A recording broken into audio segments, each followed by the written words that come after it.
Welcome to a new kind of tension all across the alien nation, where everything isn't meant to be okay. Television dreams of tomorrow, we're not the ones are meant to follow. There, that's enough to argue. And welcome back to another episode of Ash and Their Fantastic Friends, where I, Ash, and my fantastic friends talk about shit. Comics, typically. Talk about comics, typically. Sometimes. A wide variety of pop culture. That's the line. Yeah. Sometimes we just do a bit, like a prolonged bit. This is true. As you can see, we're short like 3 members today. So it's just Stack, Ash, and Rena until Ayaan and Daystar show up, and then Squid gets here when Squid gets here. Squid gets here when Squid gets here, because Squid has a real job, unlike most of us. Yeah. Today we are talking about a reading list that NEMESIS gave us and specifically requested for episode 69. Which is the funniest one. So congratulations, Nemesis. Yeah, we probably won't start talking about Nemesis on my takeover till I raw. Yeah. We're probably gonna like delay it like just by a bit. But to be also fair, Nemesis does stay the entire stream. This is true. Nemesis will not miss anything. Yeah, I want to wait until Daystar and Ayaan get here because the book that I chose to read was Bone, and I have a lot of nostalgia for it because I remember getting it from like the Scholastic Book Fair in my library. Yeah, I heard Radiant Black, and then I went, I'm just gonna read every other book in the massive universe. So you didn't read the assigned book? No, I've read Radiant Black before. This is not the first time that Radiant Black has been recommended to me, but Radiant Black is a part of a larger, extended, massive verse that I personally think is more interesting than the original comic. And I wanted to make sure I was right in that statement, and I was. So I read the first like couple issues of Radiant Red, the first issue of Radiant Pink, and then the first issue of Inferno Girl Red. I didn't know which Love and Rockets to read because there were 4 volumes, so I read a little bit of the 2016 one, but mostly I just read I Heart Skull Crusher instead. We did do a side.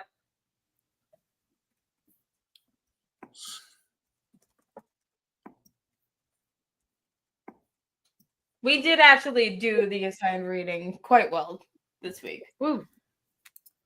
I usually do this assigned reading, so. I usually do. Ew, what are you talking about? You read it like the day up. I have a job now.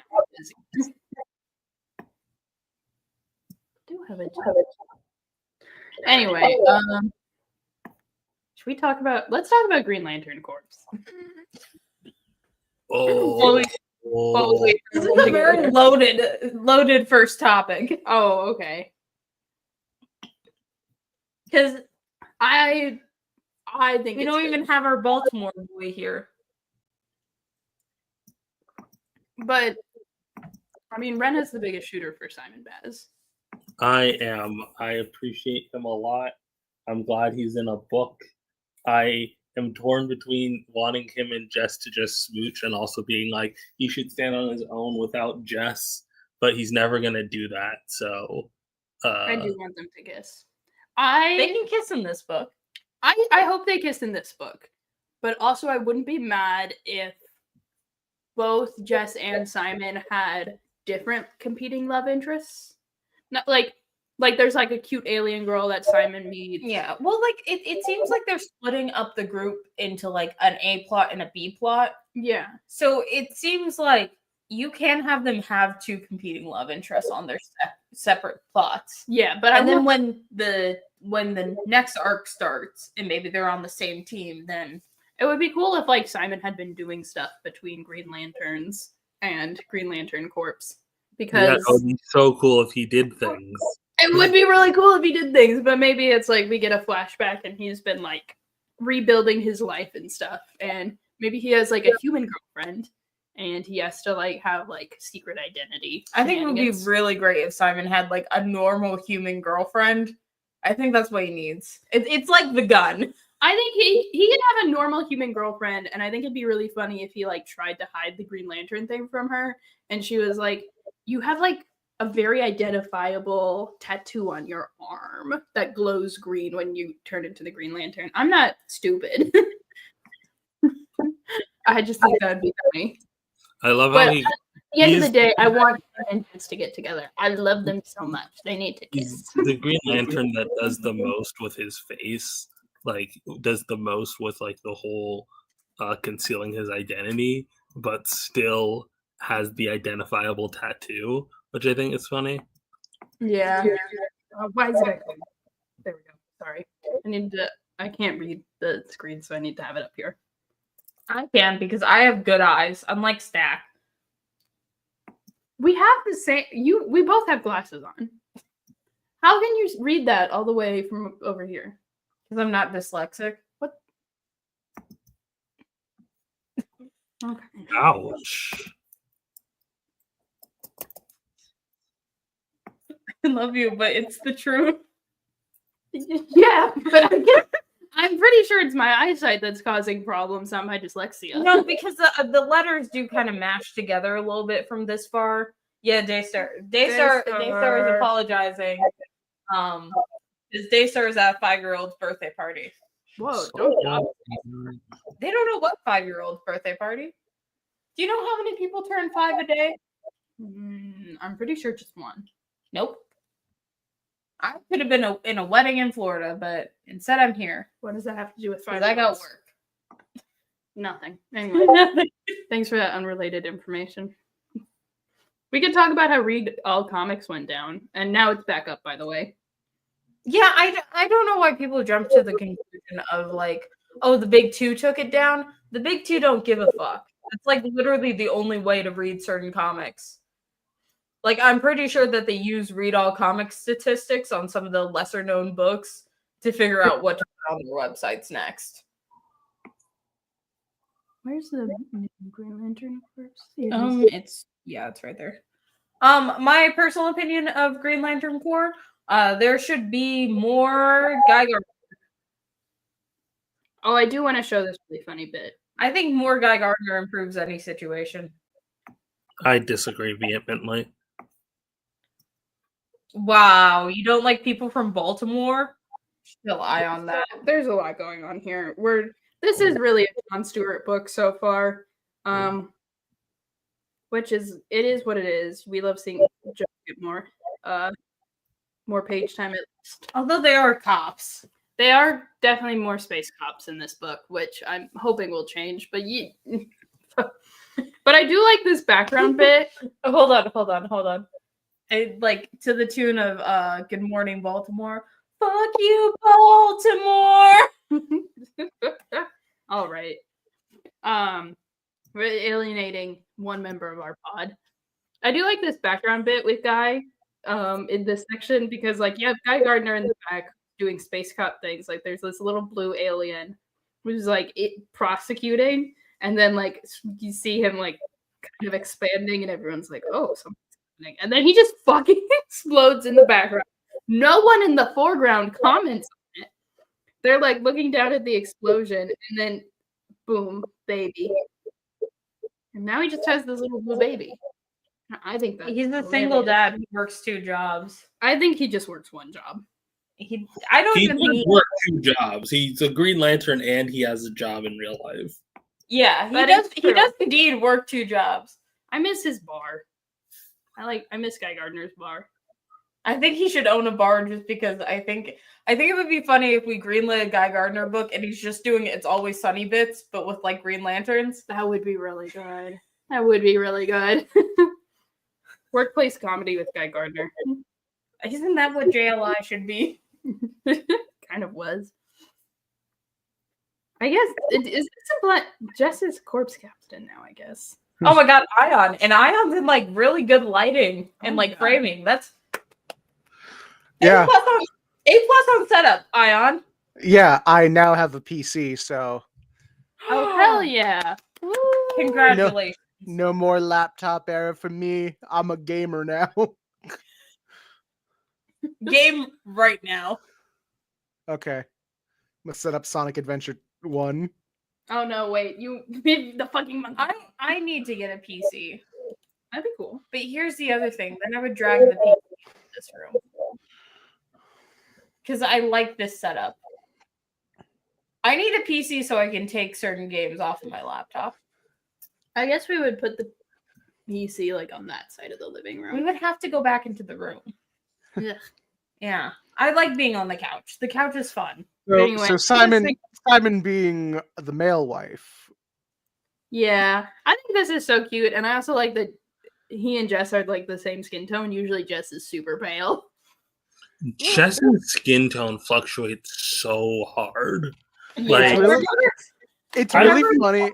It's We really crossover. it's really funny whenever this happens in comics, and people usually say it's colorism, and then a whole swath of people will be like, "Well, I'm actually brown, and sometimes I get lighter during the winter and darker during the summer." It's like, yeah, but I doubt the plethora of DC artists, colorists, who are a good lot of them, white people, are not.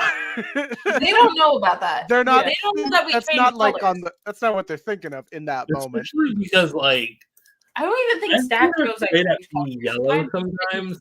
Like Although- I've seen her have Usually do. offensive skin tones, you know? Yeah. Oh wait, Ayaan's PC now. His misogyny is over.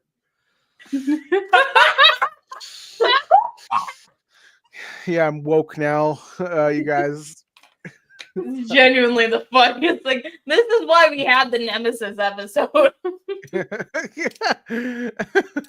I'm the woker, baby. What the fuck? And then no more Simon. Well, there they are. There's Simon and Jess.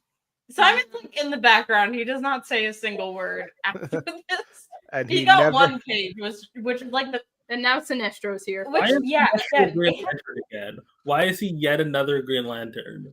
I think that He's was- always in and out. I think the Yellow Lantern Corps like got demolished during All In. I don't know. None of us read Green Lantern. That's the problem. And Daystar only reads it. for Kindle. Daystar does, and I don't think they're paying attention to that. I don't think Daystar is paying attention to anything but how Carol's being treated. I don't think Guy Gardner speaks a single. Oh wait, he speaks once. You gotta be kidding You gotta be kidding. me.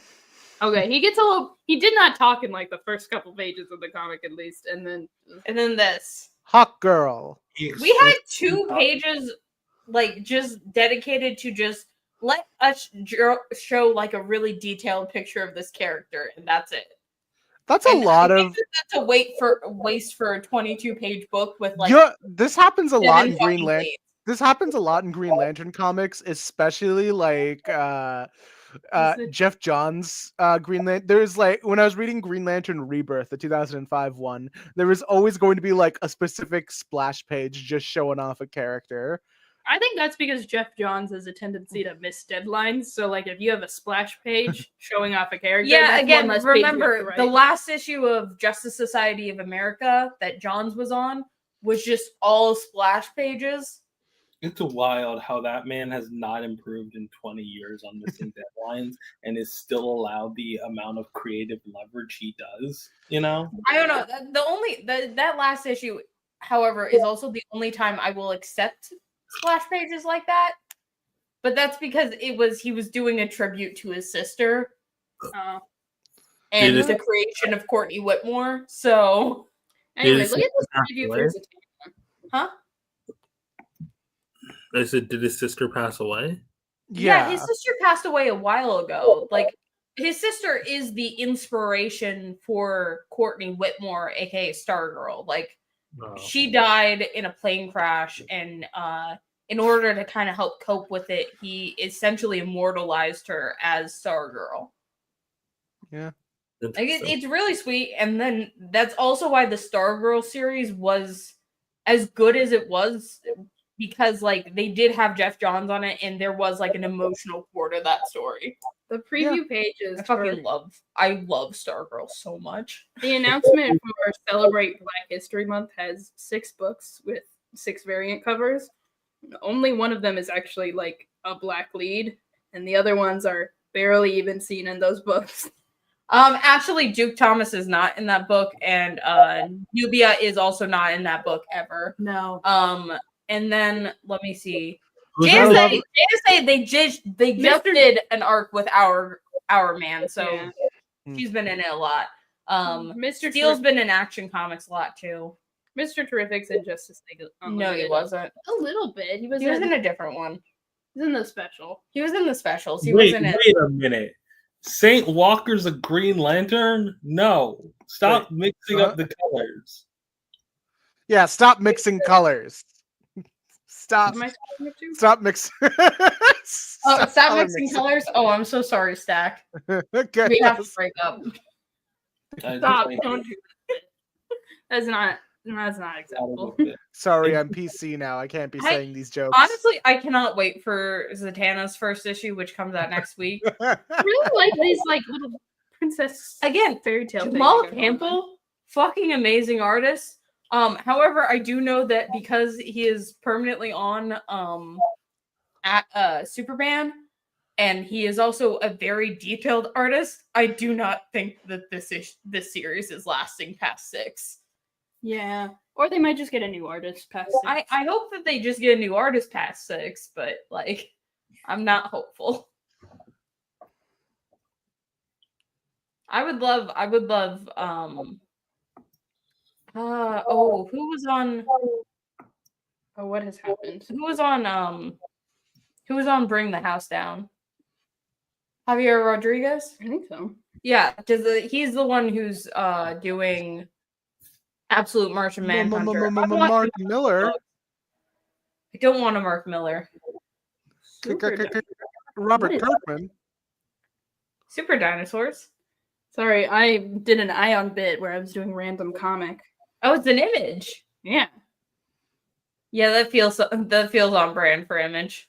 I just Also, a Robert Kirkman join. this T-Rex. Yeah, this has some fruit. This T-Rex has robotic arms because his arms are too little. Oh, they got more dinosaurs. This is great. Coming back to this later. What is this? Well, are we talking about our individual series yet, or? No, not Okay, yet. so Nemesis does have an explanation. They destroyed all the corpse, so there's only like 3. Okay, that's still stupid. So I think it's green. It's green, the Star Sapphires, and I guess probably the red ones are still left. If Sinestro is with the Green Lanterns, then yellow's probably down. That doesn't mean you need to invite him back in, you know? I don't think they invited him. I think he just showed up and got a ring again. Hey, can I have a ring? All right. That's the exact conversation that happened. Hold on. I need can't. Ash has tripped behind the camera. Don't worry Did about you it. hear that not only is Brave New World evil, but it's also bad. We Yeah. all know this coming. They went through 6 rounds of reshoots. That film is more expensive than the last 2 MCU movies combined. Shout out Rob Liefeld. No, under no circumstances will we shout out Rob Liefeld. We cannot give it to It's Rob Liefeld. so funny that Rob Liefeld is just out here on Twitter just talking about different ways this movie's gonna flop. That's really funny of him to do. Like me and Rob Liefeld have very different reasons as to why we're not watching this movie. But it's very funny all the same. Here's the thing. I did see a lot of people attacking Rob Liefeld for like being pissed that he wasn't invited to like the thing or the premiere.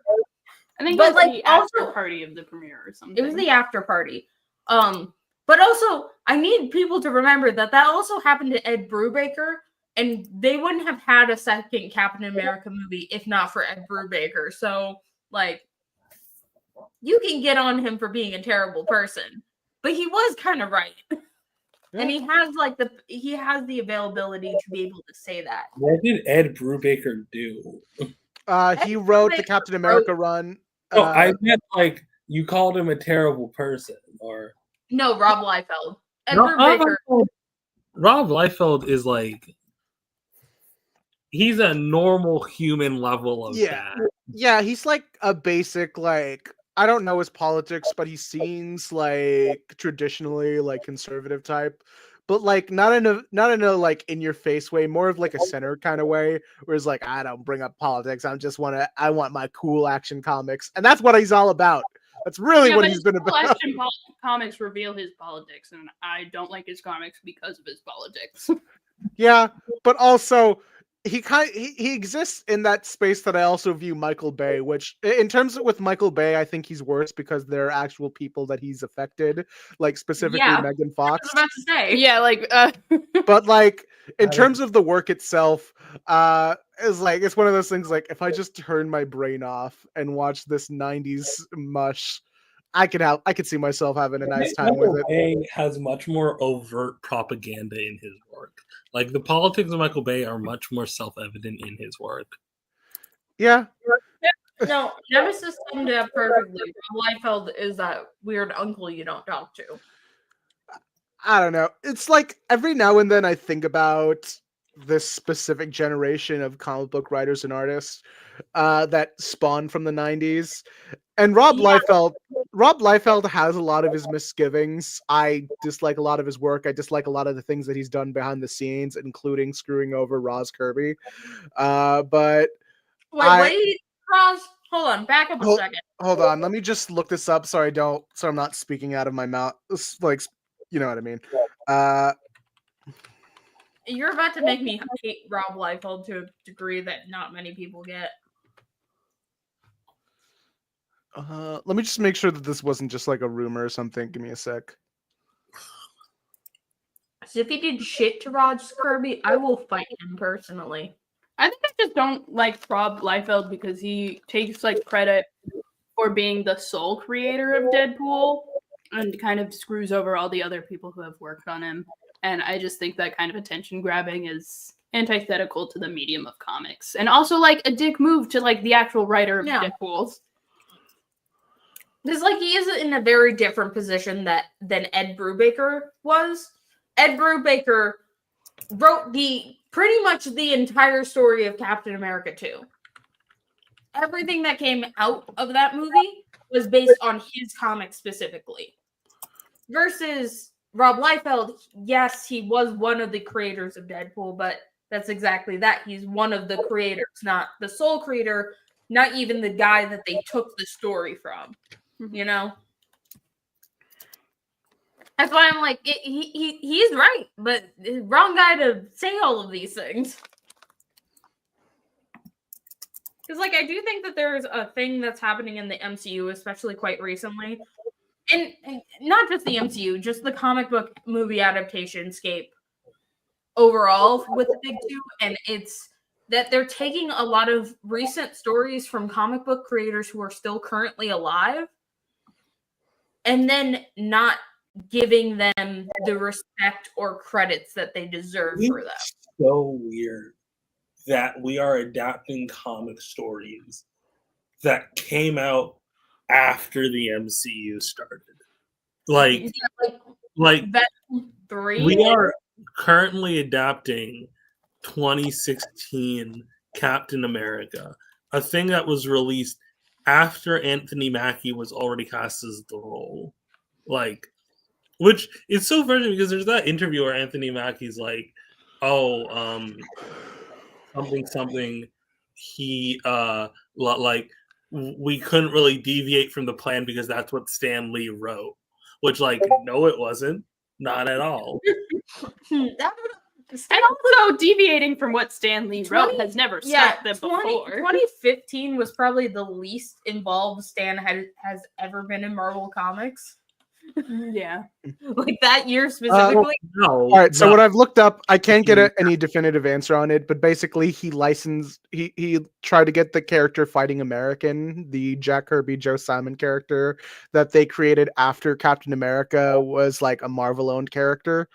So Rob Liefeld wanted to do his own like Fighting American series, and he reached out to Joe Simon and Roz Kirby, who was currently currently widowed at the time. Yeah, like it was like right after she got widowed. Yeah, and he reached out so he can make his Fighting American book. A little disrespectful, but I guess if it got made.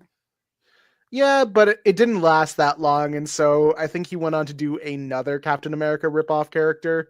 But what caused the bad blood? Was it just the fact that he did it? Did he give royalties to Joe Simon and Roz Kirby? Probably not. It's not really. I mean, it looks like he was licensed the characters, so but it was at a price that he didn't want to agree to.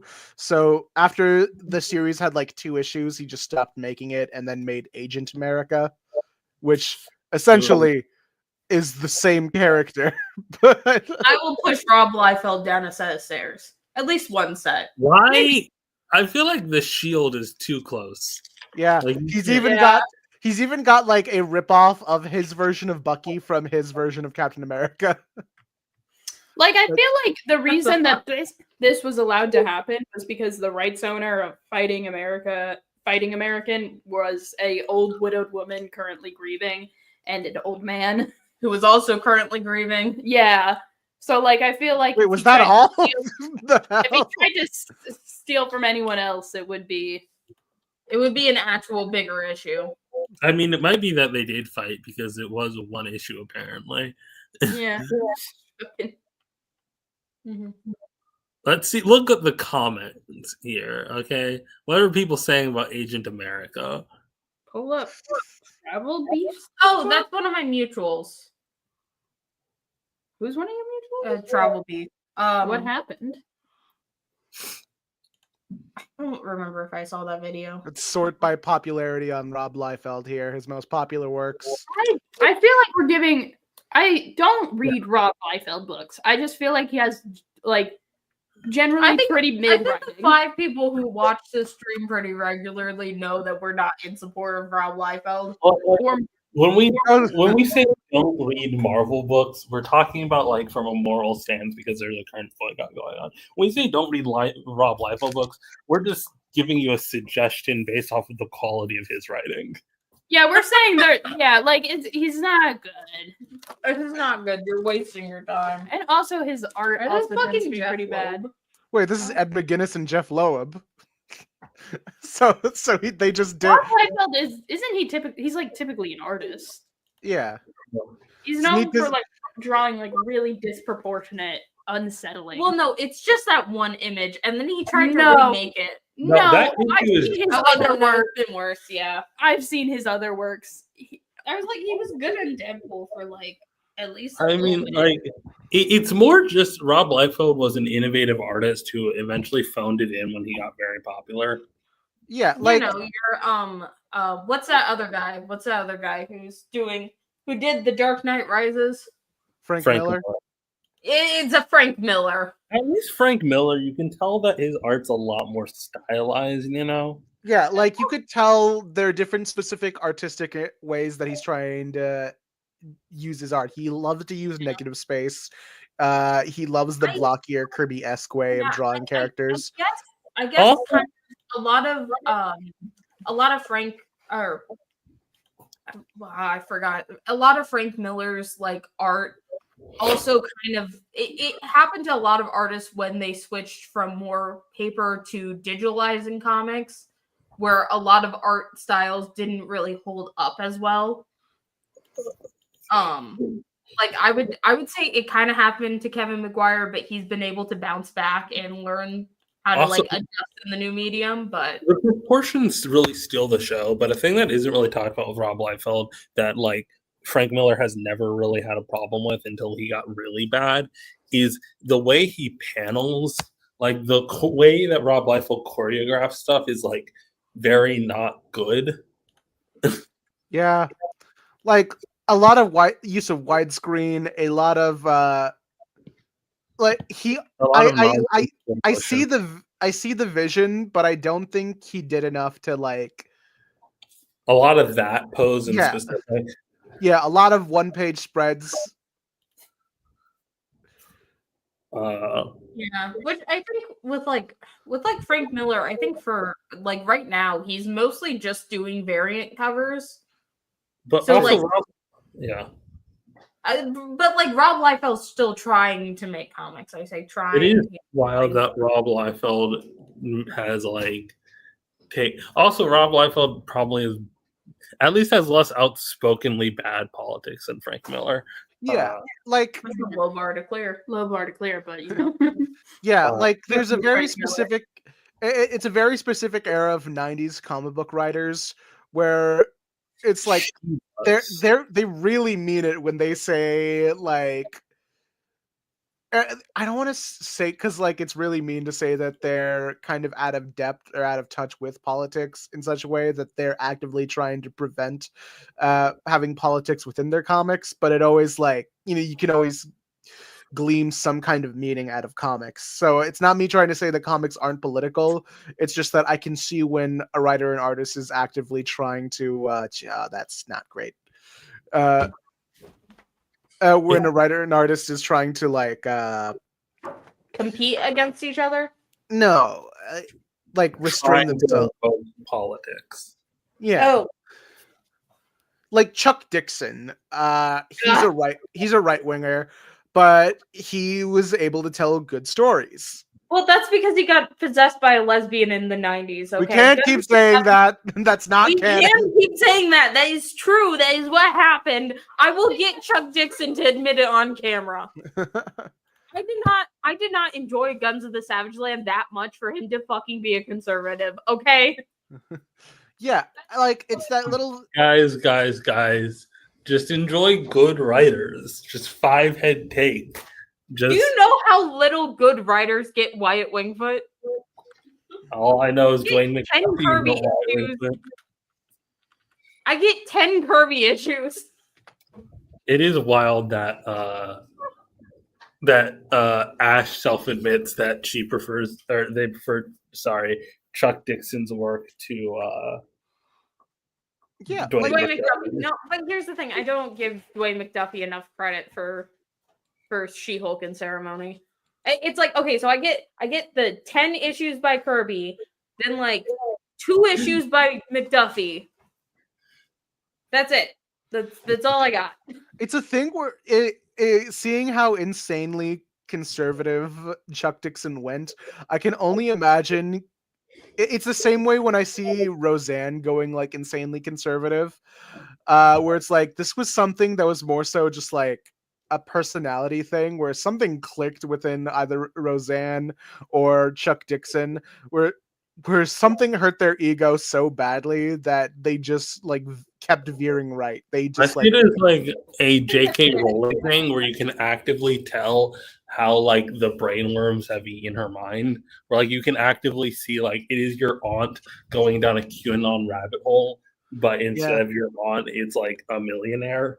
Yeah, it's the same thing. It's the same thing with Graham. I went through with my grandpa. Same thing with Graham Linehan. I don't know if you guys know that guy. No, but I know my grandpa. Yeah. So Graham Linehan was this like writer for this show, Father Ted and the IT Crowd. He wrote like an episode of the IT Crowd that had a transphobic like plot in it. And so he was called out on Twitter. And at first he was like saying like, having a transphobic character isn't inherently like having a transphobic show. And he was trying to like double down on his writing not being transphobic. And then he just started being transphobic outwardly on Twitter. And then he sent his hordes of fans to this or not fans. It was this thing called Mumsnet, where he would like reach out to the moms who are against like trans people and go like, yeah, you have to attack this this charity organization called Mermaids, and then Yeah, and then H Bomber Guy saw that and then did a several days length live stream, donating tens of thousands of dollars to mermaids out of that Oh my situation. god. So yeah, that's where I knew him from. But also, he went on such a downward spiral that spawned from just like a little criticism of his work. It is like transphobia instantly kills everything. Like I hate to bring it up, but like Dave Chappelle went from like a sensible comic who was like known for like speaking truth to power and generally being one of the few comics who were consistently political in correct ways. And someone said like, "Hey Dave, you have a weird history of saying like kind of weird stuff about trans women." And then like flash forward like less than 2 years later, and he's fully on the conservative grifter side of things. Well, I don't want to say conservative grifter, but he is just definitely just transphobic altogether. And conservatives like to use his work as a means to like be further transphobic. Because I still think What I mean by conservative grifter is not that he's a conservative grifter, but that current conservative grifter. I think that I got something to tie it all together. Notice how when the government got like more openly transphobic, planes started crashing.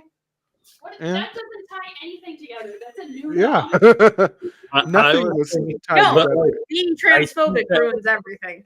I think that when I call him on the conservative grifter angle, I think that what I mean by that is that is what he is monetizing now. Like now people listen to Dave Chappelle and watch his stuff, which has gotten worse, just like measurably worse, purely as a political statement. Yeah. Yeah, that is a thing. Like Dave Chappelle really like I know I say this a lot, but Dave Chappelle is one of my favorite comedians of all time. Sans Ayaan, stop saying that on camera. But like he's such a good comedian. but he has made good and interesting art in the past. He is now using that art to do real measurable harm. It's like if I said Neil Gaiman was one of my favorite writers. Not a great thing to announce out loud. When Dixon came up, I brought up Guns of the Savage Lands. Yeah. Guns of the Savage Land. I love Guns of the Savage Land. Yeah. I think there's a sliding scale of how bad a person can be before the work you you need qualifiers, man. Especially a lot of Dave Chappelle's work when he was just coming back, like the 2015, 2016 era, where like there was still a little bit of transphobia, but the stuff that he was saying was like really soulful, like human shit that stuck with me for a while. I was never not transphobic. Like, yeah, it's really like I still think of one of my favorite jokes from him, which is him talking about AIDS, where he says like, "Have you ever noticed that out of nowhere there is this disease that kills gays, blacks, and homeless people? Either God is white, or they put that shit into the disco bowls." You have said that joke many a time, but it's a good joke. I think that what's the word? That like it's just sad when I remember someone was saying something about like how The Closer is Dave Chappelle's first stand-up special after the George Floyd riots, and rather than like talk anything about that, or George Floyd protests, I should say, rather than talk anything about that or speak to the current moment that Black America is feeling, he just goes on tirades. I mean, about he did his failing relevancy.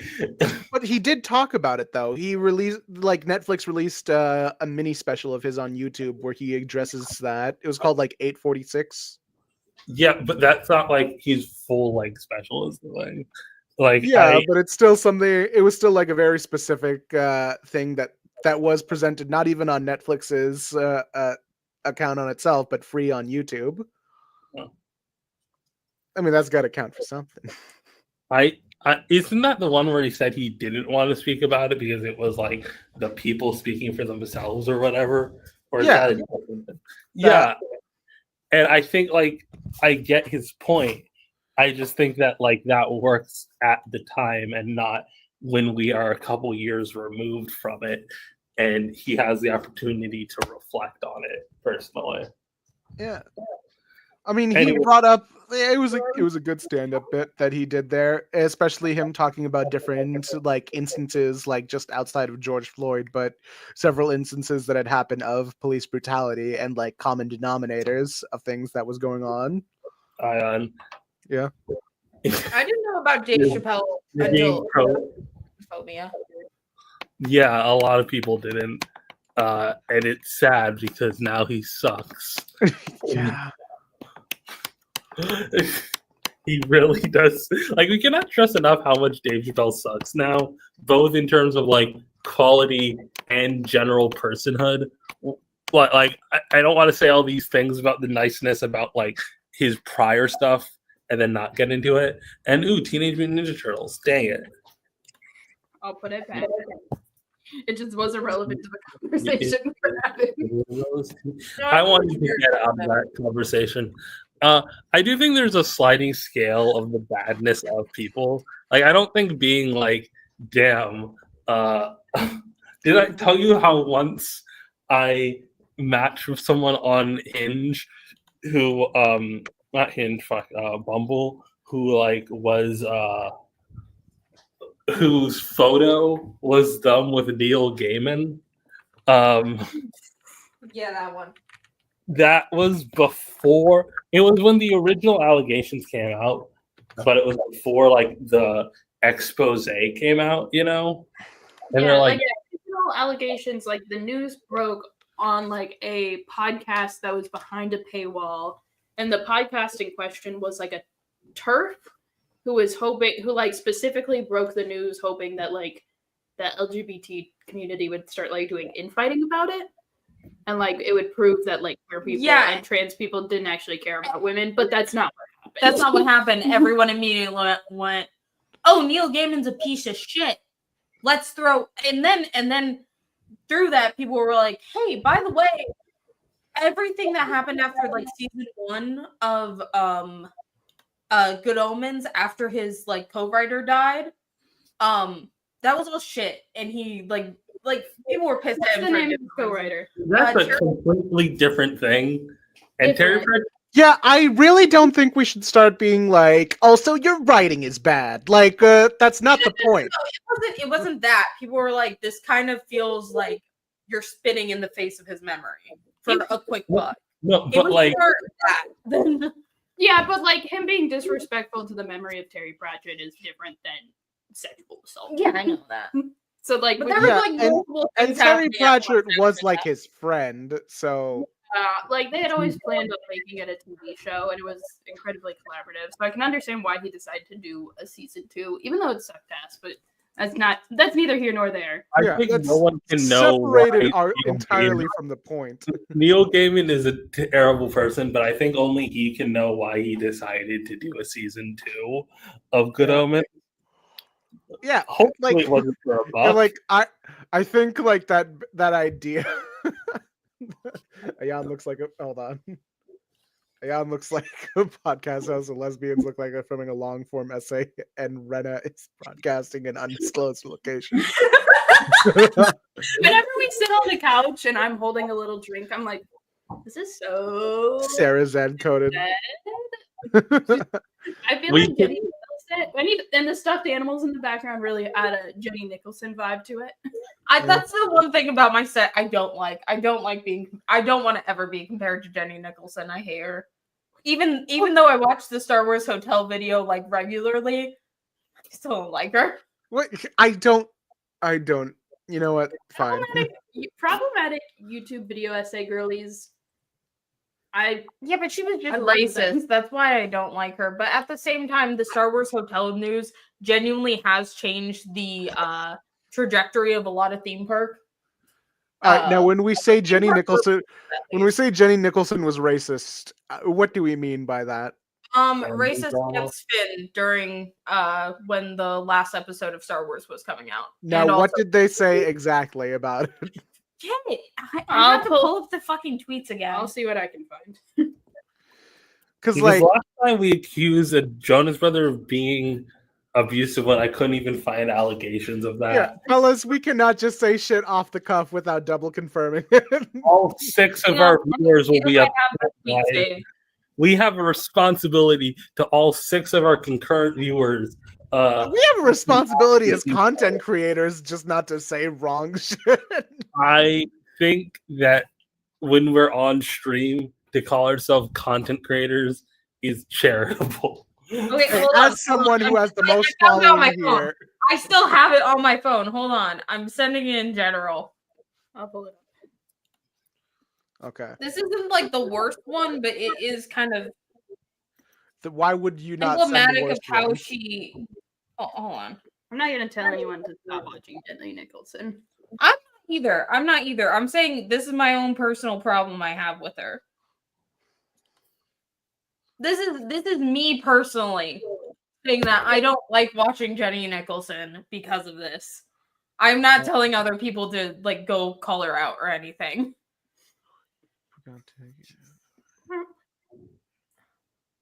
Right.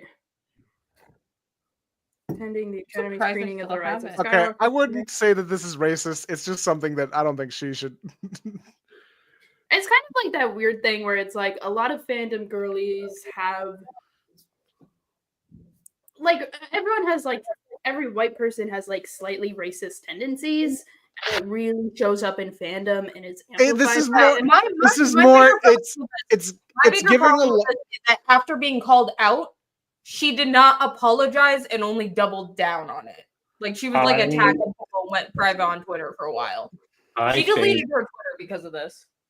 I think that when you say that someone is racist about Finn, my expectation is so much worse. I think because Star Wars fandom is so Yeah. so racist. If she didn't call him like the end, Yeah, this is more in the line of Ash. I think this is less in lines of.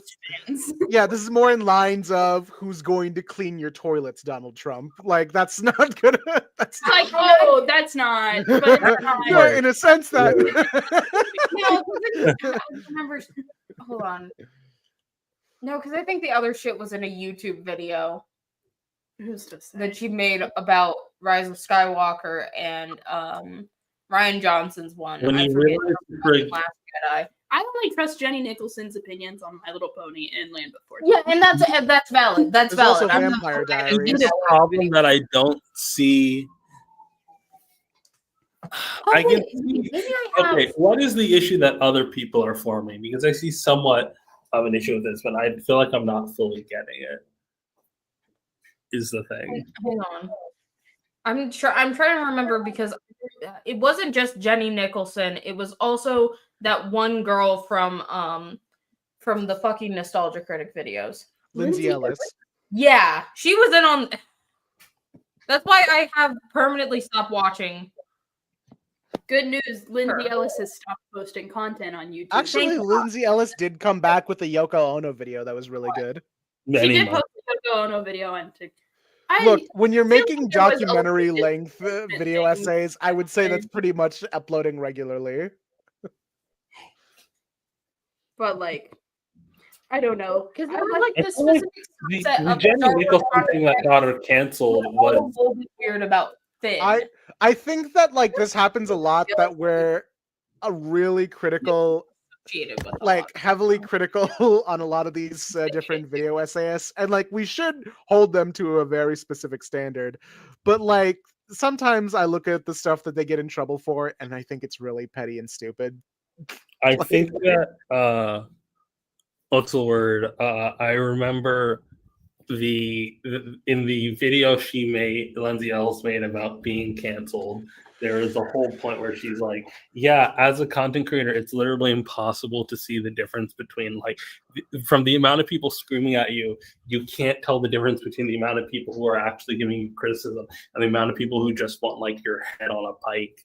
Like, and Wait, I I'm didn't like, hear but that was over her. the video about her getting canceled. Probably a good idea. I thought it was really interesting though. Like, I don't know. I think there is something to be said about how cancel culture, as it's used now, is not really effective at changing anyone's like opinions or behaviors, nor is it good at like like a stopping good people point. being Yeah, successful. a good point that Lindsay Ellis had made in her video about the stuff that she went through is that a lot of people who go after different content creators over like small stuff like that, they're kind of searching more for a catharsis feeling, because a lot of right wingers and a lot of conservative types, they're never going to feel shame for the things that they've done. You're never going to get that feeling from Donald Trump that you'll win something out of him, or from Elon Musk, or from the hundreds of different right wing like YouTube videos or YouTubers. Like, I'm never going to make the quartering feel bad when I call him racist, or Ethan Van Sciver, or any of the other Comicsgate bros. Yeah. But if I call someone who actively likes like who I could probably call my peer in comic talk space, if I notice something from them that that I think is uncouth and call them out for that, I know I can make them feel bad over that. Yeah. But there's also like a big difference between like one person being like, hey, that's not ideal, versus like, hey, you shouldn't have said that. You should do this instead. But like there's a point where it gets so intense. People feel so betrayed by this like slip up that like they're calling for people's death. And it's Yeah, see, this is why I say problematic shit all the time. I remember there No was one a can whole cancel me for one specific thing if I just say a There's bunch of a that. situation where like TikToker Christian Divine had like a friend who was also a TikToker who said some like offensive shit. I don't even know what he said because it was so much about the drama of it. And he said like, why would I make a video on it when I can just like talk to the guy and ask him what he meant? And everyone's like, oh, why are you giving him like a pass to say that shit? And it's like, no, you make you tweet at someone, you make posts, you make comment posts, you do this stuff because you can't talk to them, right? Like, Yeah, that is something that I was actively doing when I saw a lot of my mutuals posting about Captain America 4. Like, I individually started talking to people and I was like, hey, I find it kind of weird. You have been vocally pro-Palestine. Why are you suddenly folding for this specific film? Yeah. If And there are like different creators that I've been disappointed with, and I'm not going to name names because like I still think well of them. But there are creators who are on the higher end side, on the Marvel side, who espouse like left-leaning politics, but still went out to the Captain America 4 premiere, or talked about it, or promoted it. That it's just like, I don't know if I can watch you anymore because of this. if Ash ever gets canceled or does something reprehensible, I will not be making a post about. Okay, I can't say that on my word. Maybe I'll make a post about it. No, I would actually like you to make. Well, no, like DM me that you're gonna make a post and then make it. Every problematic thing Ash has said in our Discord. I'm gonna post a long video of me like sobbing, crying. My partner got canceled, and like it's gonna cause so much drama. Yes. It's gonna make so much. Yes, money. this is actually what I like. Quite honestly, if I ever get canceled, I need all of you to start pulling a grift on this. Okay. The point is, This is as my far as bad. like, actually resolving the issue, my primary focus is going to be actually communicating with Ash to understand what they did wrong. Like, Also, why Like am I the there one have been very seldom times You in say which a I lot of address. Like, I remember I haven't gotten into comic talk drama in a while, like, or videos addressing it. Last time I can remember is when I was defending Z, when like Black Sands Entertainment was like being weird to them, and It was like a lot more than being weird. It was. if I remember correctly, I he probably was know a lot actively. more details because I'm We don't in a need to friend group with rehash Z, it. but We like, don't need to go into it was whatever people saw on the surface. It was like 10 times worse. Yeah, I still feel really bad for Z when all that went down. Yeah. Yeah. I've had other mutuals. Like, I wish I could have spoke on it, but I felt like I didn't know this mutual very well, but they were a cosplayer mutual of mine who was like met with some Diddy cosplayer on YouTube who just like he's like one of those guys who just go to different conventions just to like make content out of different people. Just like Oh, you're saying, talking about P Diddy, not yeah. no Deadpool cosplayer. Who people didn't realize that all of the shit that he was doing was like consensual. Yeah, but the problem is he was harassed. If I'm remembering the drama before, there's people who he was like trying Actually, to get involved who didn't want to be involved. You know? yeah. I just hate cosplay. No, I don't hate cosplayers. I hate a subset of cosplayers that like are annoying. Like specifically, I hated him because he was trying to get these people into his video, like despite them very clearly not wanting to be in it at all. Like a lot of them are content creators, but you know if they don't want to be in your videos, you shouldn't like egg them onto it. I mean, no content creators. Usually with content creators, when you all kind of like hang out in a space, it's usually the people of course are all going to take video, but like usually there's like a text like the next day before you post like, hey, I'm going to post some videos from this. Is this cool? Or you ask during the thing like, hey. No content creator is fully on all the time. Not a convention, you know? Ooh. Like, they might not want to like participate, and you have to respect that. Yeah, I think like I don't know. Like I'm still pretty new to conventions, but like the reputation I expected, like I've heard about cosplay from like the 2010s is very different than like what I experienced in the 2020s. Well, here's the other thing. Post-COVID cosplaying, or like COVID kind of did some things to convention spaces that like I don't think enough people realize because a lot of people did not go to conventions pre-COVID. So like right now it is a lot better because the whole with increased regulations because of masking, a lot more people are a lot more conscious about the spaces that they take up, which has resulted in a net positive of a lot of like cosplay is consent got or no, not cosplay isn't consent. That was the movement. That one got like a lot more. It's gotten to a point now where that no longer needs to be said. That is just a rule that everyone knows, you know. Mm-hmm. Which I think is nice. I do think that like although cons themselves have kind of become money hungry post COVID, I do think like the convention space in general has become a lot more open and welcoming than it has. Like, except a couple weird like conservative people you like run into. Yeah. You can like tell. You can like tell. You know, like I really can't wait to cosplay Simon Baz. Like once I finish up that cosplay. And specifically when I work up. Once again asking you not to fucking wear a leather shirt. Ayaan, don't buy a GIMP mask for the love of God. Ah, come on. It's not a GIMP mask. It's like a luchador. It's a fucking GIMP mask. It's not a GIMP mask. It is. I swear to God.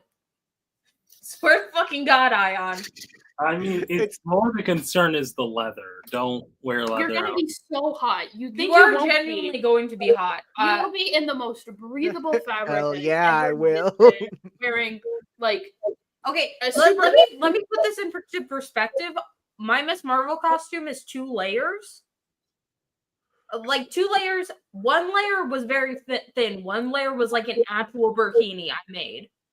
I was still sweating my balls off in the middle of winter. Look, as someone who cosplayed as Agent Cooper last Baltimore Comic-Con, no, that is not the same thing. That is not the same thing. I was wearing a suit, Ash. There's a reason I don't use leather. Huh? It was a suit, Ash. I was swimming in it. I am telling you, leather is worse. I have like a couple leather pieces to my costumes, and I'll poke little breathing holes into it. No, what? Why is that? That's not how you make fabric breathable. Just get like a shiny spandex. It's so easy. But like the leather look would look so cool. I'm trying to get like the can full get Green it. Lantern. You can get shiny like fabric that will look like leather that's more breathable. I'm just saying don't go with leather or fox leather. It's faux leather. Faux leather. Fox leather. That's Faux literally leather. a joke in Sweet Life of Zach and Cody. FAUX. Oh, Oh. you are a science. You're in STEM. You should know these words. What are you looking at? I forgot that one of my cosplay props is supposed to come in the mail. For what? What cosplay are we Human talking about? Torch. Oh, okay. Wow, I was confused. I was scared. Anything for Blue Beetle I have to make by hand. And by make by hand, I mean I have to model it by hand. Also, Ayaan, hit me up if you need constructs. I know a guy. Your dad has. I don't think No, I'll be not carrying my around. Actually, I know I I can fix Green the Lantern problem. that will make constructs for you. Huh? I said Ash knows an actual Green Lantern that will make constructs for you. Yes, Yeah, I do. Yeah. No, I'm connected to a prop smith in Indiana. This is what happens when you've been cosplaying since you were 15.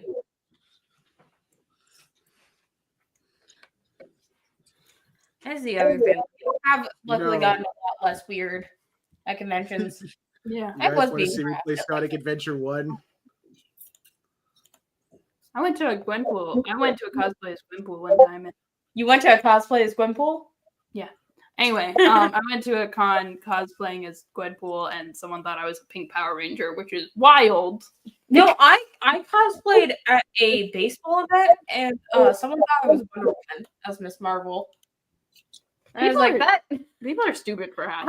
However, there was this one guy who had a baby, who was like, "Hold my baby, Miss Marvel," and I'm like, "Okay."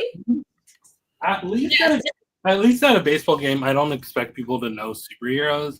At a convention, you should just nod and be like, "This is something I don't know," and that's okay. That's true.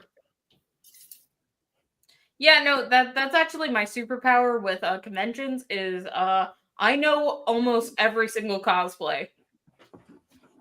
There's only been like a handful. The suits are the only thing that really get me. That if you don't have another prop with the suit, then I don't know what you are.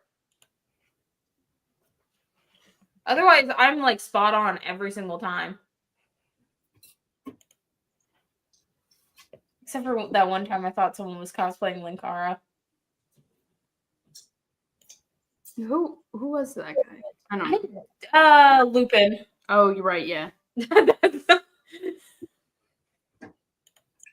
was like, yeah, Linkara. This makes sense to me specifically.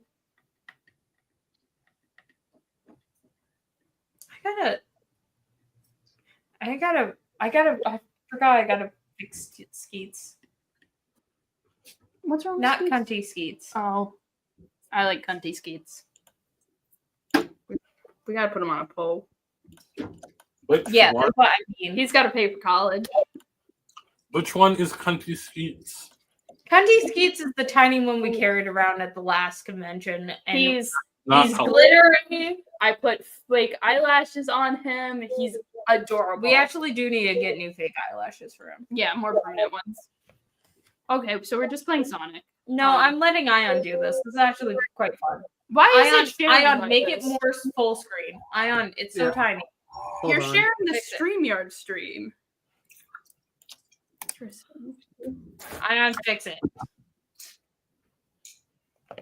Oh wait, hold on. That was a kind of funny bit that we did in high school. What? We did call the other Indian kid tech support. Why would you say that out loud right now? What are you talking about? That is a separate thought.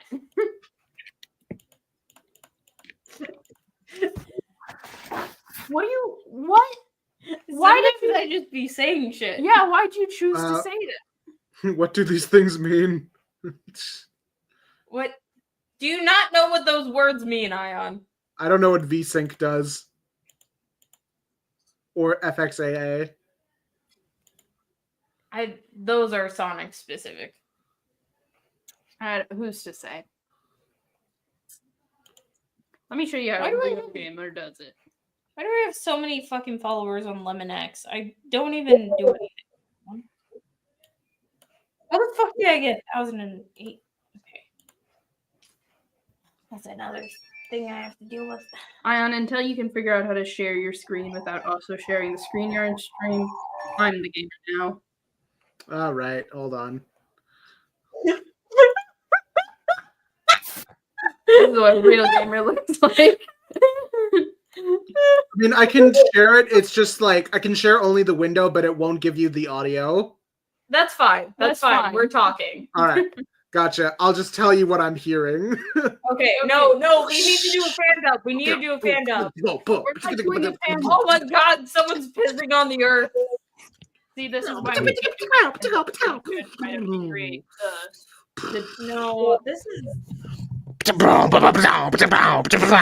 Oh shit, is this chaos? I forgot he was a thing. It's 9/11 too. Oh shit, it's Godzilla. It's Water Godzilla. It's Waterzilla.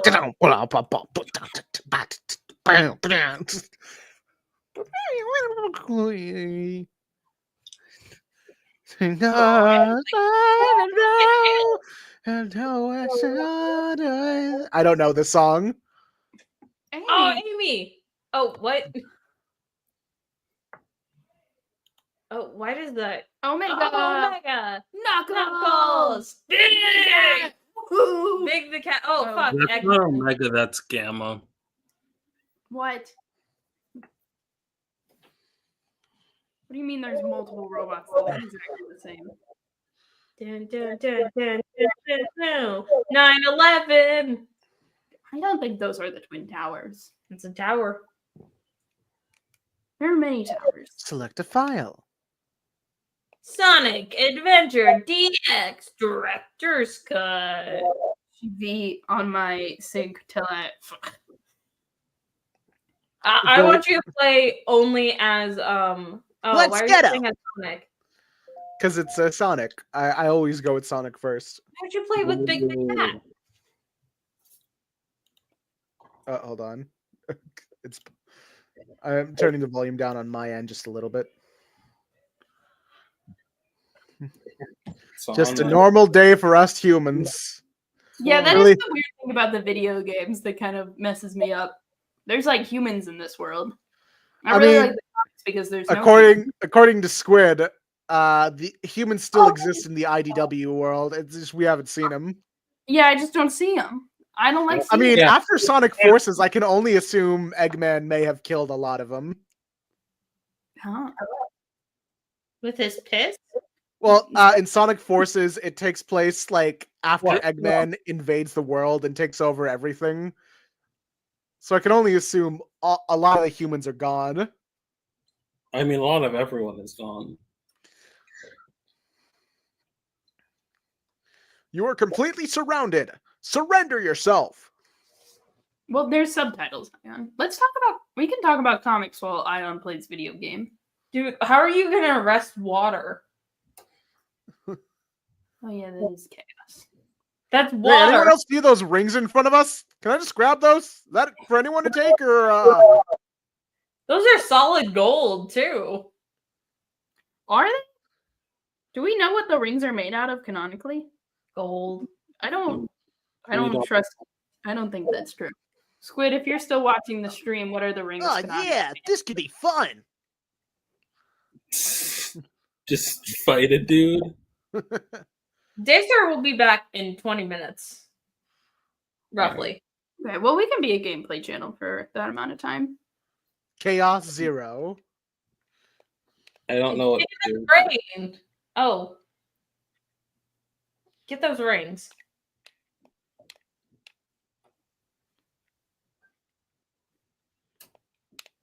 I am playing solitaire now. I pulled it up as a bit, but now I'm having fun. Don't Hey, take it away hey. from me, please. Your gambling addiction. That's not what solitaire's about. There's no game. I'm not addicted to playing cards. Yes, you are. What's your name? Hey, I'll play with you some other It's time. not an addiction. I can stop at any time. Okay, stop right now. Okay. See? I'm fine and Okay. normal. Okay. I just like cards. Liking cards is not a crime. Wait, oh my gosh, my Pokemon Wet card ass. pack. Come on, you big drip. Where you going? Hold on. Gonna hold it up to the screen. Nemesis is right. Sonic and Shadow are both besties with the President of the United States. Yeah. Chat, which pack should I open? Dialga? Or the other one? Dialga. Oh, great. He's woken up and he's trying to look for the Super Saiyan God. I don't know how. Only I got that. This one's. Yeah, I decided to take a nap after taking on the God of Destruction. I'm just awesome like that. Ooh, new one. Drip balloon. Hey, look, a plane. And it's coming right for me. Oh my god! Hey, Sonic! Damn. Nothing good. Hey, Failed watch pack. out. You're going to... Well, Tails is dead. It wasn't for DEI! Stop it! We're not doing a fan dub. Hello, nurse. Why is there a human woman? There's usually human women in the I game. see. That's why I A don't like them. twin. I can work with this. Oh no. Sonic, he can really move. Sonic, he's got an attitude. Sonic, Why'd you run into the chairs? he's not good at this game. Don't you have a Did time? you got a little guy? Oh. I thought Rena was joking.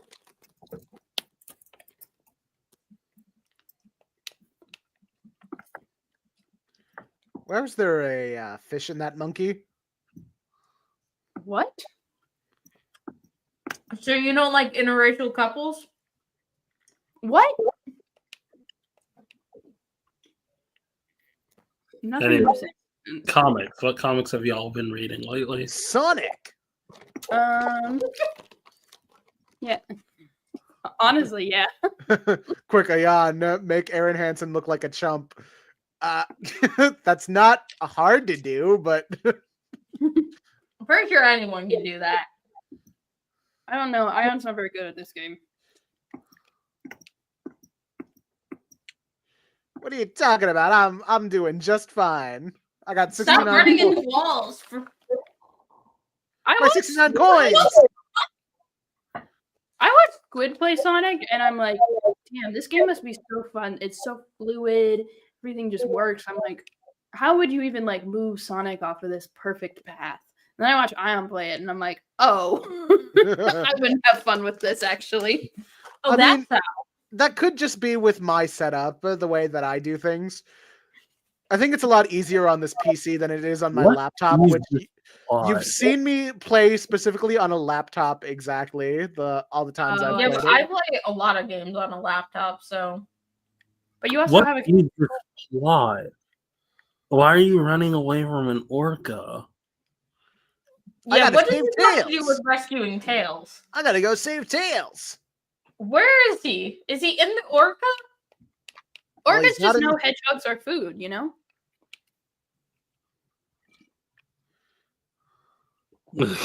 I gotta rescue Tails. I don't know how he crashed so far away. I also don't know why you can't run in a straight line. I mean, I could, but I'm also You aiming know for what these. might be it? I think Squid might also have a controller.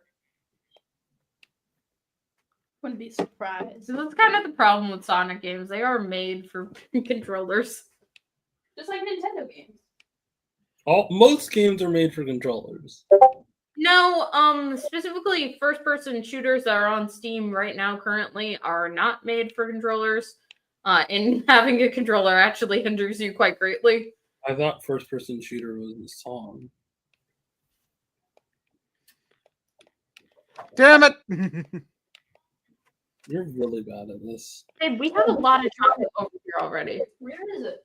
I'm not bad at it. I'm just trying to collect coins. These ones. Should we start talking about the comics we read, or are we still waiting for Daystar? I want to wait for Daystar. All right. I want to do what I did during the Super Bowl and eat a bunch of chocolates and drink a bunch of lemonade, and then wonder why I am sick. Don't stop. You gotta stop. Yeah, baby. Sonic, he's got an attitude. Sonic, he's the fastest thing. Oh. Sonic, he's in a tube. Don't know how I fumbled that. It actually is Sonic. genuinely kind of funny how you'd be fumbling these things. Why'd you save a fish?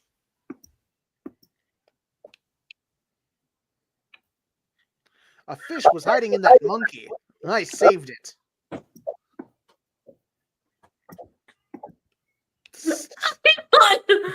don't know the fuck. I don't know how that happened.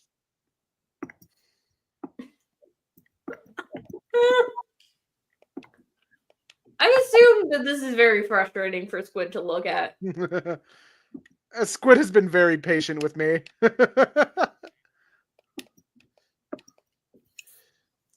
Especially like Squid. Yahoo! Yahoo! Oh, you are the wrong game. Wahoo! Yeah! Why'd you kill that? Why'd you kill that monkey? There was a little sea lion hiding in him. Well, why did you kill the monkey though? To get him? It was a robot monkey. It wasn't real. Oh, why did Eggman put a sea lion in a monkey? There you are, little buddy. All right.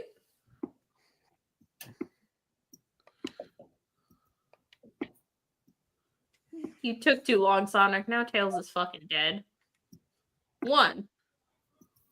Oh, I guess. Oh, there's Tails. Hey, Sonic. Long time no see, huh? I'm just glad you're okay. I'm not, you fucking asshole.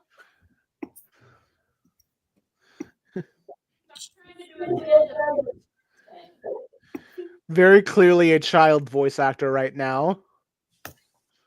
There is a little child voicing Tails at this moment. Thanks, but you gotta check out my newest power supply. Ta-da! That's not an emerald. A Chaos Emerald. That thing is purple. Yep, I just collected it. Emeralds can be different colors. During one of my test flights, the thing's got unlimited power, so I figured why not use it to power my plane? Supercharged. Tell you, son of a bitch. Yeah, come. I got something I gotta show you. It's in Mystic. Oh fuck! These are going by too fast. I can't read. Tails, are you asking me to take the train? Me. Yeah, take the train. Hello again. Stop going to the human women. Stop harassing the human women, Sonic. Why does the pool have water? You should be drowning right now. Huh. Sonic, he can really move. Sonic, he's got an He attitude. harasses a woman. Hey, it was just flirting.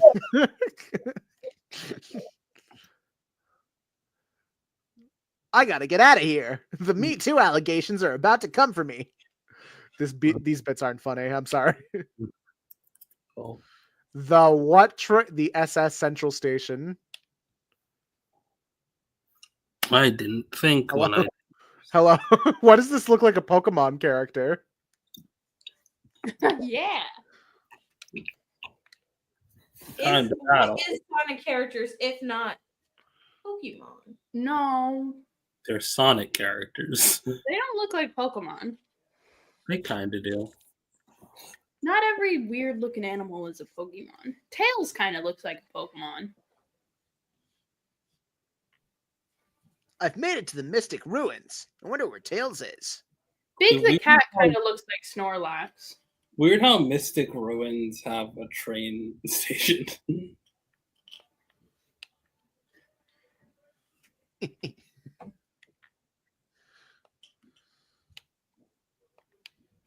Sonic, he's on the move. Sonic, he's out of booze. Whoa. No. Don't Sonic. run and drive, kids. Don't drink and run, kids. Drink and run, kids. If it isn't Sonic. Let's say run and drive. Look, a giant talking egg. Yeah. Silence. I am Dr. Robotnik, the greatest scientific genius in the world. Whatever you say, Eggman. Enough! I've got big plans. Now I'm going to put them to work. Good. What do you want? Is he gonna piss on the moon again? I want all the Chaos Emeralds. Better not interfere, or else. Listen. Or else what, you big loser? Or else I'll take them from you by force, the hard way. Just say you'll kill him, Eggman. My God, who took your balls? I think we should recast Ayaan as the new Eggman voice actor. Because the current one's a fucking piece of shit. Yeah. I'm just like soft launching it here. Yeah.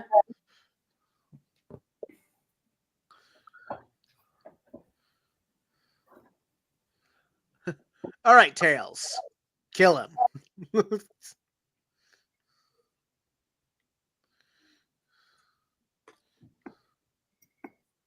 All right, now how do I...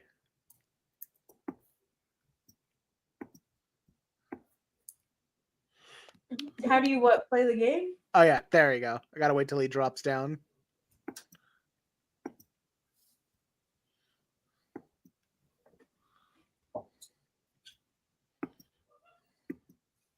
Come on, come over here. Oh, look at me. I'm little Sonic.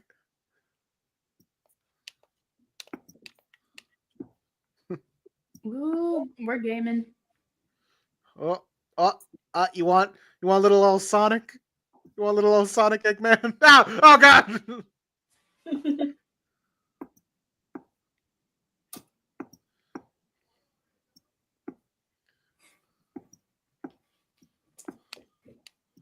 I did it! I defeated him. Now time for the kill shot. Sonic, no! This isn't you! Oh Sonic, put the gun down. If you kill Eggman, you're no better than him. no! He's gonna kill someone. I'm pretty sure Sonic does kill, right?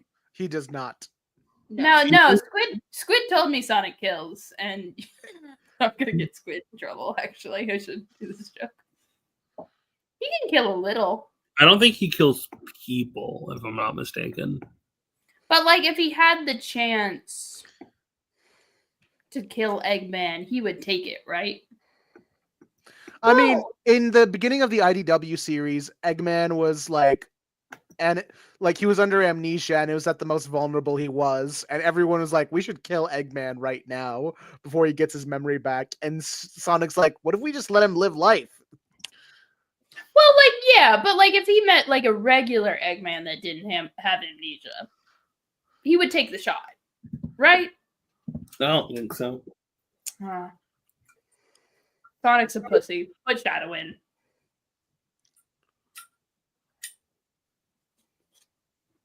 Eggman, why would someone who's invincible work for you? Because he has all the Chaos Emeralds. Yeah, but Well, that's He's gonna- chaos.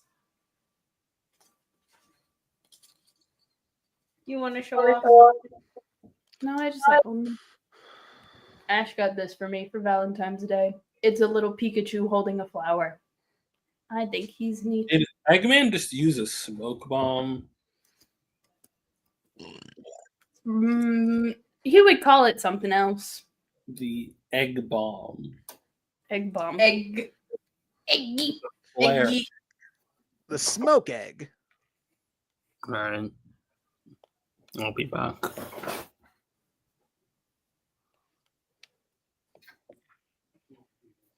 Running through the speed of sound. My name is Sonic. I run fast. There's a little fairy chasing me, but his name is Tails. Did you What? call Tails a fairy? Wow. Canceling you on Twitter.com. Whoa, hey there. What the fuck? Ayaan, what are you doing? I have no idea where I'm supposed to go. Ah! Ah! Clearly, not in that direction. Maybe you're supposed to go back to the TV, to the train.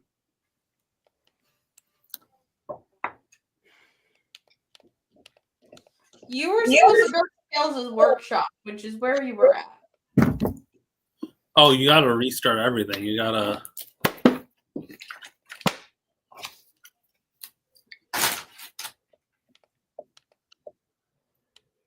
Ayaan, you're about to do another fall into water.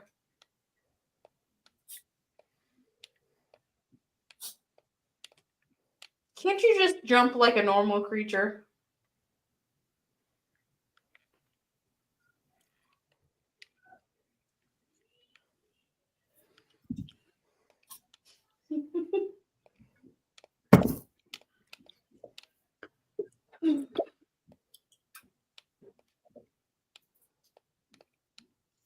So.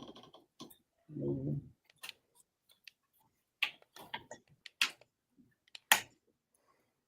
gotta unlock the door to Tails' workshop. You see those two tails? Hold on. Maybe the wind key will do it.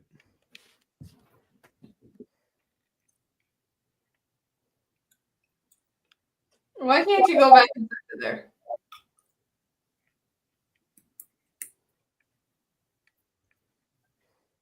Be careful, you're about to go off the cliff again. Maybe you're supposed to go inside.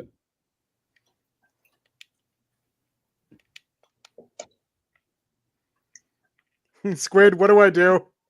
Squid help. Squid, Squid, we need game friends. Squid. Squid! Squid. Squid. I'm just gonna walk around with this thing until I can find a deposit for it. Put it in the water.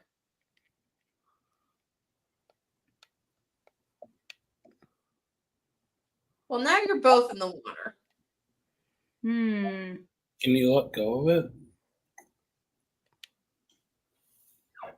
Oh, Don't throw it. Don't throw it. Don't throw it off the cliff.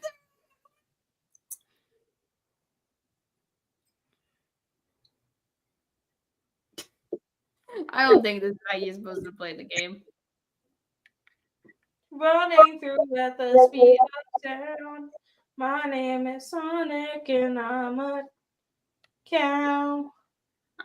Famously not a cow. Famously a different creature. Are you sure? A Mobian.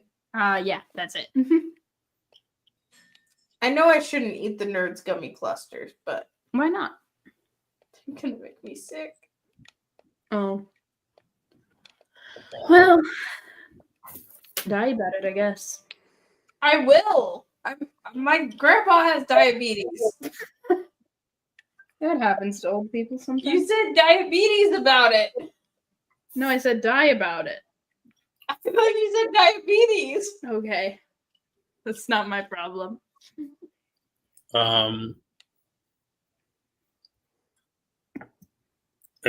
Sonic did kill the original Eggman in the Archie comics, apparently. Shout out to the Archie Sonic for having dick and balls. What? I mean, he did have children, so. This is true. Oh, that's definitely a cave where you should put things in. Yeah. Like most caves. Put it there. I don't think Yeah, about- can you throw it on top of that thing? No, I think I saw a different location. Is that Tails? Who's in the cage? That's a monkey. Why is there a monkey in the cage? Can you jump in that hole?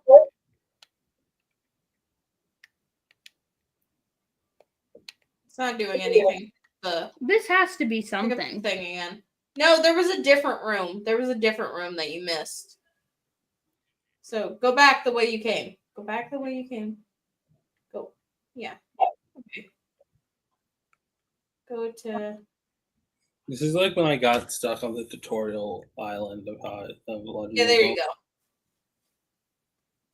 I wish I could come over and play the game for you to get you past the tutorial. I don't know what Where'd your your thing problem go? is. They took your key. No, you dropped it. So this didn't work. I've We're been really put bad into a at cow garden area. Ah, The Chow Garden was in Sonic Adventure 1. Ooh. Take care of that chow egg. well, it's just an egg. This is why you should have played as Big the Cat. Big the Cat. He's my favorite. You know why? Because he's big. You really like the large ones. I do like the large ones. That's why I'm dating Stat. Maybe I'm You- supposed to leave. Like, go back on the train and leave. Mean to me. Maybe.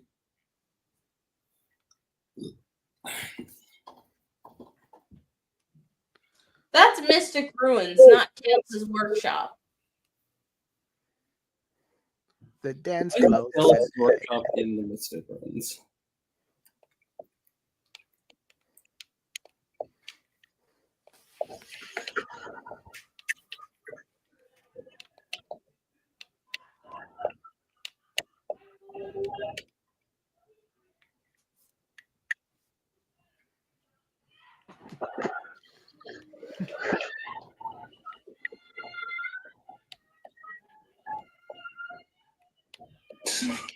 This is so bad. Look, You know what you're doing. look, I don't know what I'm doing. I'm just,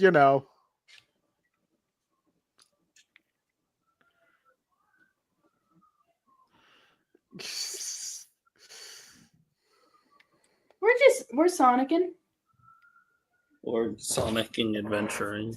Or All right. The little fairy told you to go to the Mystic Ruins. Wow, homophobic? It was literally a fairy. How do you know that? anyways, what are we doing now? Are we just watching? I guess yeah. Once Daystar gets here, we're gonna talk about Nemesis books. Until then, what if we played a game? I don't know. who we are. We are playing Sonic. Do you want us to jack some boxes? Wait, so can someone maybe someone look up what I'm supposed to do around here? No, I don't even know that's what part of cheating. it in your- I don't care if it's cheating. I don't want to do this anymore.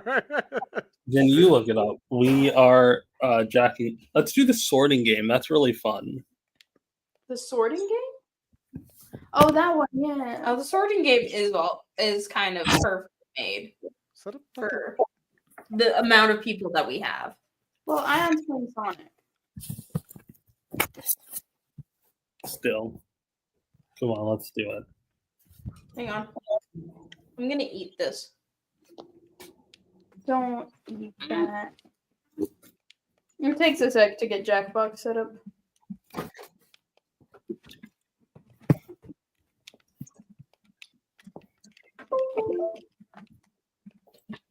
That's because I have a handy dandy hard drive. Okay. Hey, guess what? But What? Why are you looking at me like that? What's going No, on? it's not working.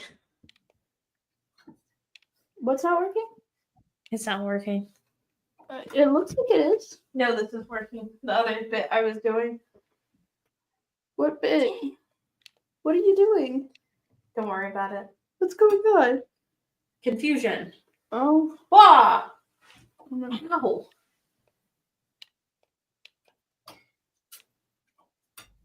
All right, Steam's open now. What am I supposed to do? Remember Die, when maybe? Oh, look! I think I figured it out. Folding your head a wind key or something.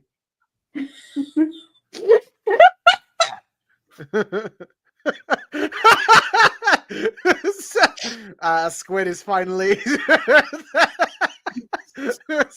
Squid's had enough. Wait,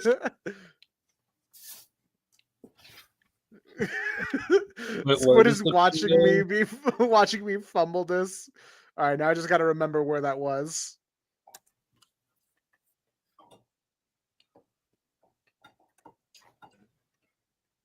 I think Ayaan has forgotten where it was.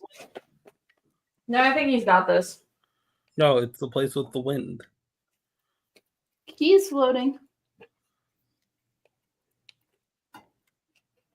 Oh. We finally made it.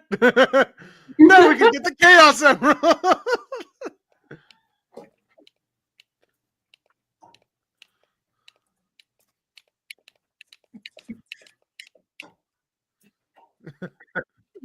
No, you should not be downloading it. Come on.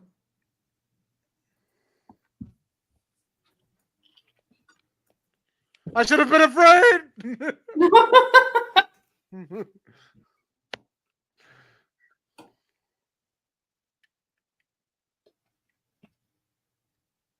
What? What am I?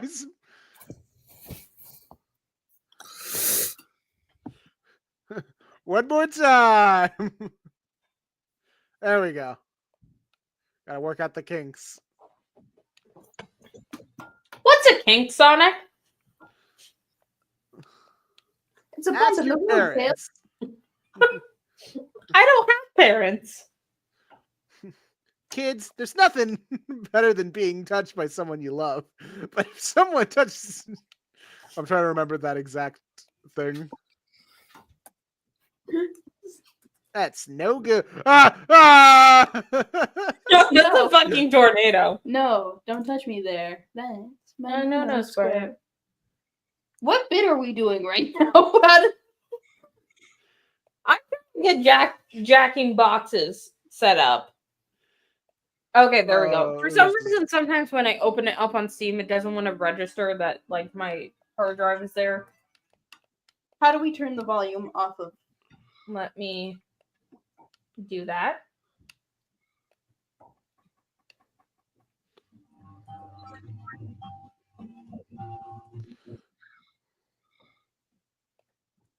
The dance floor silly. Okay, there you go. So you wanted to do the sorting game? Yes. Ayaan, put down the hedgehog. But I can't. I just got here. Pause the hedgehog.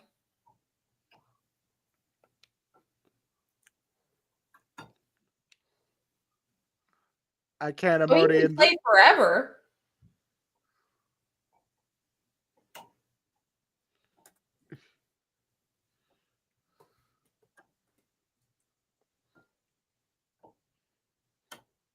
Oh, I'm gonna put the passcode in. Hold on, chat. hold on.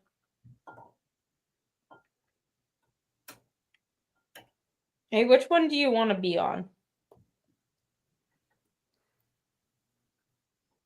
Which one are you gonna be on? I'll be on Team L. Not Gnome. Oh well, you're in Team L. I want to be blue, so Oh, I think it should be the lesbians versus Ayaan and Rena. The lesbians versus the non-lesbians.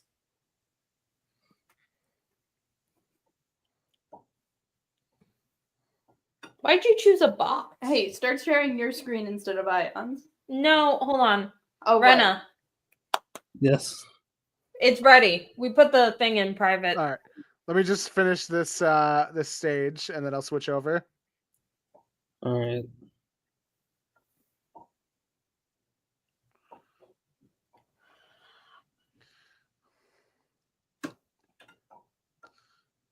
I'm now locked in.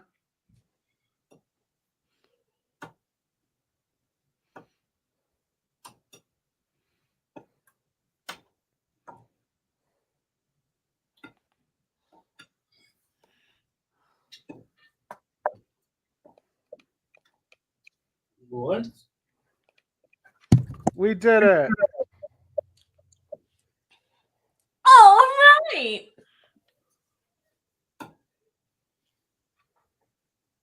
Rena, I don't know which one is which. we are Team Gnome. I can't We're the tell. Boob Beetle and Boobster Gold. Titties. Why is your robot a box? Because I think he's funny.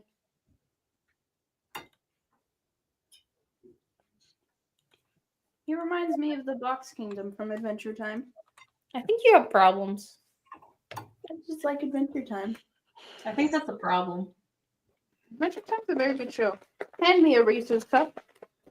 What if I eat one right in front of you? Oh God, you're allergic to peanuts. Okay, hold on. Good night. All right. Pull up on the screen. We're getting there. Slowly All but right, surely. there we go. All right. So we have to sort through. We have to sort through.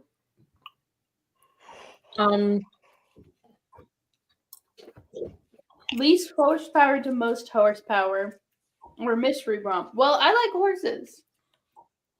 That's That's not what horsepower is. Yeah, but It's cars. I know, but I know cars based off of horses. Do you know horses actually have more than 1 horsepower? Okay, we'll do horse.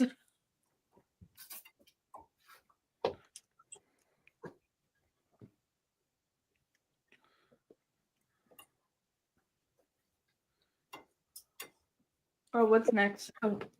Oh, Humans? I feel like humans have the least amount of horsepower. Yeah, but I don't want to start off too strong.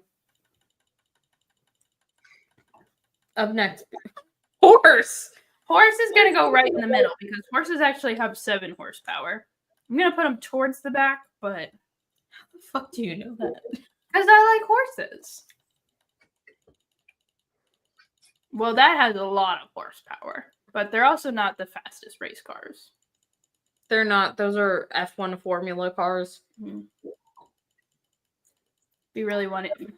Well, I think hamsters have less horsepower than a human. Humans feel closer to horses. I think that's just a you thing. Well, hamsters are smaller. Donkey Donkeys have more horsepower. than horses. Yeah, because they pull better. That's okay. I'll trust your judgment. You take care of the a Hummer? I feel like Below it has... a race car, but before a donkey. Yeah. Oh wait, So yeah, it's you. It's me. Put it a little bit closer to donkey. Also, that's an EV. Wait, shit. Do EVs have horsepower? With the plane. Go other direction. More horsepower. Most horsepower. Go. Most horsepower. It's faster than a car. Oh. Yeah. This is such a strange list. Also, I don't think electric vehicles have horsepower, but I might just be. That's not what horsepower is. I know what the answer is. Yeah, right? you should have moved the plane farther over to the right. Yeah.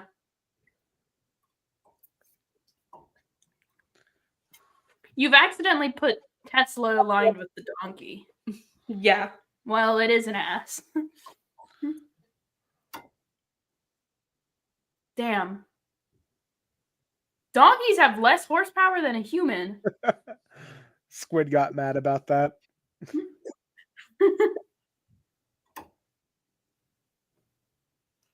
Yeah. Well, Horsepower? You can't think donkey has more horsepower than a horse. donkeys are stronger I'm than sorry. horses. I was trusting the horse expert here. Donkeys are stronger than horses. Female. Well, Mr. I love horses. I would leave you for a horse if I could. I've never said that. What the fuck are you talking about? I don't want to spend time. I want to do mystery prompt, if that's all right. All right, fine. So did you see how to play? No. See, why didn't you choose the star? Get it, boost your gold. You're a star. Celebrity I'm hype. bug. I don't like- like. Fox. Oh, I think I could do this. All right. I'm up first. Okay. Simone Biles, I know, is small. It's very Wow. hard to see the other team. I know because I really like celebrity heights. I Google What? them all the time. What a weird thing to say. I think it's interesting. Kevin Hart. Kevin Hart, I know, is very short, but is he shorter than Simone Biles? Who knows? I want to say yeah, he's quite the short man. Put them close. Did you know that? Never mind. Adele. Simone Biles is very short. Simone Biles is shorter than I think that they think that she is. I'm gonna just put Adele over here. Simone I don't- Biles- Adele Dazeem? Simone No. Biles is No. under 5 foot. Yeah. Daniel Radcliffe. He's also a short guy. I know the exact height of Daniel Radcliffe. This would have been so easy for me. Too bad. I know that he's a shorter guy. I think taller than Simone Biles, maybe. Maybe. We don't know. Danny DeVito. Danny DeVito. I think I'm gonna put him at the shortest. No. I can't. Danny DeVito. Kourtney Kardashian. I don't know her. I hate this. The hard thing about the Kardashians is they are mostly in heels whenever you see them. Yeah. I think they choose hard ones on purpose. All right, Sure. Shaq. That's a very tall guy. Yeah. I'm gonna leave some space. He's taller than White Wing, but Yeah. I doubt we're gonna get someone taller than Shaq. It is You don't know. specifically celebrities.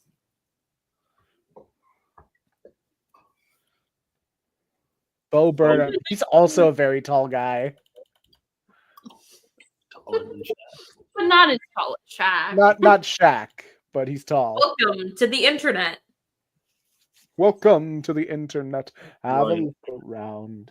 Anything that brain of yours can think of can be found. We've got mountains of content, some better, some worse. If Watch, none, we're gonna do this perfectly. yeah. All right. Okay. Danny.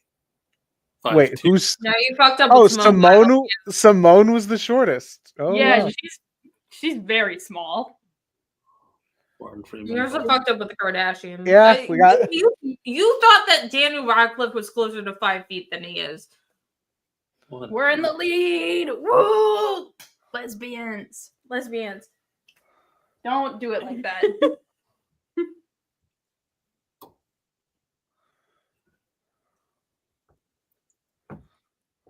Okay, Alright, now this they is the one where the trash happens. yeah they have trash. There's some things that you gotta throw out. Music, first winner, last winner, or mystery prompt. Mystery prompt. I don't know enough about music. Me neither.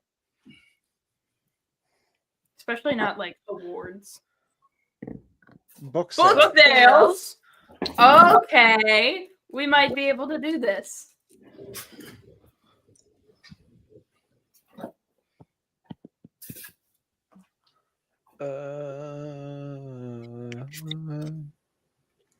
Okay. Rachel Ray's 30 minutes. I What gotta the fuck? imagine. I gotta That must- imagine that must get some traction. Yeah. It's a cookbook. Also, it's a celebrity. Celebrity cookbooks always sell really well, especially when Rachel Ray was popular.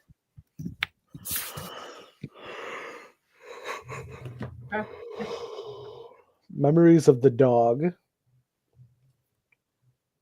I don't know. I wouldn't have been that confident that that's not a No, real because book. I know what book that they're saying. The Alchemist. That Full one is a Metal Alchemist. One is a book. It's also a very old book, so it has a lot of time to accumulate. I would sales. say like around there yeah. because it's an old book, but it's not a well-known old book. Yeah, but also it's something you read in college, so a lot of college kids have to buy it. The Fault in Our Stars. That's a big one. That was a big one. Not gonna put it all the way at the beginning, but I am putting it before Rachel Ray. Above Rachel Ray.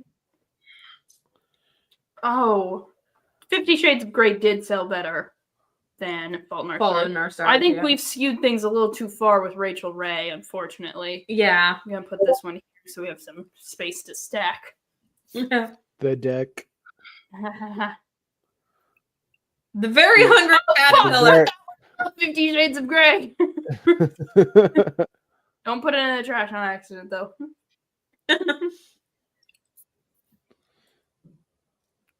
Summer Divorce. I'm sure that there is a book titled that. But given the rest of them are all famous books, to Yeah, some the extent, other ones are really well known. That's why I threw out the Memories of a Dog.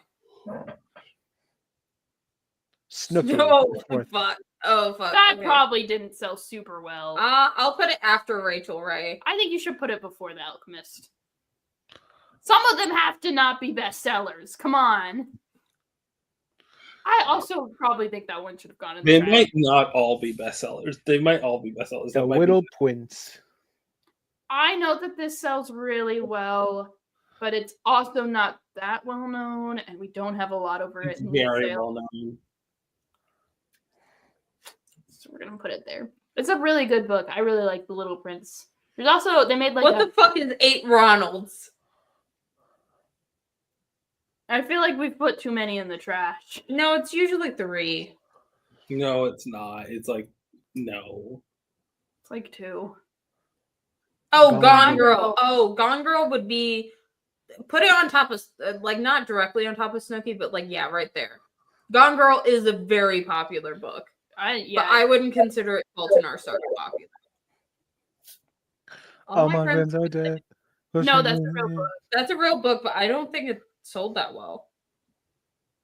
At least compared to everything else that's on the list. Yeah, Yeah, I think you did really bad. I think we did too. This is not- Potentially. I'm gonna say 0 streaks. All right. Oh, Damn! Most. Come Oh, on. you Oh fuck, we got it fucked up. so bad. backwards. Oh no. Oh. 0.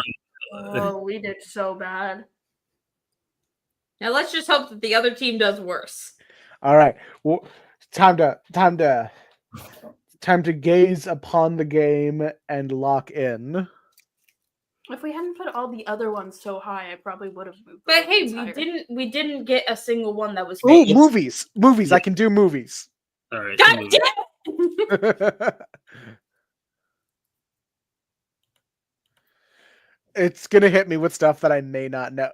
No! Soundtracks! Hey, that's music plus movies. It's like the best of both worlds. Come on, let's go. Oh, hell yes! But you got Oh, yeah. loose. Okay, that's a bit Footloose. high. That's a bit high. No, Sit Footloose is Sunday most- shoes, please. And that's when Louis. people still bought music. Mad Okay. facts. That might go lower. I haven't I heard of told this you movie. because Memoirs of a Dog, that's a dog story. They do a bunch of parody ones. Titanic. Oh. Oh yeah. You're here. There's nothing I feel, and I know. Oh, that's Prince, though. More than Titanic, or I think definitely more than Purple Footloose. Rain a Maybe. fucking movie? Yeah.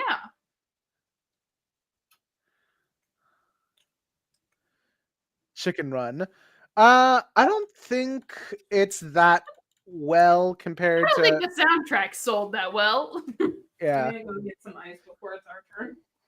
Grease. Ooh, that's a big one. Ooh, I'm gonna put it in the.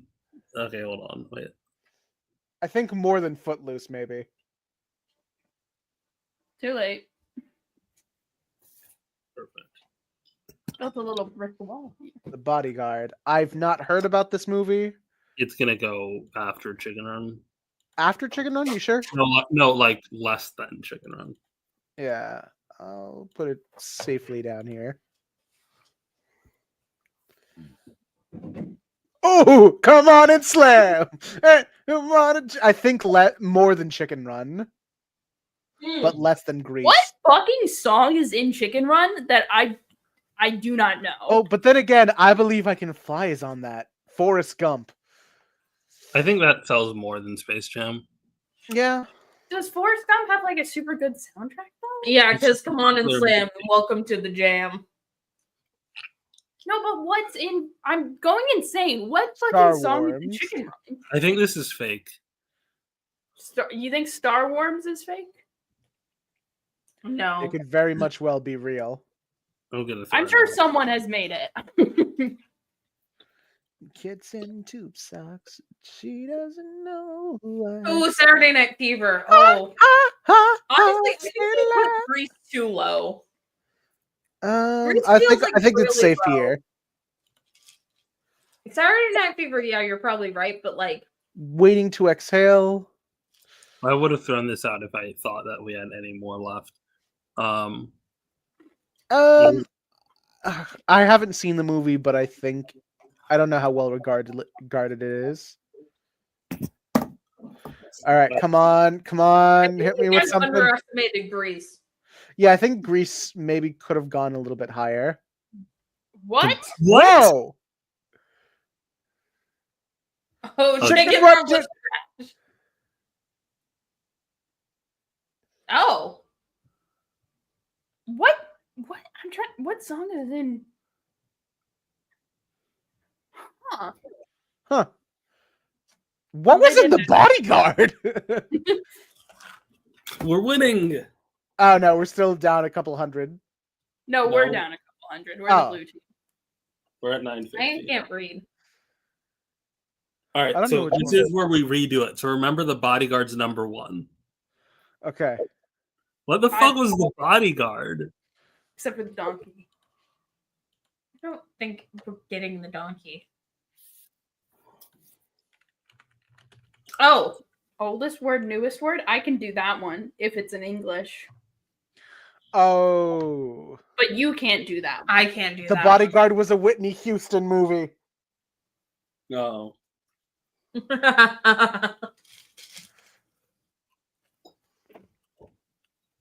No. I got this. Because guess who owned almost every single one?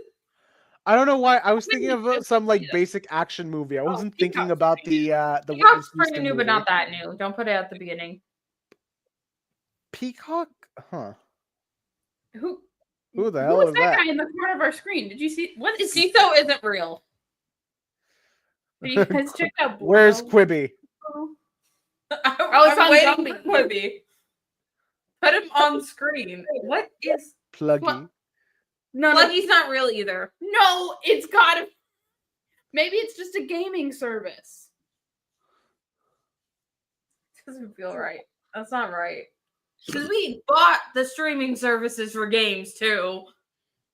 I think we're gonna get a lot of HBO. Ooh, wait, this one's a hard one. Yeah, because like this would Now, ultimately so become Max, right? No, it's Max. HBO Now is different than Max. weird. I don't like this at all. Hulu's pretty old, but I would put it. It's definitely after HBO Now because HBO Now is like one of the first, maybe closer to Peacock, just a little bit. Yeah, just to give it some space.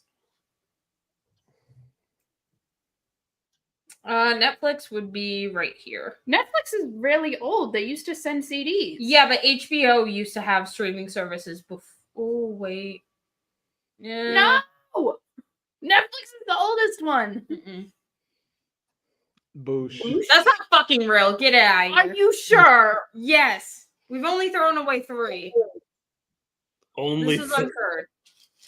Okay, we can't throw away anymore.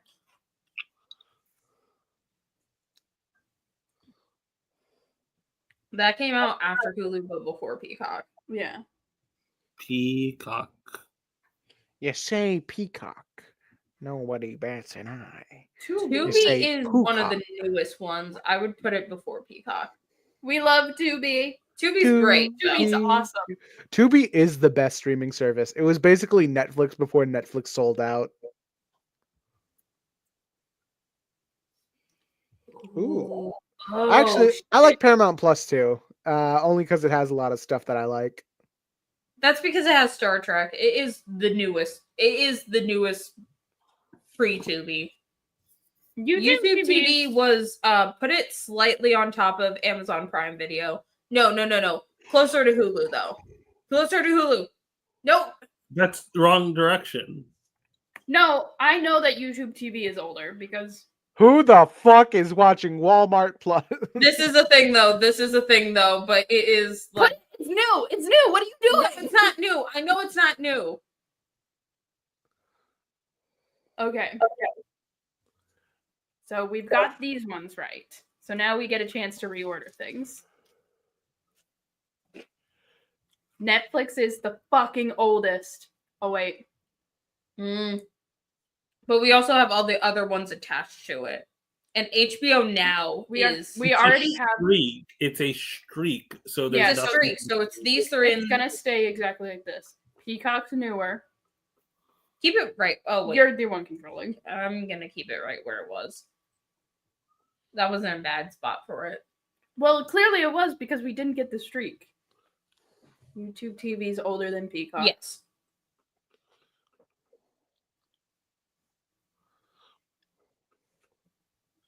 Paramount Plus is newer than Peacock. I mean, does it count it when it was CBS All Access? Because I don't think so. Walmart Plus is trash. what do you get with Walmart Plus? no, because Walmart Plus is a thing. I know because my dad has it. I think it's included with like your like shopping thing. It is. I'm gonna put Tubi like right here. I don't think Tubi is that new. CISO's real, apparently. Oh, I don't know where to put this. Put it on top of Tubi just in case.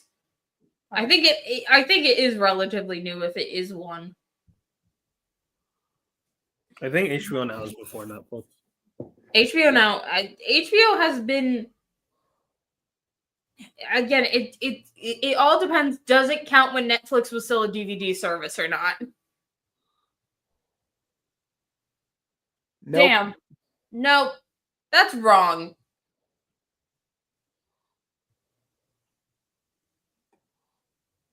What the fuck is CISO? How is Tubi that old? Yeah, I figured Tubi would be that old. Daystar's here, Walmart by the TV way. was trash. Plus is in the trash.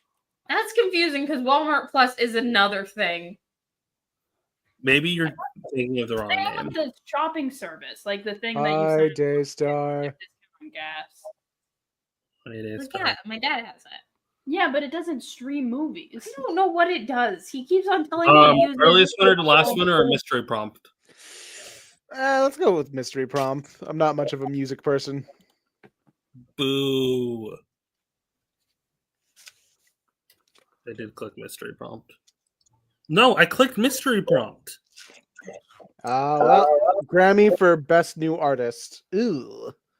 Okay, I feel like we can pinpoint these. How soon is this updated? That's the question. All right. Megan Thee Stallion. That wasn't too long ago, so I'm just going Daystar's to here. It's put it down here just to Say give us a that little bit women space. nothing but you know. Don't eat me. Olivia Rodrigo, the little Mexican girl who be crying. The little man. Okay, no. Yeah, that is pretty soon if they got Olivia Rodrigo on there. Lance the singer. I have no idea. I think that has to be pretty old. I'll give it a little bit before Megan. Bummer, May Horace. Chance the Rapper. Ayaan, did you forget about the trash? Huh? Clearly, Lance the singer is a play on Chance the Rapper. Bon Iver. It's like, That's got to All be the trash. ones are parodies. No, Bon Iver's a real person. He is? Yes. He's not that old. I don't know. How old are the Grammys? Radio foot. That has That's to be not fake. real. Yeah, but are you sure Bon Iver won a Grammy? Because Walmart Plus is a subscription service, but it's not a streaming service. Cyndi Lauper. That's old. That's old school. Girls, And girls just wanna have fun. I can't believe And Brendan girls Urie ruined that song. That's what they He did- really want. He did it on tour. I remember seeing Right. it. Some fun. Hi, Daystar. Daystar, can you hear us? Hi, Daystar, how buddy. was the birthday party? I'm sorry I was late. It How was the birthday party? was fun. Christina It was great. Aguilera. Before Chance Why the were the fabulous. children Rapper, up so late? after Sheryl Crow. Well, it's a Saturday. They can Um, have a little. the children are half, they're half Irish, half Mexican. That's a faker. So parties I found you, could really faker. go to Oh, whatever. you should have said. You should have asked. You should have said that. All right. Yeah, that party was gonna last as long as it wanted to last. Lauryn Hill. Ooh, that's the 90s. Before- Before Christina Aguilera. Yeah. Is that how Lauren is spelled? Yes. Mariah Yeah. Carey. Just After- specifically her. I think Mariah Carey's after Lauryn Hill. Like The 5-year-old. but- I bought the 5-year-olds we got Monster 2 High streaks. dolls, and they were all over it. Ha! Nice. Good to know that the children still appreciate it. See, my kids are wired in to the Okay. VR. What? All right. So- Chance the Rapper has to be newer. I think it's the newest. Okay. I'll put this on the newest slot. Olivia was like literally 2018. Like, or not 2018. Olivia was Sure. literally like 2023. That wait. That's the Olivia don't put that at the Rodrigo's oldest because we that still have little Cyndi Mexican Lauper girl in that the be 80s. crying. Okay. Yeah, but did she win it in the 80s? I don't know, but I know that she was at her biggest in the 80s. And girls just wanna have fun. And girls just wanna have. It's what they really want. I'm pretty sure she won a Grammy for Titanic though. She definitely didn't win for I Girls think Who Have Fun. I Christina- think she won for. Hold on. Let me check what she won the Grammy for. Not when it was, not spoiling. Bon Iver. Are we sure this is a real guy? Yes. Yes! Yeah. When was he? After Olivia Rodrigo. Put him after Olivia Rodrigo. Well, Ayaan, you're such a baby.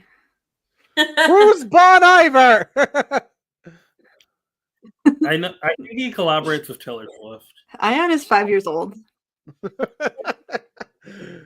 It's What about Grammy win? I'm telling you. Oh fuck! Oh damn it! Ayaan, would you like a Monster High doll? I'll send you one. Yeah, sure. Lance the Trash singer. That's it. a faker. I found you, faker. Which one? That's the singer. I'm sure there's a singer named Lance. That means we trashed all the other ones correctly, which is nice. Oh, she won Best New. Cyndi Lauper won Best New Artist in 1985. Oh, okay. So it was during Cyndi Girls Lauper? Just Want to Have Fun was nominated for Record of the Year, as well. Oh, as Yeah, baby. Damn! Getting our ass kicked over here. Whoa, Hey, whoa. ladies, if your man wanna. The get only fucked thing we got on. wrong was something we couldn't even fix because it was already clicked Huh? together. Woo! High five, Ayaan. Woo! Damn it. We needed the other lesbian here. Daystar. All right, I am done with Jacking Box. now. Anyway, Nemesis, we are Alright, here to I'm so talk sorry. about. Nemesis, we are here to talk about comic recommendations that we were given. We are 2 hours into this topic, by the way. We were waiting for Daystar because we want We want to include all of our friends, Ayaan. Fuck you. Except for Squid. Squid's always late. But I'm Squid. I'm not putting that. I'm not putting Minecraft movie Jack Black on screen. What the fuck? why would you? Why is that? Okay. Nemesis So- time.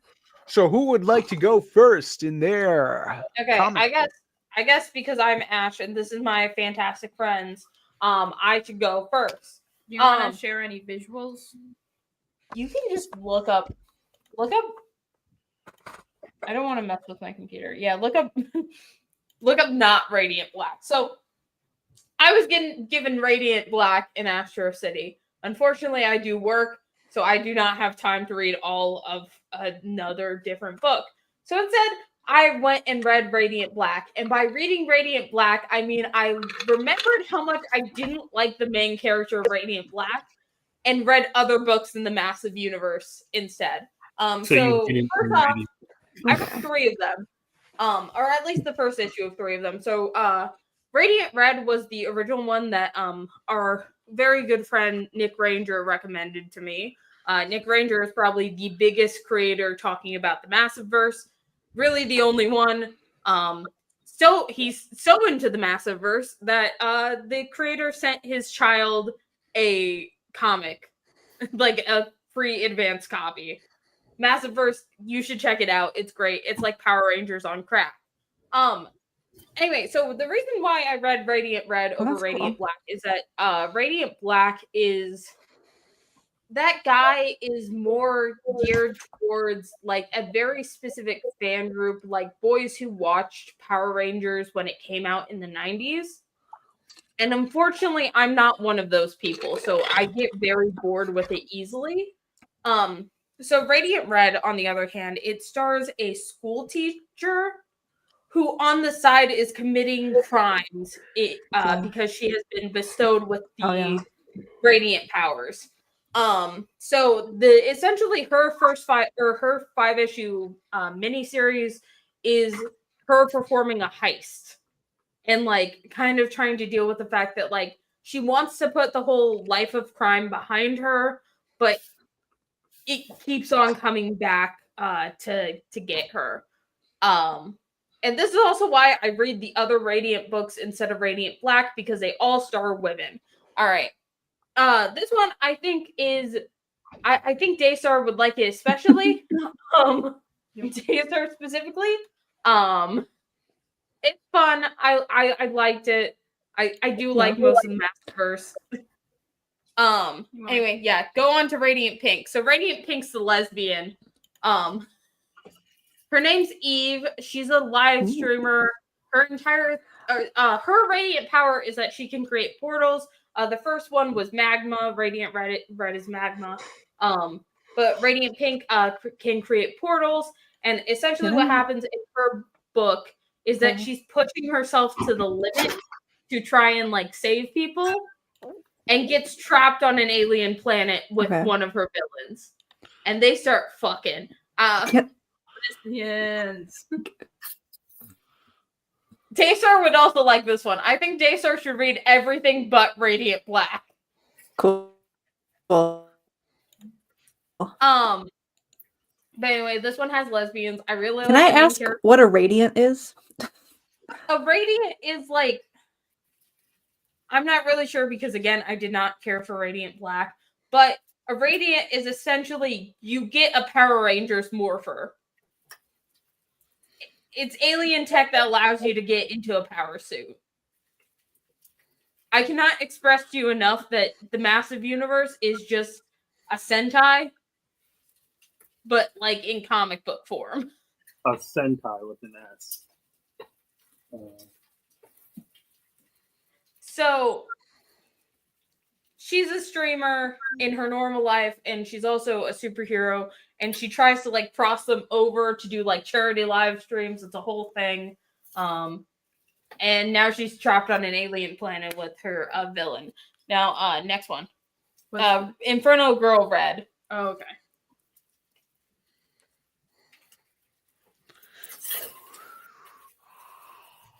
So, Inferno Girl Red is probably the one I definitely need to finish.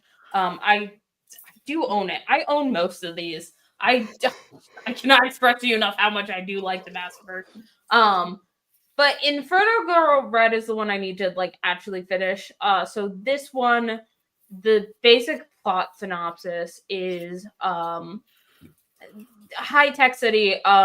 Girl gets one of the Transformers, and it seems like her mom has some linkage to the Radiants. So Inferno Girl Red is like, I'm trying to think of the equivalency in Power Rangers terms.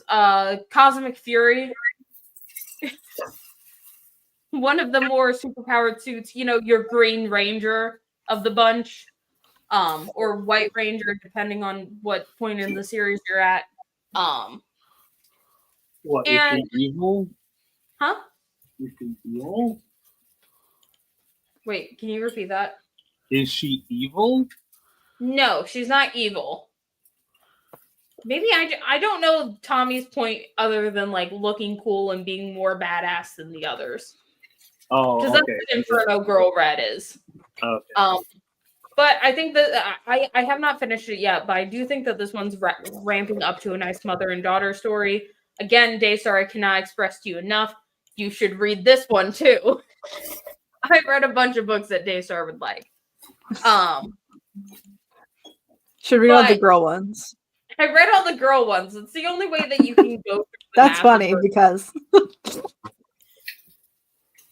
I do love how you read everything but the assigned reading. Yeah, I know, because I've tried to read Radiant Black, and it's for a very specific type of Power Rangers fan that I am simply just not. Kind of defeats the purpose of giving it to you then if you're just going to read something else. No, because I cleared this with Nemesis too at the beginning, because I did mention this I read it. counts. This counts. I did also technically, I read Radiant Black a while ago. I just did not reread it for this assignment. All right, that's fine. Yeah. It's not like I completely gave up on Radiant Black. I have read it before. It's fine. It's just not a book made for me. Hold on. And let I me find the think comment. telling people to I understand why you need to start with it for the massive universe, but I do think that it is a book that's not Why aren't our screen names displayed? Anyway. it's made for the same group of people that are Invincible fans, and I am also not that deep into Invincible. Nemesis said, Ash, you reading the other Supermassive books is based in cool. Because I do like the universe. I like the idea of giving a bunch of people Exactly. a bunch of random people power suits. Fun. But yeah, Massive Verse, 10 out of 10. You should go check it out, especially if you like Invincible and stuff. Why does Inferno Girl Red only have 3 issues while the other ones had 5 issues? There's really not a reason. Oh. I think that the story that they wanted to tell was just 3 issues. Let me see.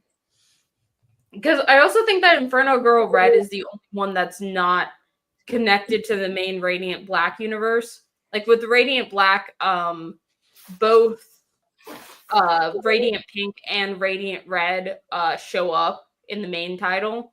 Also, Radiant Black is like 30-something issues long. It's been going on for a while.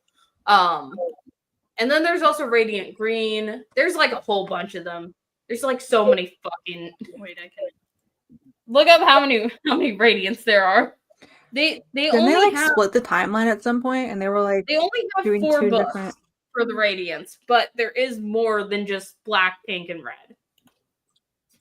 And then there's also non-Radiant books that are in the Massive Verse, but I have not read those yet. So Yeah, also Radiant Black seems like it's the longer one. Radiant Black is the ongoing it's been going for a couple of years now. Like I own the first it trade looks like if a paperback. Power Ranger was a Tron. Yes. If a Power Ranger was a Tron. This series is heavily inspired by Power Rangers specifically. I remember when Nick Ranger was talking to the creator. They did talk a lot about like Power Rangers being a big influence, Super Sentai, like just that kind of era. Which is also why, like, I think like people who are fans of Power Rangers would really like Radiant Black specifically. I'm more of a fan of the later series, like Mystic Force, and well, really just Mystic Force. So it's not for me, but it is still good. Yeah. Hold on. Did the chicken story for the Power? Oh, the writer did do Kyle Power Rangers Higgins at some did point. do Power Ranger stuff. Wait, I've this seen is this Kyle man in person. Higgins? Wait, Huh? wait. This is Kyle Higgins? Yeah. Or at least Radiant Black is, yeah. Hold up. Yeah, Kyle Higgins and Radiant Black. Co-creators. Where is it? It's Kyle Higgins, and I think someone who did work on Invincible. So it's Kyle Higgins, Joe Clark, Marcelo Costa. I have a feeling Rena's gonna end up reading this one. I can't find No, it. I think Rena and Ayaan need to read Radiant Black. However, Daystar, you need to read the other Radiant books. You should not read Radiant Black. My signed copy of New York City Comic Con info pamphlet by Kyle Higgins, but Kyle Higgins is like the guy who got me into comics. Like his Mighty Morphin Power You Rangers should series read Radiant Black. was the first thing that I read. Like the Mighty Morphin Power Rangers is like the thing that like got me into buying monthlies. Yeah, wait, hold on. Look at the other Should read creator. this then. Who is it? Joe Like Clark. he didn't just do the Lord Draken story. It was more than that. He made Grace too. Grace 2, sequel to Grace. No, I think just what other things has Kyle been in? He wrote He does a Nightwing. lot. He wrote for Nightwing a bit. Yeah, best known for his work on DC Comics Batman titles, as well as critically acclaimed reinventions of Mighty Morphin Power Rangers. And also Ultraman. Wow, the critics are into it. Yeah, Kyle Higgins is Go Kyle. he's huge for comics. His I forgot his fucking name. Kyle Higgins This is. looks. What is Moon Man? That looks fun. But only one way to find out. It's Moon Man. Actually, we have to move on to the next They person. put a man on the moon. We got plenty of time. Wait, Nemesis is literally here forever. Oh, Like man. we You know, you say this, but I did not have enough time They- on the Teen Titans episode for my I'm bit. probably, Moon Man is Kid Cudi's comic book. I was probably told before. Kid that Cudi Kyle is the Higgins- comic book. Yeah, A lot Moon of Man. artists have comic books, but this one looks like it might be decent. I was probably told before that he wrote Radiant, and I just forgot because I have learned about Radiant before. But like, it is kind of funny that the guy left Power Rangers to just write Power Rangers a second time. it's I think the reason that he went to go make Radiant Black was because he wanted like Radiant Black in how it presents itself is Power Rangers, but the story that like all of these Radiants aren't on like a team together, you know? They're all kind of doing their own thing. It's a lot more superhero like More common writer. Yeah, I'm Yeah. just so sad that he more left. mass writer. The comics stopped being good when he left. oh yeah, he left to go make this, which is one of the best indie comics to come out recently. Kyle Now, Higgins is my origin story. Yeah, the other Radiant books aren't written by Kyle Higgins, which is why I think Cool. Daystar will enjoy them more because Radiant Maybe he Black can get is you back into Radiant comics. fans. Maybe. I did like the comic I had to read for this. Can we talk about mine? Yeah. Talk about Witchblade. Because I have some bones to pick with Nemesis. On this one in particular. Can somebody pull up the RCO of Witchblade real quick Yeah. for me? Por Some favor. bones to pick. That's a couple bones. Few bones. Handful of bones. Daystar, what do you think about the new setup for me? It's a I'm on PC now. You look very relaxed. Is this the right one? Wait, is this it? That's Okay, here's what I 2022. want you to do. I want you to just show the search results for Witchblade real quick. I see. I want to look at some of these. Some of the crossovers that she has are kind of insane. I didn't go through any of those just because I thought maybe we could peruse those on our own time. Can you zoom in? I don't know. Oh yes, I Can you zoom in a bit so we can read that? I think Wolverine's in there. I saw All right, let's see JLA. what we got. Tomb Tomb Raider. Raider. She has a lot with Tomb Raider. Yeah. Aliens and Hot Predator. women. Vampirella. Vampirella. Electra. Wolverine. Electra. Yo, she met with both of Wild Thing's parents. That's fun. Yeah, that is. She set them up. Taste Did he files. meet? Did she meet with Wyatt Wingfoot? No. Yeah. Lady Death, whoever that is. Red Vampirella. Sonja. There's a bunch of The Vampirellas. Punisher. Ooh, That's- Red Red Sonja. Sonja. There's Wait, another what's- Tomb Raider. Yeah, that one. They're in bed together for some reason. I Spawn. love how Yeah, she you cries know. over a specifically medieval Spawn. This one right here, Tomb Raider, Witchblade, someone else. So that one is intriguing to me. Oh, it's Tomb Raider, Witchblade, I don't know who that is. Oh, is that Magdalena? Magdalena. Interesting. And Another Vampirella. Tomb Raider. So the girls are having a good time. Yeah. So what I read Silver the first Is that issue Silver of Silver Surfer, yeah. I read the first issue of the original series from the 90s, which ran Okay, for like almost 200 issues. And this is a long-running comic. So if we can pull that up, because I do want to go through the first issue, and then I skipped to the current issue. I read all 8 of what they have there because it's only up to 8 so far. Jesus Christ. And then I skipped back to the original series and I read 80 through 85. That's what I read.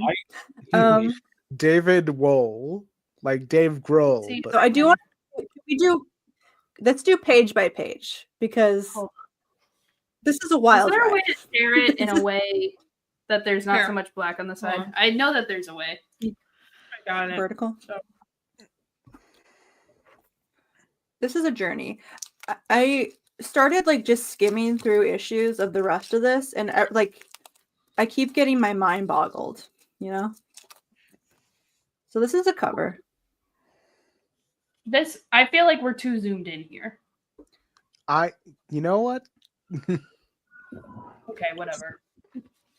Well, oh god, this is unusable. zoom back out. You asked for this. You asked for this. No, this isn't the way that I was talking about because when I zoom out, then it's just going to be black on the side.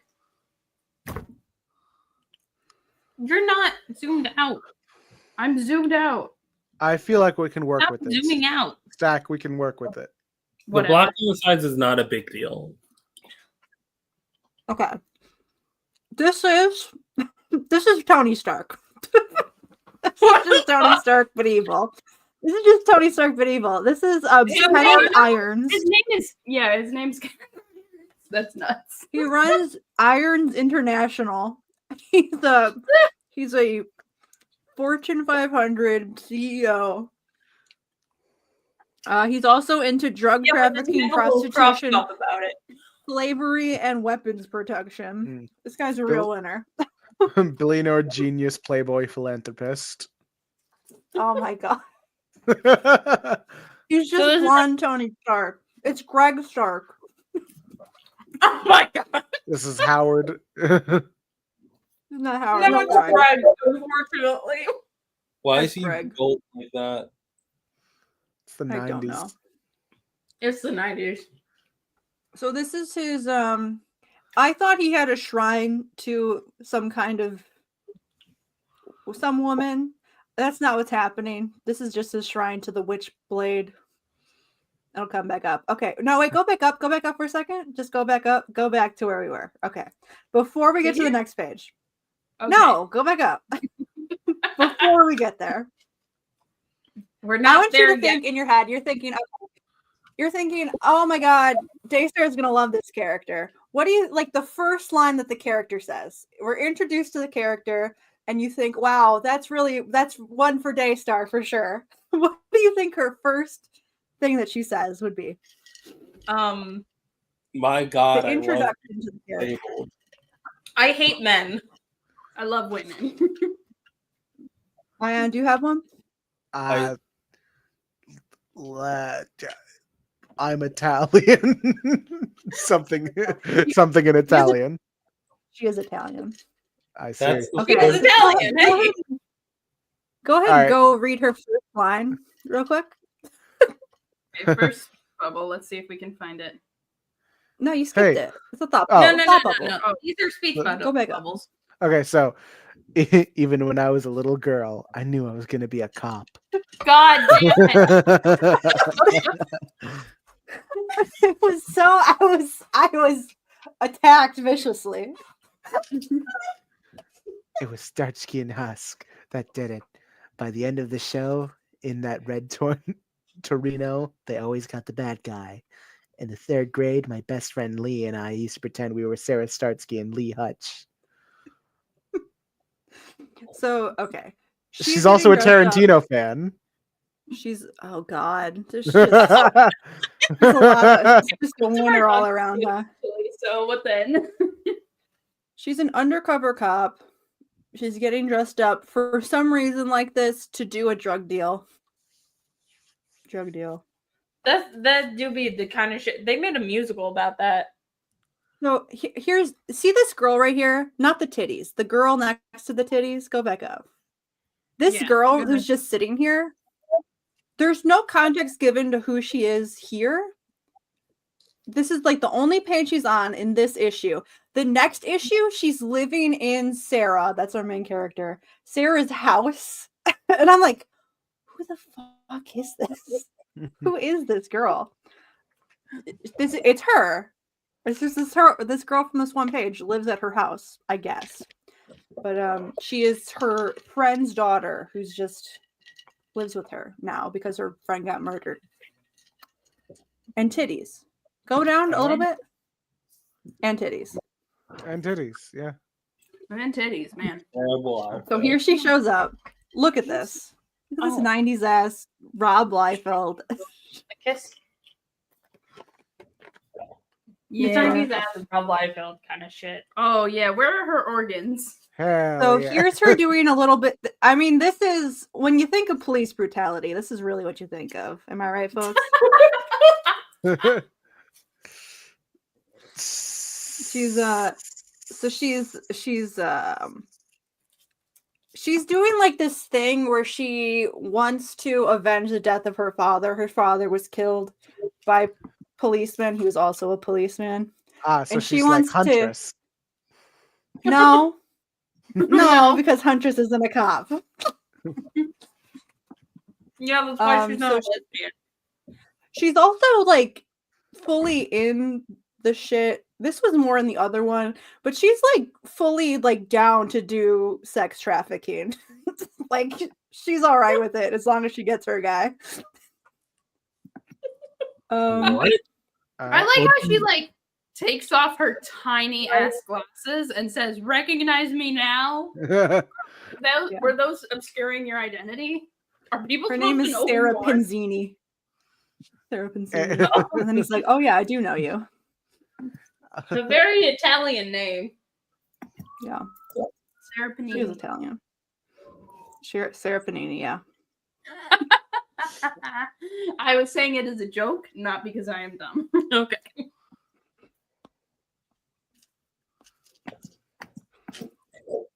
So this guy, he's holding a tournament to find the Witchblade thing. Here she is getting yelled at by her police cop, who's kind of like a surrogate father. And then this is a guy who, yeah, He choked a little you bit. know that's how fathers are, right? Yeah. Can we zoom Yes, in on this actually. man's hairline? Can we zoom in on this guy's hairline right in It the looks like a bottom? here? wiener. Looks like a wiener. The wiener. Oh, one. jeez. That one. It's Oh, like God. it's really strong. It's a really strong hairline just right in the middle. Mm. and the Right in the rest of middle. it gave up. Yeah. It's crazy. Yeah. Anyway, this next guy. Look how pretty he is. He is very This pretty. is Lee. This is Michael Lee. He's here. Is Don't. this the best friend that played cops with her? Yeah, this is No. her childhood bestie. Spoiler alert. Do not get too attached to this man. Oh no. He's not gonna be around for very long. Okay, Hold on. Hold I on. have a question. How big is he? No. Okay. So, are we gonna talk about this guy? Can we talk? What's What? the deal with this? Never mind. Moving on. Okay, I'm back. We're What happened? This is the 90s. What can we do? Can we talk? No, can we talk about White Boy Rastafarian for a sec? No, let's go back to him. Okay. This guy. Yeah, it's rough stuff. Oh, he's important. Definitely. Not really.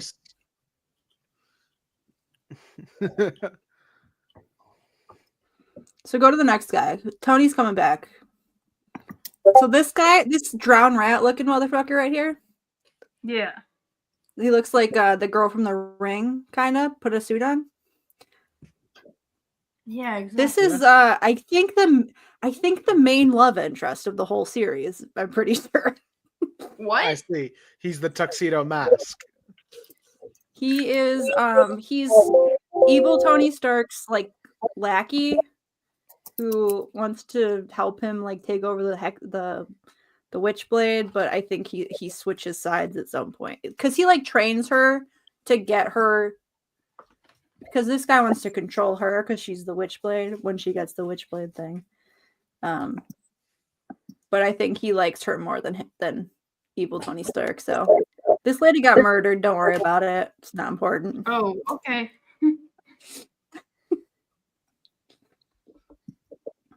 There's the Witchblade. What is the Witchblade? It's venom. It's venom. That's not. It's venom, but witch and blades. It's just venom. It's just metal that molds to her body and is kind of evil and kills people against her will. Oh no. So she jumps in front of him. She gets shot. The Witchblade is like, oh no, and crawls to her. And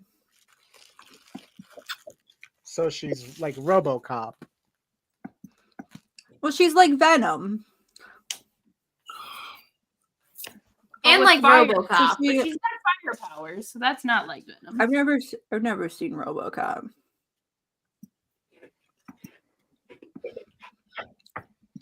So she's got this armor thing, but that man is dead though.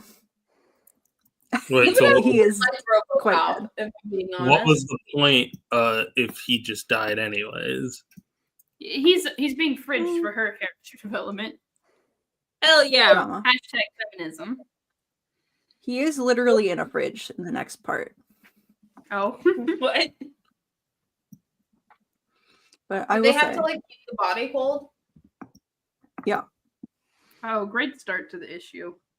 yeah, we're doing great. This lady has also been murdered. They get murdered and then put in a kneeling position. Why The is he- serial killer plot is happening in the background. Don't worry about it. What? She's dead. She's just Okay. dead like that. Here- The Here's the Witchblade. Witchblade. Witchblade is also. This is like not fully formed Witchblade. Like this is kind of like she's got that shit a little bit on, not all the way on. Yeah, and then So she's she passes out. She goes to the hospital. Who's this white boy? That's like the one other good cop in the precinct. Like everyone else is crooked or corrupt or whatever. But he's the goody two shoes, and then he becomes like her partner after this because her first partner is dead. Okay, and why? And so the Witchblade, doesn't live within her. No, She can kind of like call it to her. it like they took it off of her. It does kind of just stay on her after she gets kind of used to it, I think. Okay. Do you want to skip to the newest one of it? I'm staring She at gets this worse. very tall. Oh yeah, that's the guy. Oh, that's the girl that from the first one that I was telling you about. Oh, I see. So did you I was just- enjoy? I read it. I enjoyed reading it. It's kind of it's an insane kind of a book, and I was doing some What research issue? about providers. What issue do you want? I don't know. Just start at the beginning, I guess. We'll skip through. No, like the current run, the Oh, okay. 2023 or 22, maybe 2024. 2024. Okay. Yeah, this one is current. Oh, It's I don't know how to. Oh my god.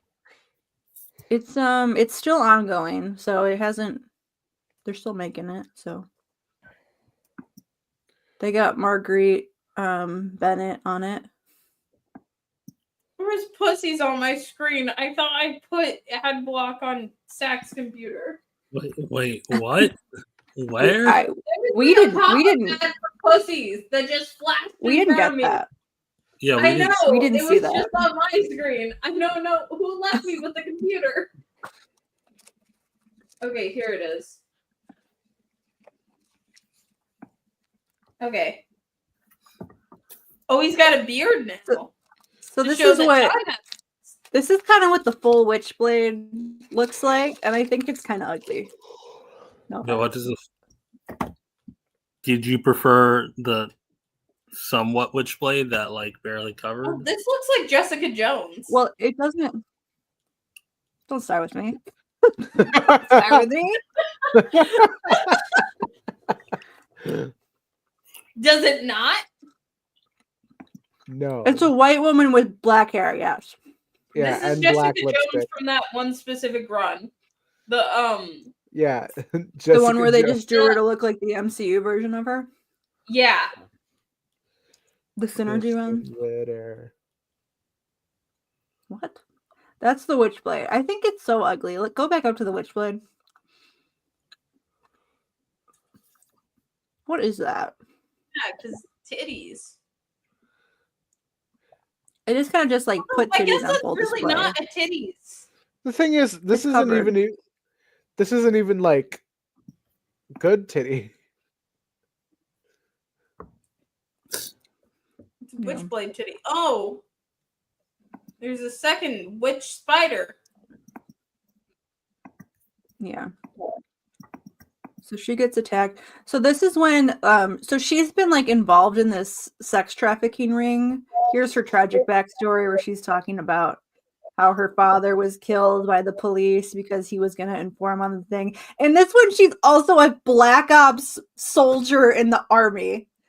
And she did something in Iran that she doesn't want to talk about or remember.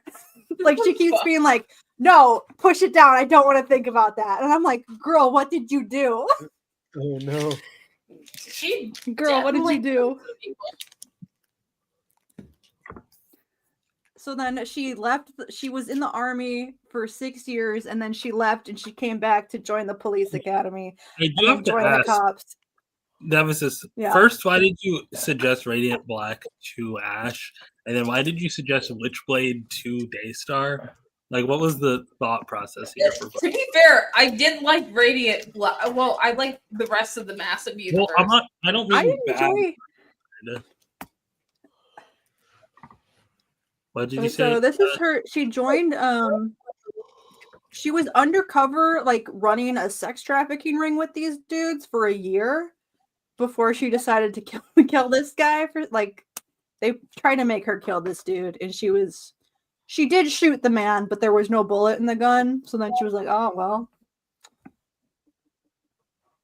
This was her big test. by the traffickers.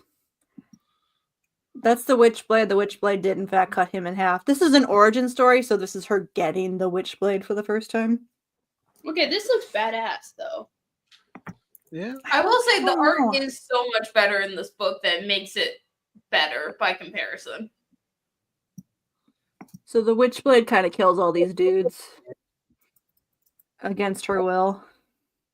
And then she wakes up and is just like, damn, what happened? And then she frees all the ladies that were trafficked. And then she's just like, I didn't mean to do that, but okay. Then this is our guy. This is Sword Boy. Ah, yes, Sword Boy. He's like, look, girl, you're God, man. I just want to do whatever you want me to do and serve you. That's all I want. Like, that's his whole thing. Huh. Hmm. Also, So he's kind of in like the whole mystic realm stuff. I keep looking down at the creative team page. Mhm. Glad they got a woman on this book. Yeah. It seems like that. What's crazy? The first book is also written by a woman. What? I was doing research into this.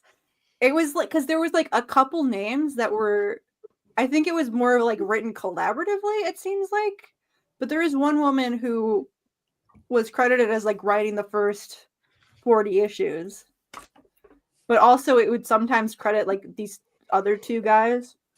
So I don't really know what the whole deal was, but I was like, yeah. And then she went on to write a bunch of like BDSM comics for IDW and stuff. And I was like, okay, girl, get it, I guess. guess. But it's a wacky and wild ride. It's like Slay. All right. This goes on for a while. Any more Oh, comments? I do newer I do RCO enjoy- things post the variant covers too. All right. Any more things you I talk do enjoy making fun of bad Yeah, comics. are you talking next, It's just- Ayaan? Do we want to talk? Do we want to see them fucking? No, Can we show that on Does anyone screen? care? no, I don't think so. I mean, it's So- like comic books, so it's covered. This is cool. I like this art I right will- here. She gets the X-Blade. Do you notice anything about what's going on behind her? Doritos. Yeah, I am seeing the deeper meaning behind these images, but Yeah. Is it? So she got Is it? Wait, she got so the we've got she got the witch at least blade. The witch She's blade got- is making her super horny. yeah, so we've got like the flower, we've got look in the ice cream, we got some mushrooms, look at the mouse, got that orange, the lighthouse, Fingers. bubbles, martinis, look at the eggs, the Oh, dough. she just says She it says- outright. I'm so fucking horny. so they And just that's why she got Sword Boy.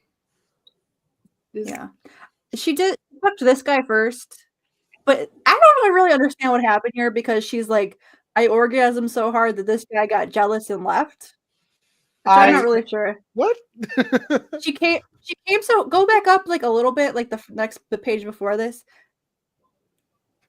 No, wait, where is it? She did fuck so hard that Jesus fell off the wall. No, yeah, it was Okay. in the next page. You see. Yeah, right here. There it is. Jesus is not What do you in this mean? space. What do you mean it ruined the experience for the other person? I'm so confused. I Well- don't understand what happened here. I believe it's implied that she went off too early. I don't know. But like with women, that's not how anything works. Yeah. Ah. And then he's mad and says show off and leaves. And I'm like, dude. If you are having very traditional heterosexual sex with a woman and she comes that hard, I think the you can implication. keep going. I think the idea is that he thinks she's faking it. Oh, One or two. what are you talking about? Oh, I'm playing Pokemon. Yeah, maybe. I don't know. Wait, hold on. Next page. Nope, that's just someone trying to kill her. Yeah. Yeah, that scene's over. Like that was it for that one. I didn't really understand what was happening there. Did you enjoy this run? I think it's fun to read things that aren't good Okay, Alright. that's an necessarily. answer. So you don't think it's good? She's like Witchblade is kind of like she's kind of like if you put Renee Montoya and Kate Kane and you mix them into one person, but they're not Dominican or Jewish or gay. They're just a cop and a soldier. White girl, Catholic. She's Catholic. That's something. The other arc that I read was very Catholic, so that's fun. How was that arc? It was. I liked it. I think I might read the rest of. Ron Mars took over the book and wrote like. He wrote it for like 10 years or something. He did a lot of stuff in there, I think. I don't know. Do you guys want to check out any of the like the Tomb Raider stuff or anything? We will get back to that. Let's Alright. continue the train. All right, Ayaan, I think you're gonna burst. Rock, if you paper, don't scissors. know. No, you could go next if you want. All right, pull up.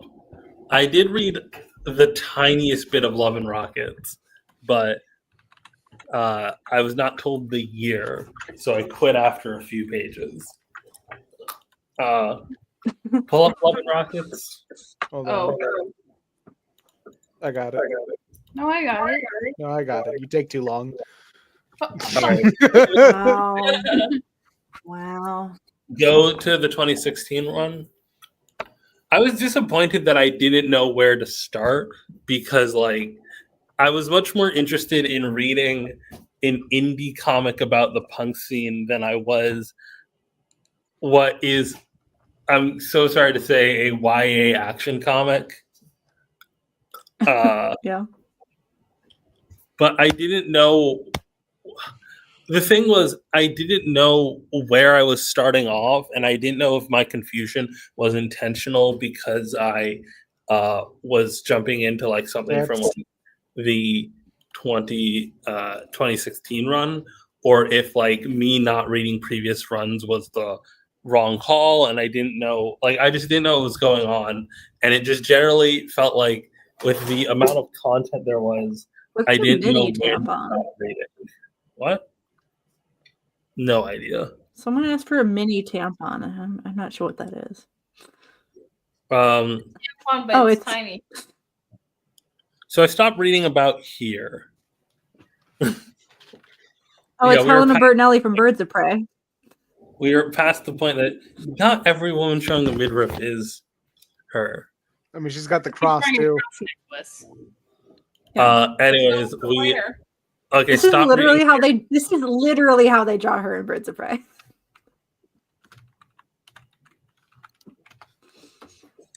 Now pull up I Heart Skull Crusher.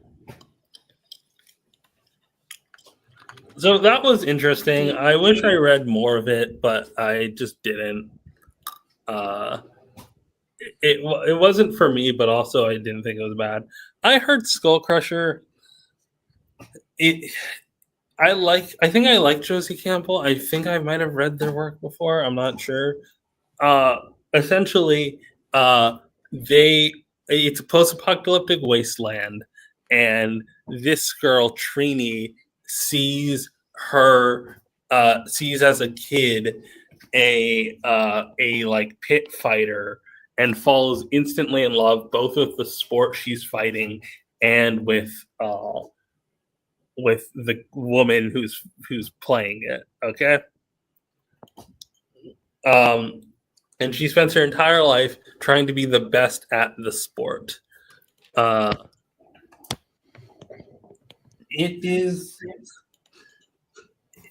Her family's dead. This is a wasteland in which you have to pay in water for things. It's a whole thing. This is very cute. I see how it is. Yes. It's a very cute art That's style. what The happens art- when you have a crush on someone. Yeah. it is. It sure is a YA book, though. Like, I don't hate the writing, but it was like after reading Love and Rockets for a little bit for the first few pages, I was like, damn, I forgot comics can be for adults. Mhm. This is for like your niece that was really into the Hunger Games. You can give her this. Yeah. It's weirdly enough closest to a sports manga. It's a sports book about the power of friendship, and I Yeah. did enjoy it very much. The story is about like Trini has like very Oh, much Team Rocket's here. yeah. Trini very much has protagonist energy where like she keeps on succeeding at things that she should never succeed at, like ever at all.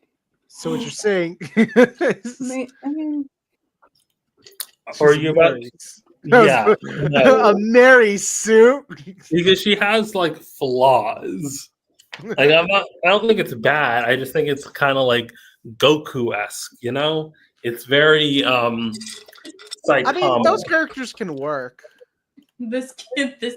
you're saying a Goku. girl can't be Goku? Wow. You know the Wow. first Goku was a Wow. girl. What? The No. first Goku was a girl. No. Yeah.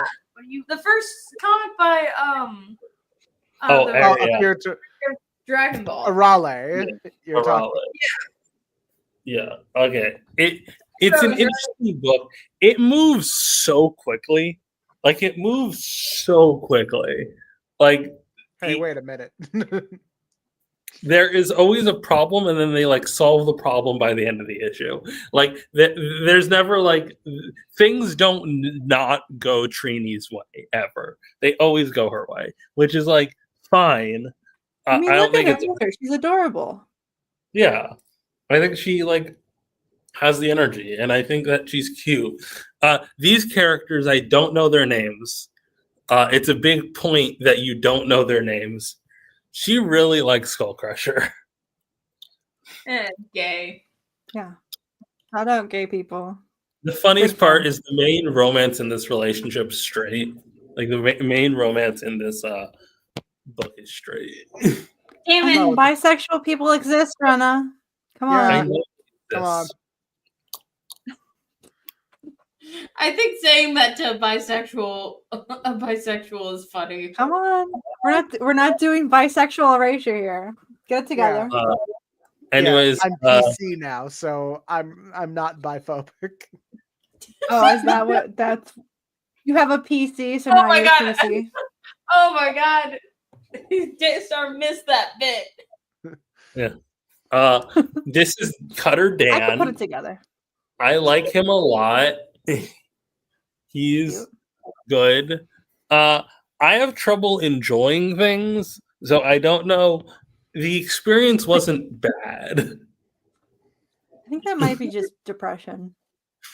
It might be. That's what my therapist said. Mhm.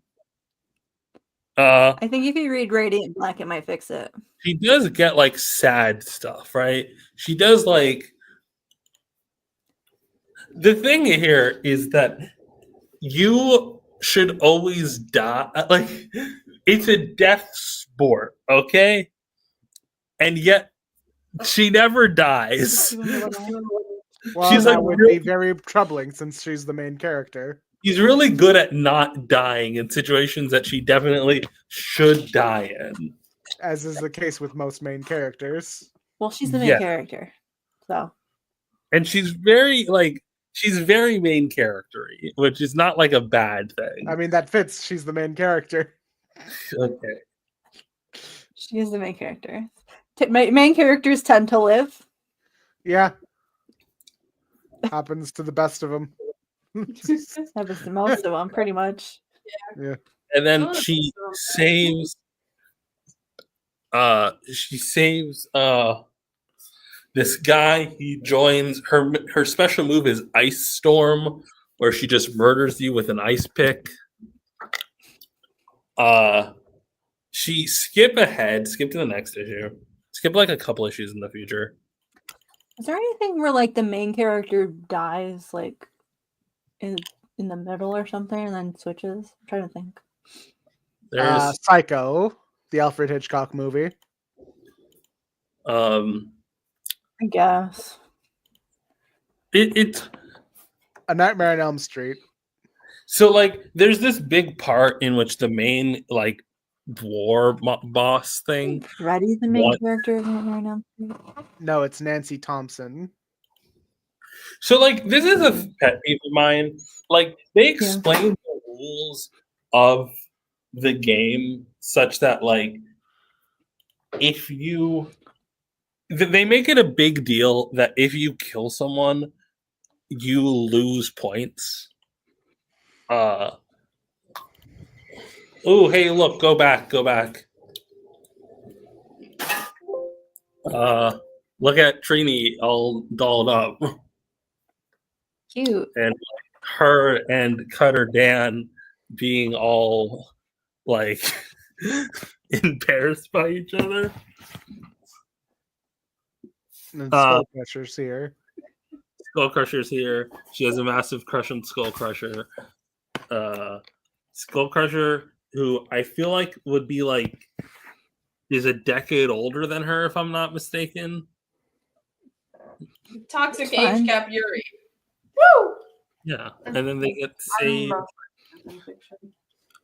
Yeah. I mean, look, and in real life too. I mean, look at us. Well, I'm 4 days older than you. Oh, that's a really good Kind of problematic. Wow. picture. I really love. Damn. Like, go back up. Who's in charge of the mouse? Go, Ayaan. Go back last page. Ayaan, go back to the sexy lady real quick. It's just just ruminate. Just ruminate. don't move. Just don't Yeah. move. Yeah, just keep it there for a while. Rena, keep talking, but just keep it right there. So they make it very important that the rules, if you die, if you kill someone who doesn't have the ball, you lose 2 points. But they also say that there is such thing. And like it's very important where they're like, if Okay. you kill You can someone, move. you won't be able to win. But no, like they do actually win by killing people. Oh damn, And who's this?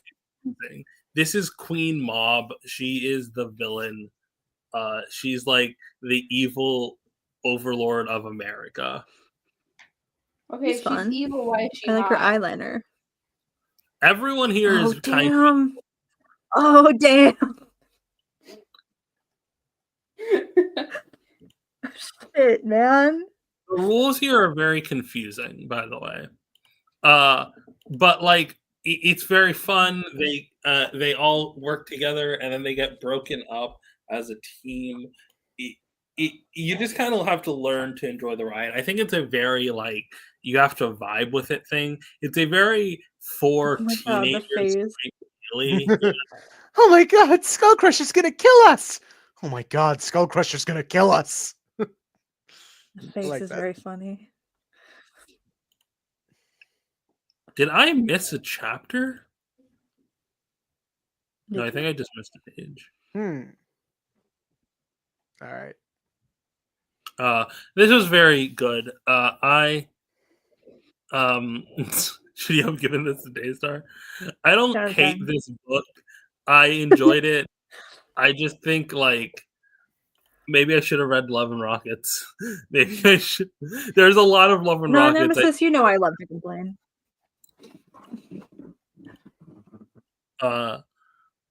I like the characters in this, and I think you have to like the characters in this to enjoy this. And I like the art. Who did the art? Can you check? Wait, so you're saying it's written by Josie Campbell? Yes. So if Josie we- Campbell was responsible for writing the last couple Mary Marvel like issues. My Adventures with Superman comic, Amazon Attacks. Have they only done I Heart Skullcrusher? Yeah, it seems. that's most of it. Outside of like, Oh wait, no, looks like he's done.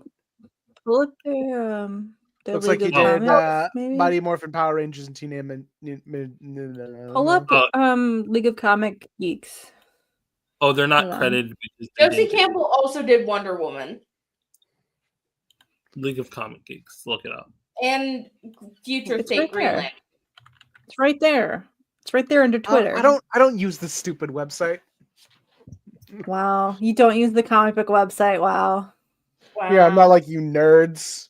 I just use the comic Uh-huh. book website because I have to be the one to update why it wins. Does it not say what issues that they did of this?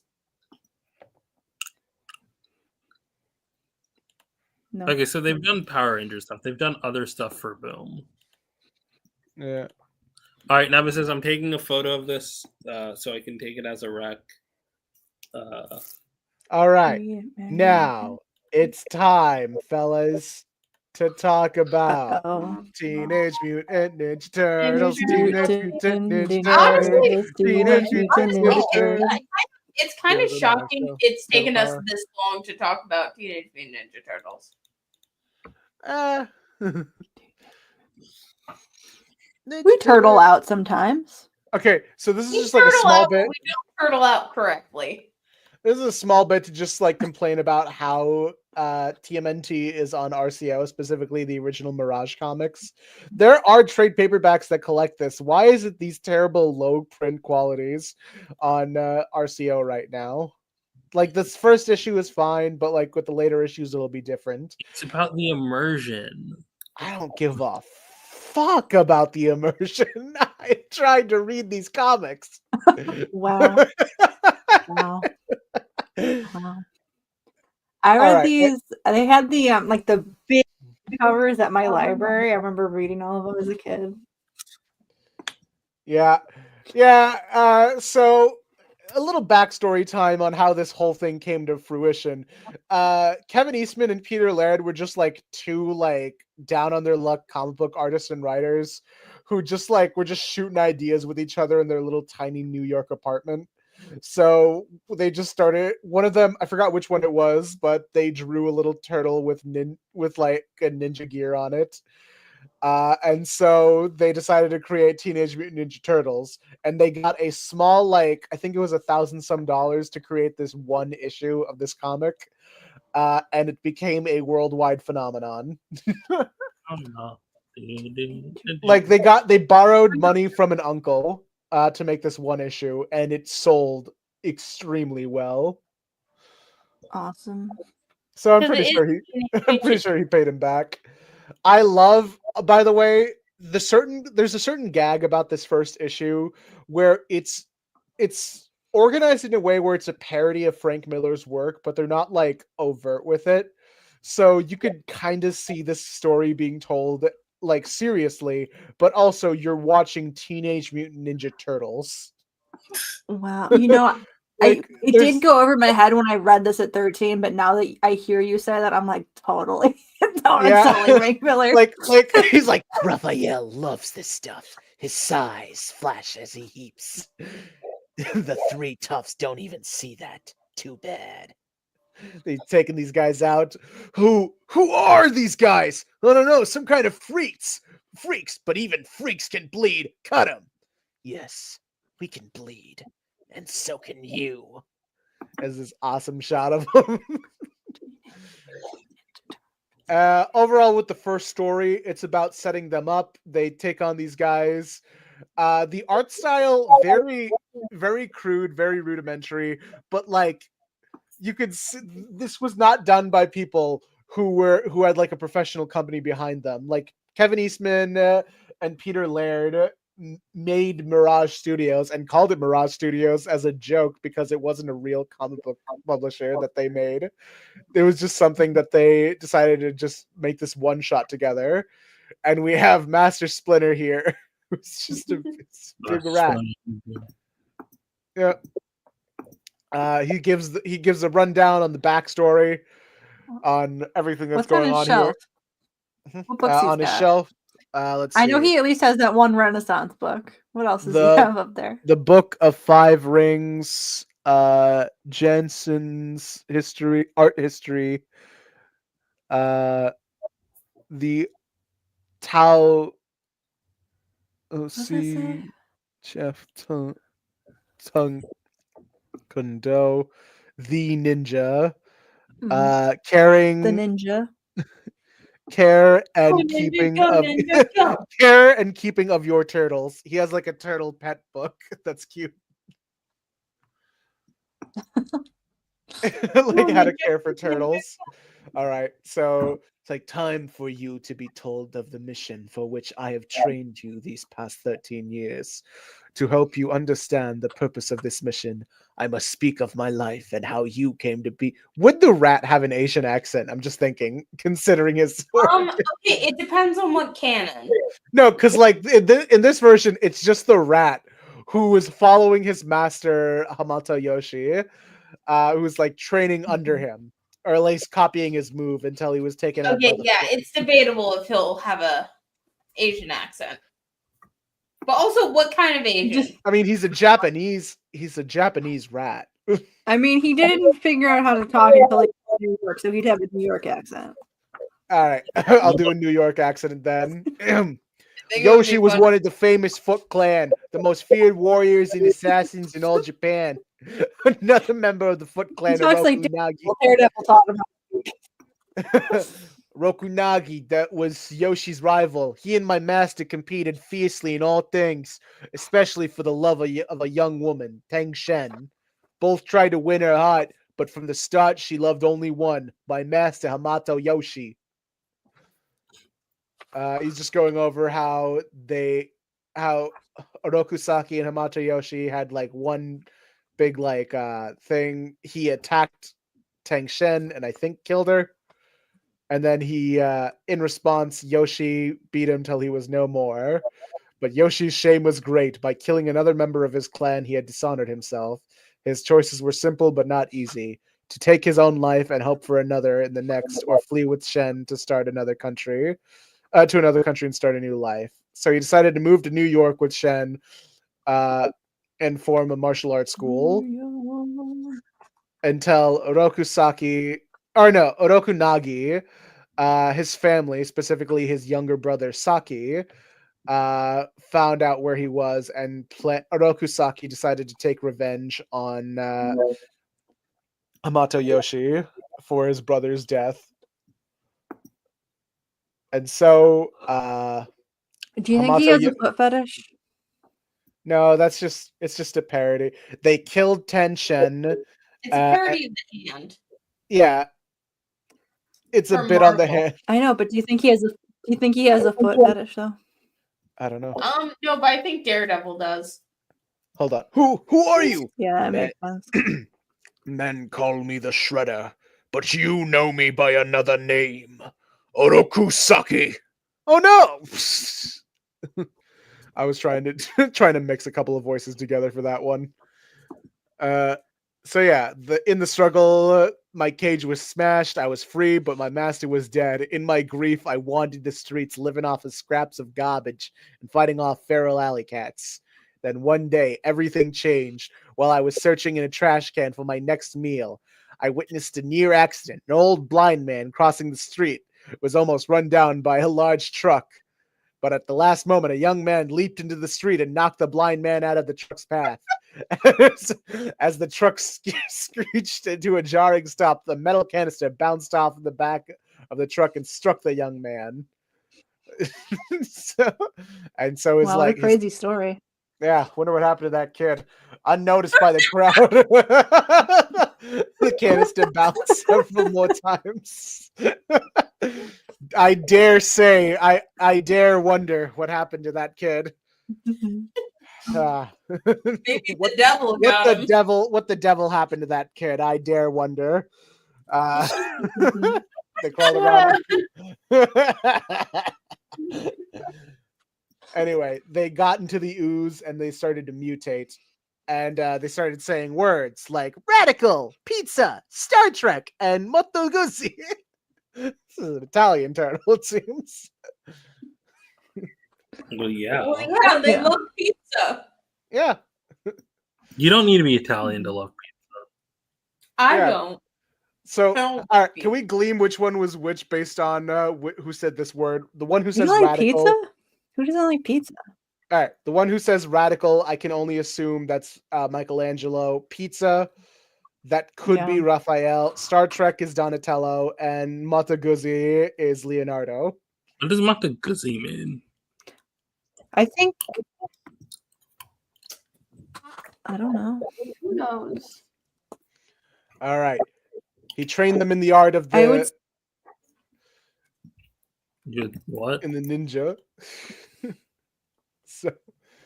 So like very Daredevil shot, like very Spider-Man. It's like, The night air. I love it.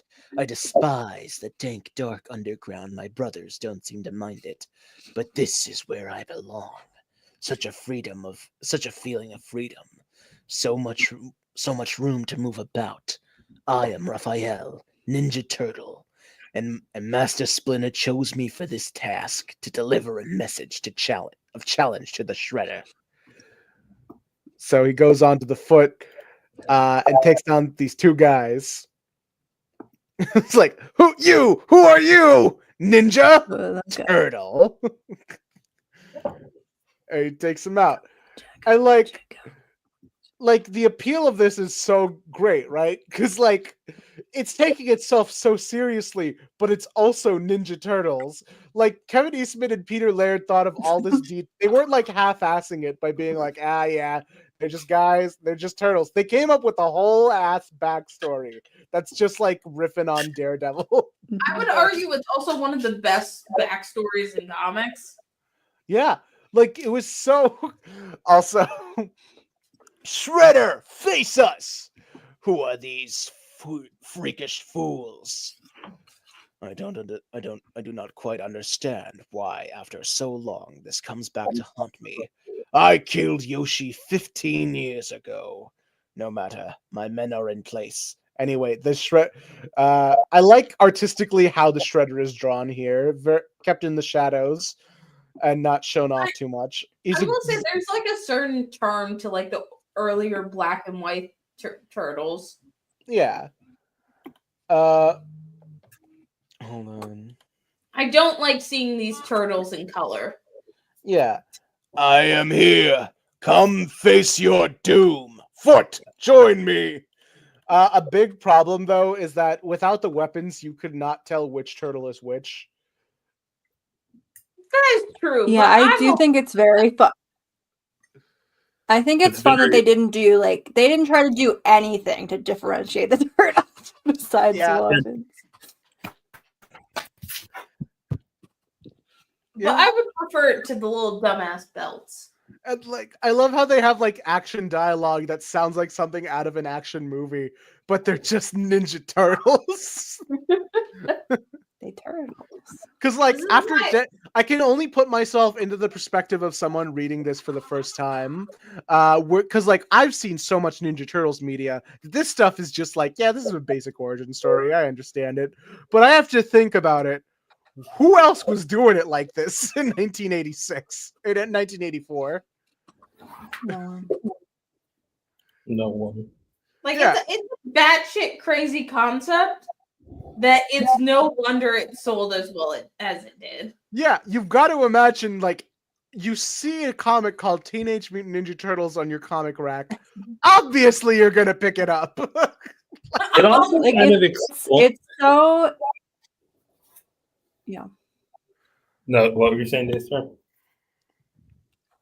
I was just gonna say that it's so goofy, silly, but also so earnest at the same time. I think Yeah, that's what like, the magic is. They're I not think turning to the camera and just going like, "Isn't it a little silly that we're Ninja Turtles?" They're just like, no, this is just our lives.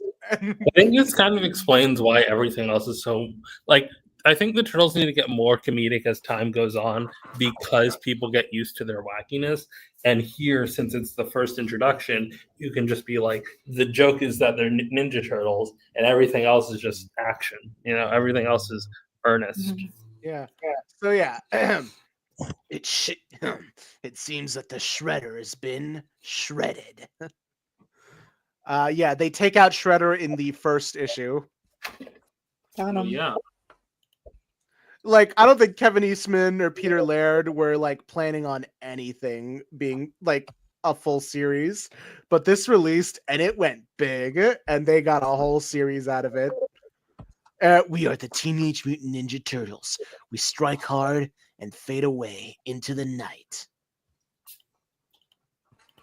Hold on. The next issue was about Baxter Stockman and meeting April O'Neil for the first time. Oh, And- you have to show the original April O'Neil. Okay.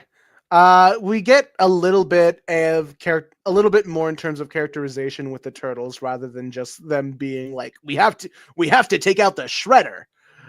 We get little character beats from them, and we like differentiate that Donatello's the smart one. Michelangelo gets himself into a lot of trouble, and so this is April O'Neil. She was the lab assistant to Baxter Stockman. Hold on. The art style is still a little crude back here, but yeah. There's also wide We all know debate who on April what O'Neil is. April's there's wide debate over April O'Neil's race in these original comics, but from what I remember, she's based on Kevin Eastman's then girlfriend, who was a light-skinned black woman. I think. Let me just pull it up real quick. Mhm. I do genuinely like the original April O'Neil.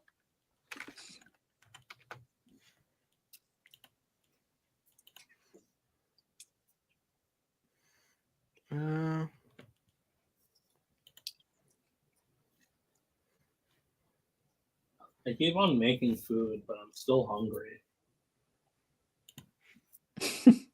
You need a sweet little treat. I think this was her, because April Fisher was her name.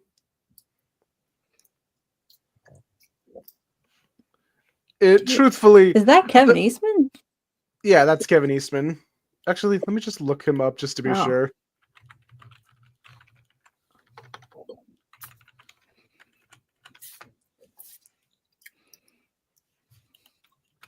Kevin Eastman 80s. Holy moly.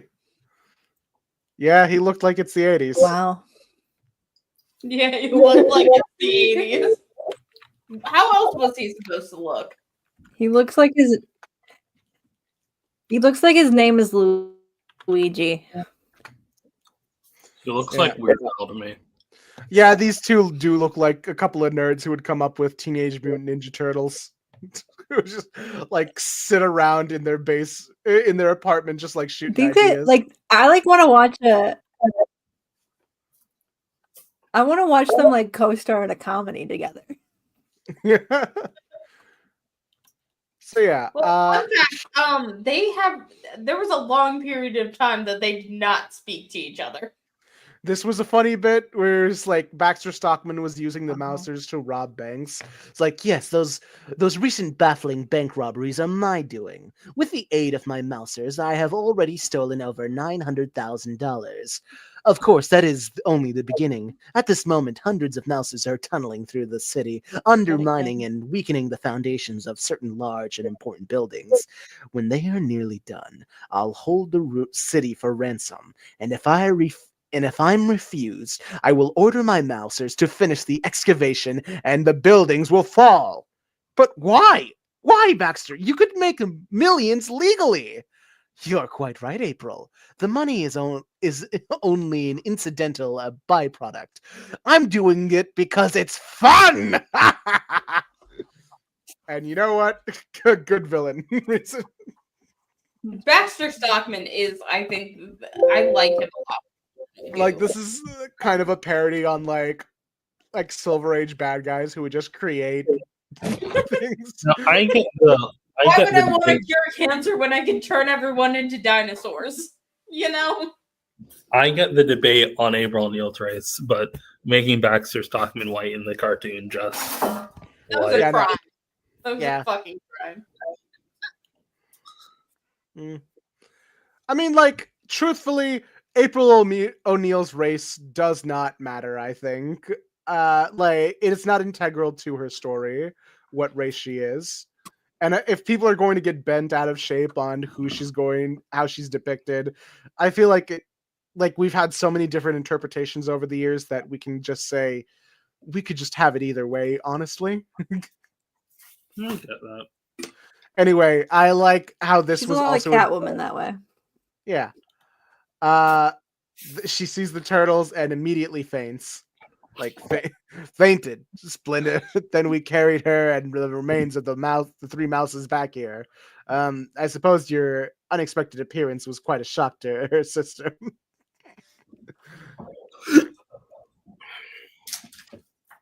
Yep. She meets the turtles. They give them the whole backstory in one panel. Like 1 hour later, what a fantastic story! Yeah. So we just I sucked their own dick a little bit there.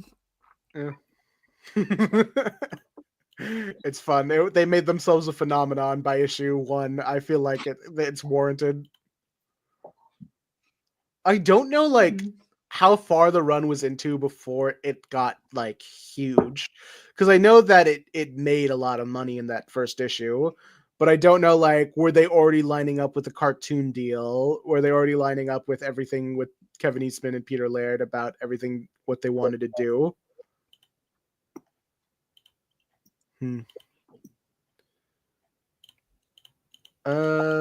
Nothing much else to say about this issue. Issue 3, I think there's trying to escape the streets. Like, it is funny how the first couple issues are a little bit more grounded in this very green, like dirty New York setting. It's meant to be a Frank Miller parody. It's meant to be the a play on Daredevil. But as the series goes on, they don't just use that aspect of it. They adapt a little bit more and make it a little bit more wilder. Frank Miller is just kind of like a base inspiration, but you could see a lot of Jack Kirby's influence within a lot of these comics. They will go on record in talking about how much Jack Kirby is an influence on the Teenage Mutant Ninja Turtles. Jack Kirby also shows up in this comic. Yeah. So there's a character named Kirby who is a comic book artist. And it was really funny because recently the people who are making the current Teenage Mutant Ninja Turtle action figures got approval from Jack Kirby's estate to make an action figure of Kirby's character from the Teenage Mutant Ninja Turtle comics. Yeah. So now there is an official Jack Kirby action figure that has no affiliation with Marvel. Yeah, you could see the way the art is improving over the issues and how they are taking different cues from Kirby in that regard, especially with these huge big action poses and more blockier appendages.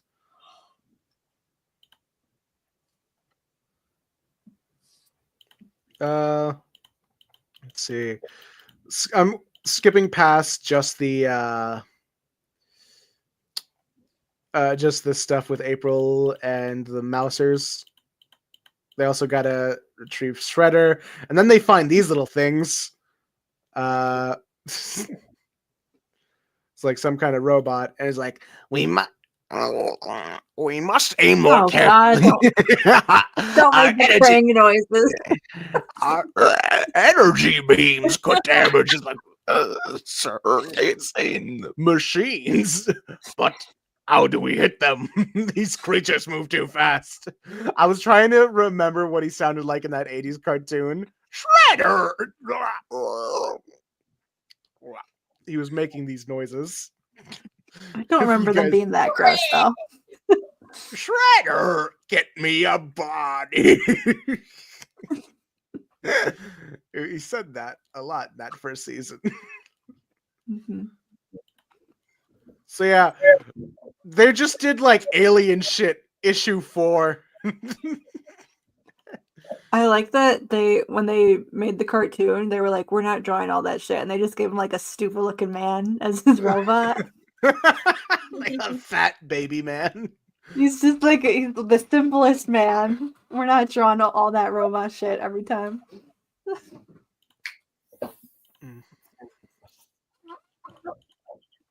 She's so pretty. Yeah. Then they meet the Fugitoid in issue 5 because they've been teleported to this like different world. They really went off the walls. Yeah, like those first 4 issues, like, yeah, this is like sort of a grungier New York setting, and then like by the end of issue 4, it's like, anyway, we're in space now, and now it's Star Wars. It's just Star Wars now. Don't worry about It it. is just, it's full on just Star Wars. That's Tatooine. Yeah, they're about to go into the cantina. Hold on. That's Do you C-3PO, think I kinda. get from this? This is the Fugitoid. He's a man who has like a robot's body. He's got like a man's soul in this robot's body. He gives his backstory where You he's see like, 3PO. yeah, you see, I have to do a David. I'm trying to do my best David Tennant because he voiced him in the cartoon. You see, I'm not really a robot, and up until a couple of days ago, I was a semi-retired scientist working on a few pet projects. I had a nice lab out in the country, and Sal, my handy worker robot, all supplied by the government. There was a catch. The military, especially General Blank, was after me to finish my transmat prototype. They wanted to use it as a weapon, to beam fission bombs into enemy ships and so forth. This idea sickened me, and I resisted by being slow to develop the prototype, too slow to General Blank. Anyway, I was much more interested in perfecting my MentorWare helmet, a device for boosting mind powers like telepathy and telekinesis. I had just finished a successful test of the MentorWave when I heard a distress call from Sal, my worker robot. I went outside, and there he was, tangled up in some underground wires he had dug up inadvertently while doing some gardening. An electrical storm was brewing, so I quickly helped Sal out of the tangled cables, and he was leading him back to the lab when it happened. A huge bolt of lightning, probably attracted by Sal's metal body, struck us. I was still wearing the MentorWave helmet, and my last thoughts were of Sal. So anyway, he came back to consciousness, and he saw that his body was burnt to a crisp, and his mind was inside of Sal. But I can only assume Sal's gone too. Just like Sal's mind, whatever it was. Was as a Sal? robot. I don't think Sal was It sentient. sucks. Yeah. Sucks. It's rude. Yeah. Anyway, they go to the Portines Royce Space Jockey Bar. Are they gonna listen to Jizz? Wow! Look at all the low life forms. Yes, this bar looks slimy enough. We should have little trouble finding someone who will hire some more low-paid laborers for Oh, his let's space Squid trader. in. Oh, Squid. You got control. Hold on. Hello, Squid. Let's go. I know the bit of the 2003 cartoon that how they adapted this. I remember this. Titties. like Mikey. 2003 was on So many titties. Oh, okay. Wow, she's I've only stacked. seen the Squid one. Wait, what? Who is stacked? Go back. We That's have that. to Go back. look at the. Yay! I think What's you went that? too far. I want to talk about Bone. They're literally stacked on top of each other. I don't. This is just a picture. Oh, Mikey, I did I don't not think look you know at what to that. do with all that. I think Who that's is this? Michelangelo. We can figure it. They really did not put effort into letting you figure it tell out. me. Actually, I think Mikey might be the one who's drinking right now. I think it's like half the bit though that it's like you can't tell the difference. Because like this did start as like an overt parody of comics at the time, where it was like, yeah, they're different, but yeah, they're also sort of interchangeable. Yeah, it's like if you put an '80s Rip Hunter right next to an '80s Booster Gold, you wouldn't tell who's who unless he has like a beard or something. You tell who's who by the costume. Booster never took his costume off in the 80s. No, he only That didn't happen until the 90s. It's Yeah. like putting two. It's like putting 2 or 3 girls from Young Justice next to each other. It's like like out of their costumes. Oh yeah, the 3 blondes, you mean? I mean, Cassie wore a black wig. God. So overall, the Mirage Studio comics. It's like putting Cable next to 0 Hour Crisis in Time right next to each other. Like these are the same character. the same guy. Yeah. Anyway, Squid, I'm in PC mode now. I have an official setup. Yeah, I was able to dunk on 3 of y'all while I was at work with y'all setups. I'm the most official looking content setup hasn't creator changed. here. I have Really? Look at us giving Jenny Nicholson. Sarah's That's head. not- Jenny Look, Nicholson. I can put my microphone in screen too. I choose not to. I can't. I don't know. what my Daystar mic gives is. Chad vibes. How? Who's Wait, Chad? I thought- Chad? Who is Mean. that? Bone That's time. Rena just constantly walking into and out of rooms. Yeah, I should charge my laptop so I can do it. I think more. you'd like Chad Daystar. She's fun. What's Anyway, Chad's we're talking Chad? about Bone now. I was really excited to read this because, for whatever reason, Bone, like oh shit, fuck. For whatever reason, Bad at this. whatever. For whatever reason, Bone was really popular in my middle school. We had like a bunch of the graphic novel versions of it in the library, but we didn't have the first one, or the first one was always checked out. So I never actually read the first in this like several part series. There's like at least 8 or 9 of these like fucking bones. You can see they're like put in with like Dogman and Amulet. It was very They're popular. a different vibe, though. Very different vibe. Very different vibe from Dogman. Very similar vibe to Amulet. Why as I can't I understand. remove this person? You can't do it from StreamYard. You have to log into my Twitch account. Nemesis, go to Evil Nemesis and get that bot out of there. Yeah. Nemesis, kill him. Nemesis, kill him. You know, it's funny. I read a Bone trade paperback back in elementary school. Yeah. I was like, it was like 6 storylines deep, and I read it, and I never like bothered to look back on past storylines. I just thought, yeah, this looks pretty nice.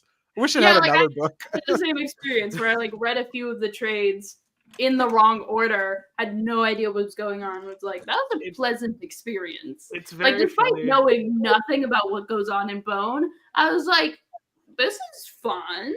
I don't like the art is gorgeous. The way that like the text bubbles are done is really nice. It's a very strange comic. Actually, now that I think about it, I think I still have. I think I took that Bone comic, and it's upstairs. I think I can grab it right now. Hold on. Yeah. Okay, so looking at this like first issue cover, what do you guys think Bone is about? For like, I guess Daystar is probably the only one that doesn't know what Bone is. I don't know what bone is. What do you think? Okay, look at these little guys on screen. What do They you bones. They're your bones. I have a very vague knowledge of what Bone is because I know so many people who like it. I know it's like, despite them looking like silly little guys, it gets like to be a pretty hard adventure story. Oh yeah, it's like crazy Okay, intense. yes. So the, Evil King takes over the land, and Bone has to save it. Well, they're all named Bone. How What? do you tell the they're all difference? named Well, one of them is Phone Bone. I know yeah, that. There's Phone Bone, there's Phony Bone, and then there's Smiley. So our main character is So Phone, they're all with an dead, F. right? They all look like they're Caspers, right? No, I don't think that's what's happening. They're Caspers. So like the first There's issue some is fucked up creatures in this book. I know. fucked up creatures. There are these things called rat creatures. I remember them so vividly. I remembered the pretty girl little bone creatures because they look like silly little cartoon characters, and the rat creatures. And the rat creatures haunted my nightmares as like a 10-year-old. They were so strange. I did not like their hands. I really love the fact that this is gonna bone pill this group, and then and it's gonna be yet another group chat I'm in where people are mad about the Netflix series getting canceled. There's a Netflix. I don't want to know. There's a Netflix series and it got canceled. There was a animated Netflix series. Scripts have been leaked from it, and everyone who loves Bone has been very upset about it. Oh no. I will look into that later. Anyway, so like the first issue, we find out this group of cousins has been like sort of run out of town because the one with the stupid little star shirt is a greedy, money-hungry guy, always got a scheme. So they have been driven out into the desert to die, essentially.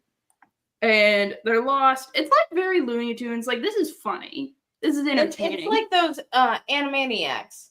They do have Animaniac vibes in the first issue, at least.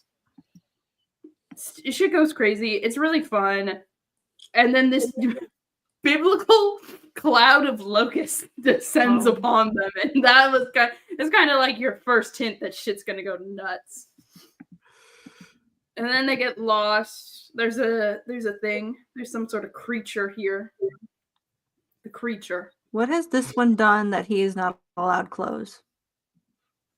I don't know. It's like they're Animaniacs. Some cartoon characters don't have clothes. To the map. The Animaniacs all wear clothes. Rat creatures. I do not like. I think they're silly. They're like Mothmen. Aww, I don't like their human hands. I don't like that they have human hands for feet. I like the Mothmans. This is what a dragon looks like in this universe. That's not a dragon. It's very silly. I like it. Does a dragon look like in this universe? Scroll up. This guy. He's got abs. I love him. He smokes a cigarette. That's like a donkey. It looks like the aliens from Animorphs. Yeah, a little bit. I remember them. The art in this is like so the gorgeous, Mothman. and you don't really get like a sense of that until you get out of the desert. And then they get lost in the forest. He meets Ted the Bug. Ted the Bug is actually very important. He is one of the characters I remember. Ted is the little one. This is his big brother who's gonna beat him up. Bring it on, Ted.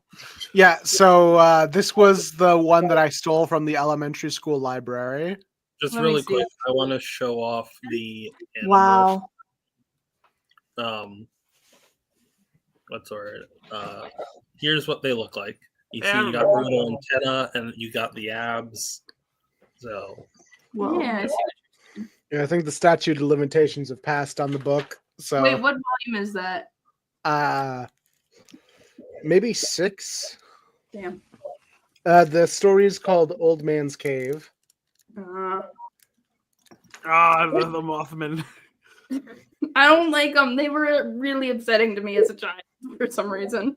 I know there's another group chat I'm in where like they love like a specific duo of them. I think that might be them. It's this duo. They're stupid as fuck. They're so funny. Also, this is a really good bit. It's like, like I can't or I'm gonna get trapped in the valley if like winter hits, and he's like, I still got a little bit of time, and then it's just and then he's stuck here. It's awesome. He should eat the snow.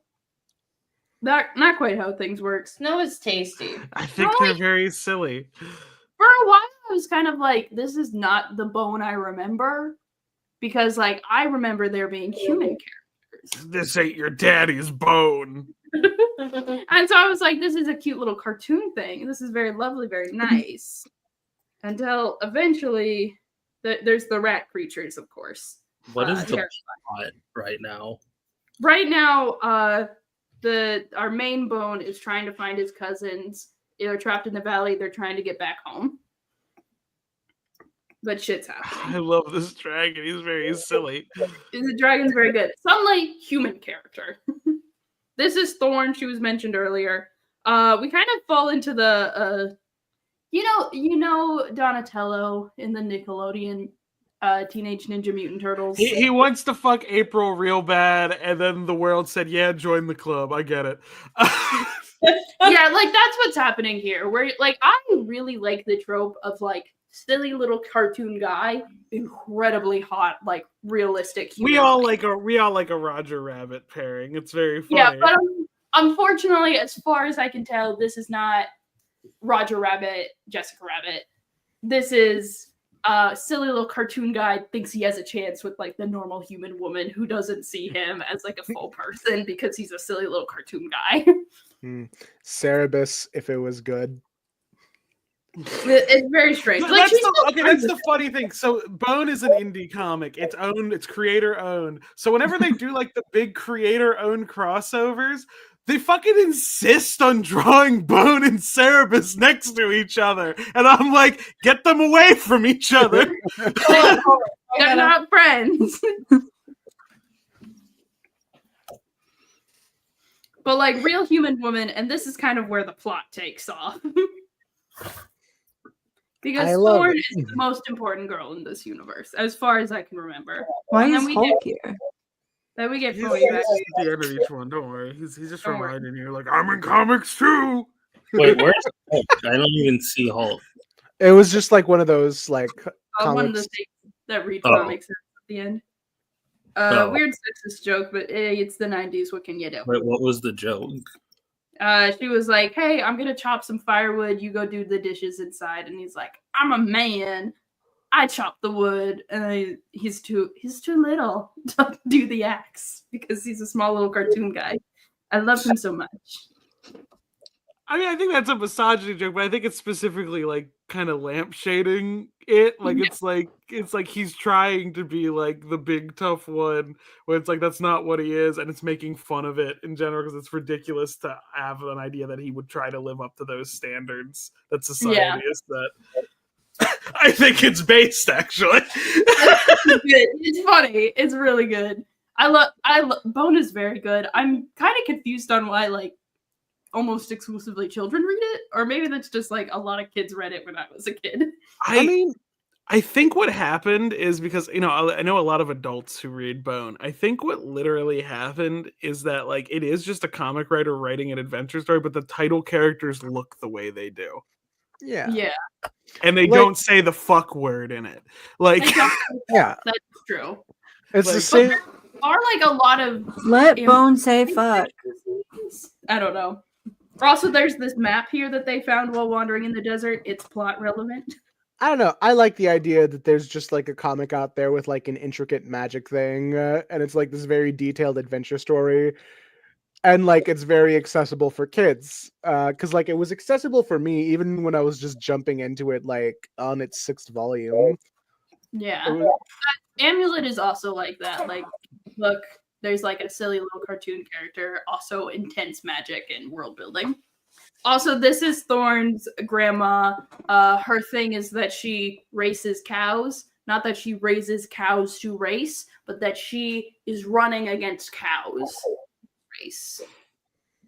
And people bet on it, and it's a whole thing. She's a very she's almost I would almost describe her as like a Popeye, but with like always on spinach mode, if that makes sense. She's got the chin for Popeye too. Yeah, there is like a guy that looks like Popeye, and they're fucking.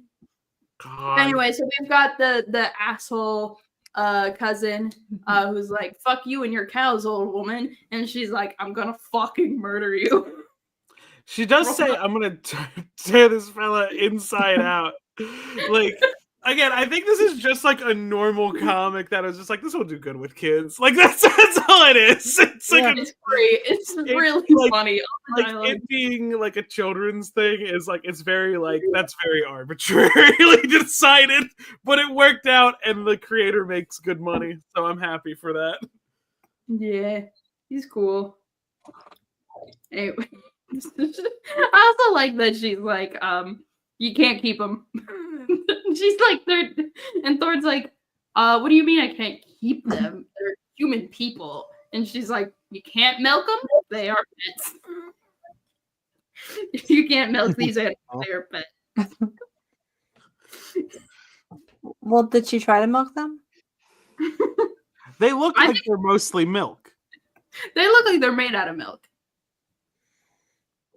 Yeah. Well, you can't milk. Yeah. Yes, that's I like true. that phony. I've been looking at some of his dialogue. I like that he's like Eddie from Ed, Ed, and Eddie if he got worse.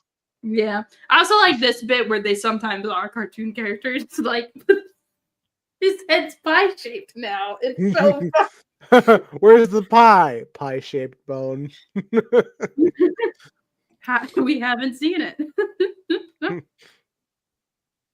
Oh, the Hulk's here again. I'm in comics too.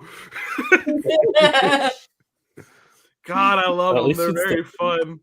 They're very fun to look at. Anyway, they're being put to work doing chores, you know.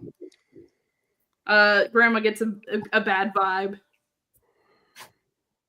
There is it is a very dialogue heavy situation. It's all very funny dialogue pretty usually.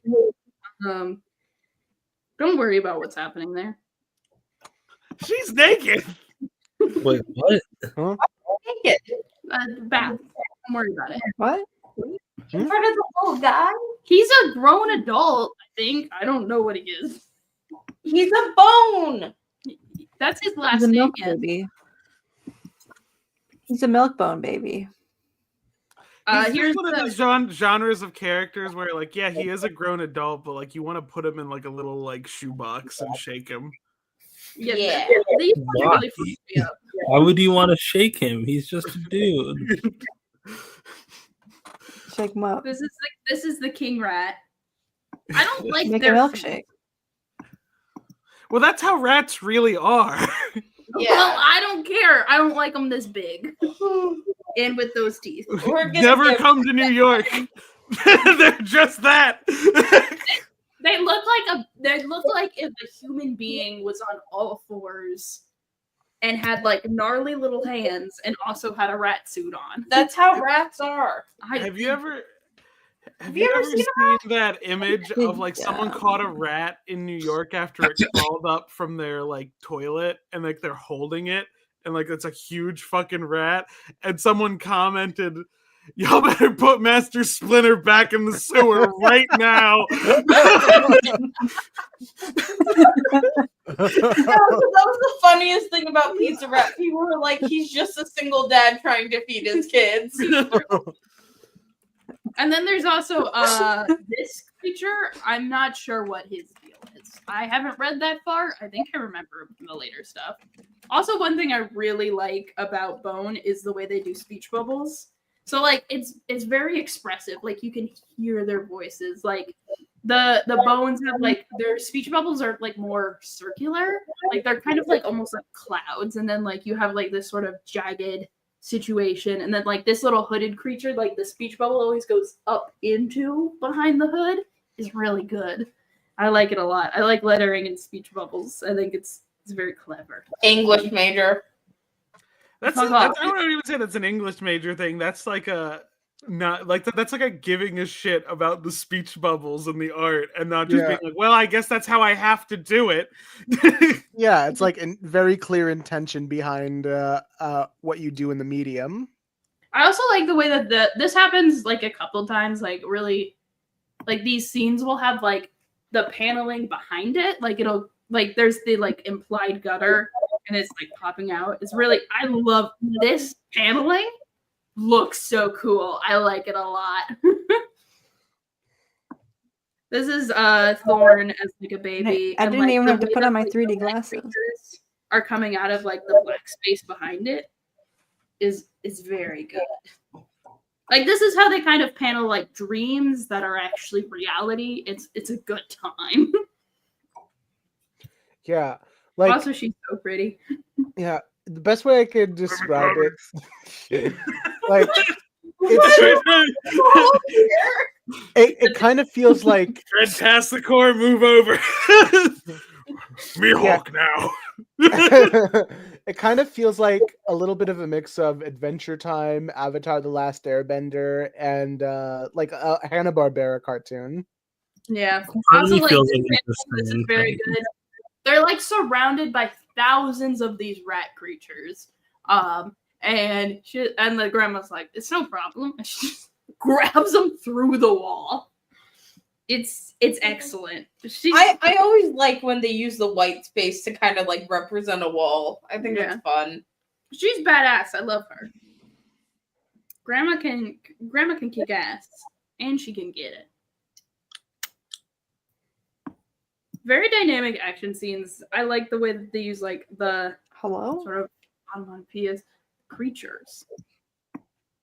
And then we cut back to the phony, and now we find Smiley again. I like that he's been like, I'm fine. I didn't care this whole time. I've been at this bar this whole time. I'm a bartender now. I just like that it's like he's the one I see the least when people talk about these characters. And I imagine he just settles into wherever they're at. Like, yeah, it's fine. Yeah, he's very easygoing, okay. but he's also like kind of funny about it. Like, he is the most Bugs Bunny one, if that makes sense. He was the least bothered by the locusts. Yeah, exactly. He's always just having a good time. So he's in this bar, and the bit of this whole joke that is actually really funny when you read it, I promise, is like Smiley's over serving Phony because like Phony's like, I'll pay for the drinks. They're on me actually. Turns out this entire community has like a barter system, and his money's no good here, and so now they're both trapped working here. And that's how Smiley got the bartending job. He couldn't pay his tab. So he's been stuck here for like the whole winter trying to pay off a tab. It's very good. And then we cut back. Smiley didn't bother to tell him. Yeah, he's like, it'd be funny. It'll help Smiley work off his tab. Yeah. Anyway, the little rat creatures want the main bone. Because for some reason, Phony is like the most important bone to them, and they need him alive. And so they're gonna get this main bone, to get the other bone. Everyone else can die; they don't give a shit. Dragon shows up and saves their asses. It's very silly. It's really interesting seeing like how. The fucking gold. It's really interesting seeing like how like the sort of like world building bone too. revealed. Like no one He's ever becoming Yoda now. Yoda. Bone. Here. Bone, I want to read. You ever see the video Anyway, where they slap the Yoda puppet and it just looks really upset afterwards? They never like explain the rules of this world or like anything. Like there's very little like exposition. They're just like kind of like, we're doing things now, move along, and like the main bone's like, what's going on? What? Okay, I guess we're doing this now. Like he has questions, but he is kind of like moving through the plot, and it's interesting to sort of like watch the world building unravel. Like we don't learn like so far like what are the rat creatures? What's the deal with like the dragon? There was a war a while ago. What's happening? Like the grandma is beefing with the dragon for some reason. What's the deal with Bone? Hello, Rose. It's been a while. Jesus. How's it going? Yep. When did it suddenly? Why did it change from black and white to color? What? I was coloring this. It's always been in color. Right? Are you mixing this up with They're just Teenage white. Mutant Ninja Turtles? No, because hold the first time we saw the dragon, he had no color.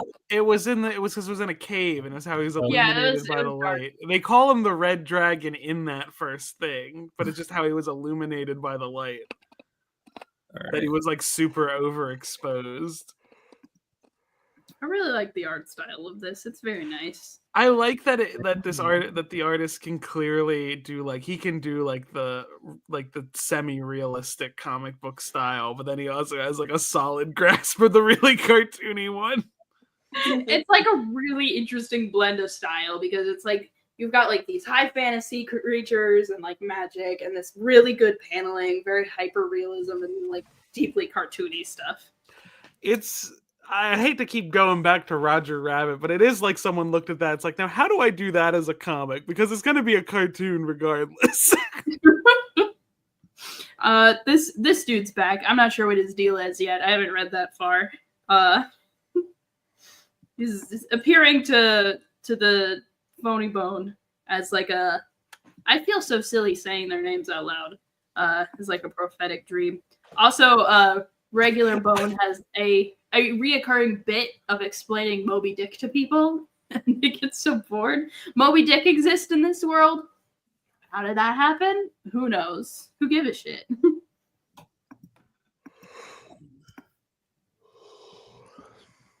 Anyway, the creatures. This is really good. I don't want to over-explain it. I've been reading. Hi, Hulk. This was the part that made me say, "Oh, yeah." Unfortunately, Bone's affections towards Thorn are more of a kind of like incel Well, this variety. is also just the beginning of a very long series, too, though. Yeah, so that could change. I kind of like remember. I don't know. Like I'm remembering like some volume from when I was like a child, and I'm not sure when that was or where. Also, the giant bee is a very good bit. Give me that cigar. It's very good. You're just like, okay, giant bees exist in this world, just like giant rats exist. But possums and other animals are regular size. Also, Phony and Smiley are running a betting scam against the grandma. They're rigging the race essentially by having Smiley dress up as a cow, to dress so that the grandma will win for sure. That's not that important, I don't think. Doesn't sound important. So, overall thoughts on Bone? Fucks like crazy, incredibly funny. The art's awesome. How many bones do you give it? As many as there are in the human body. Also, we have another epic like dream paneling sequence. It's so crazy because like usually like each panel is crammed full of dialogue, but then like you get to these like dream sequences with like Thorn, and it's like there's so much silence, and it's really nice. And like nothing's really like heavily explained. The paneling's awesome. Is very good. Art direction is excellent. You guys should read Bone, but it's also a very long series. I don't want to spoil too much, but very fun. I'm probably going to keep reading it. But God, it is a long series, and it does take a while to read because there's a lot of fucking dialogue. So, I got assigned Ultra Mega, which is currently ongoing Image comic series. But before I get into this, like every fucking PowerPoint I do, I need to explain something else first. I need to talk about Ultraman real quick. Hell yeah. Yeah, I do. All right. Okay, so first meet Eiji Tsuburaya. We can call him the father of Tokusatsu. Tokusatsu is a Japanese word that literally means special filming. You can apply it to almost anything with special effects, but it comes to mean specifically like Super Sentai stuff, which is or Kamen Rider, things like Godzilla, things that Daystar would say it's a Godzilla when they see a person in a big suit with buildings around them. There was Tokusatsu movies before this, but he kind of like pioneered a lot of what it is. He worked on the Godzilla series, is kind of underplaying it. He's kind of like, oh, he's part of the reason those effect sequences are so good. But after that, he started his own company, Tsuburaya Productions, and he was also very Catholic. This will be important. So the first series he did at Super Productions was not Ultraman. It was a series called Ultra Q. It's like the Twilight Zone, with like a monsters a week. It follows like kind of like a group of like central characters. It's X-Files more than X-Files meets Twilight Zone, because we have a group of like central characters who are like reporters who check out the weird shit, but it's really just shit of the week. There's no like ongoing arc type thing. It's just, yes, something happens. And then after that they did Ultraman. Ultraman, of course, is the one that got really popular. Not even just in Japan, because it did get releases here in America. If any of us had parents who were alive in the 60s, they probably have some memory of Ultraman in some way.